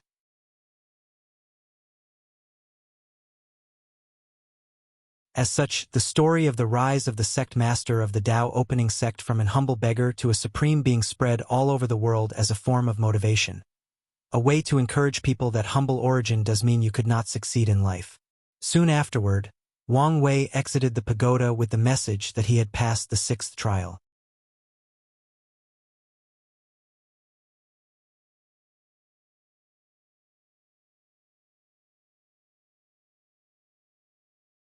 Chapter 27. After this trial, Wang Wei had learned a great deal of things about himself. Despite his humble appearance, Wang Wei discovers that he had a great deal of arrogance and pride hidden deep in his bones. Unlike people who display their arrogance on their face and action, Wang Wei's arrogance is displayed in the form of alienating ordinary people or people who he believed did not have the status or strength to be on the same level as him. For example, Wang Wei might be talking to someone with polite words and a comforting smile, but in fact, he would never be friends or associate with someone of lower status than himself unless he has a purpose for doing so. The politeness he displayed when conversing with other people is due to his education. His polite and comforting smile is just a way to display his charm and increase his charisma, to develop a positive image to the world. Unfortunately, there is deep pride or hubris hidden behind the polite smile, and arrogance stems from the belief that one day, he will become a powerful being that forces all myriad things to bow down to him. If it was not for this pagoda trial, Wang Wei might spend the rest of his life without being aware of such excessive pride, which would in turn cause him a great deal of danger if used by his enemies one day. The impact of Wang Wei spending so much time passing the 6th trial did not immediately go away. Disciples in the sect are constantly discussing whether the young sect master had reached his limits. Wang Wei is aware that someone might be secretly spreading rumors to discredit him, so he immediately took action to change the narrative. How does he do that? Simple. He immediately enters the 7th trial and tries to be the first to pass it despite his 2 months late start. The 7th trial could be said to be simple, yet at the same time the most difficult. This trial involves religion and brainwashing. In this world, there are many powerful religion and cult who rely on people's belief as a way to cultivate. As a result of these religions' desire for people to devote their entire life and belief to them, they develop techniques that brainwash people and forcibly distort their minds, ideology, memories, and even personality. The most famous of which was Buddhism. In the myriad emperor world, Buddhism once had a glorious era. Many great Buddha emperors were born in different Buddhist sects throughout the world. Their emperor sculpture, the past, present, and future Buddha was renowned as the most powerful scripture in the world. Unfortunately, something happened that changed the very nature of every Buddhist. Instead of pursuing enlightenment, the Buddhist sects started to gather incense through believers. They brainwashed both ordinary people and cultivators as a way to quickly cultivate. Not much record is left in the Tao opening sect from that time period.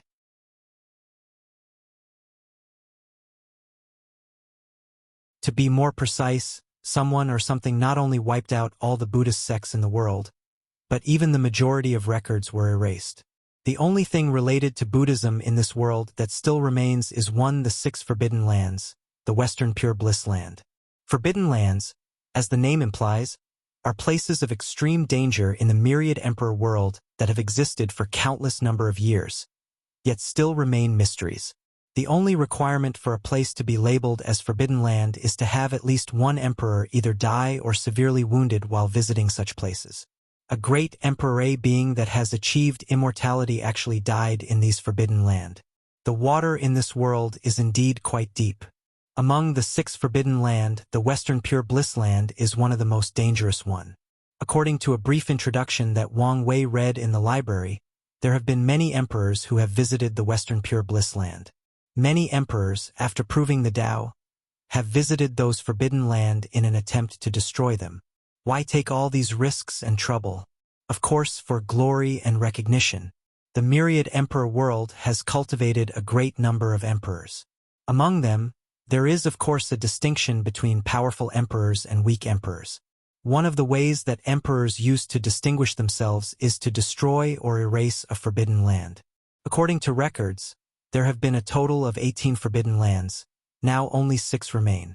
Some forbidden lands are dated before the first ever Emperor Heaven Opening Emperor was born in this world. The Western Pure Bliss Land has affected a large number of emperors. Once they enter the core area, there are only 3 outcomes that await them upon exiting: death, severe injury, or being brainwashed into believing in the great Maitreya Mother Buddha. Once their belief has changed, the Tao that these emperors cultivated will be forcibly rewritten to contain Buddhist's nature or origin. When Wang Wei learned about this fact, he was completely horrified. What kind of being would be able to manipulate the Tao of an emperor, unless he is more powerful than him or her?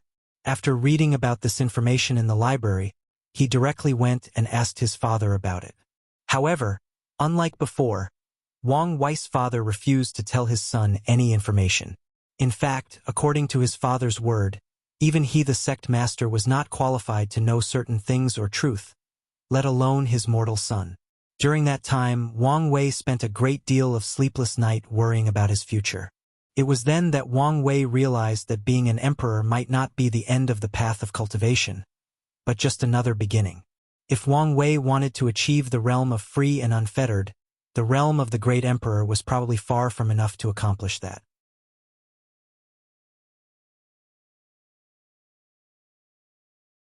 Maybe, somewhere out there, in the vast universe, in the limitless chaos, a great emperor was nothing but a bigger ant from the truly powerful cultivators. After having these thoughts, Wang Wei had forced himself to calm down and place all these memories and thoughts in a deep corner of his mind. After all, he was not even an emperor yet. Hell, he was not even a cultivator yet. How can he ponder and stimulate the greatness and insignificance of an emperor? Despite all of the initial fear, Wang Wei vowed that he would one day unveil the secret and mysteries of all of these forbidden lands. You're tuning in to the Legend of the Vagabond YouTube channel. Don't forget to subscribe and join us on this journey to catch the most captivating stories.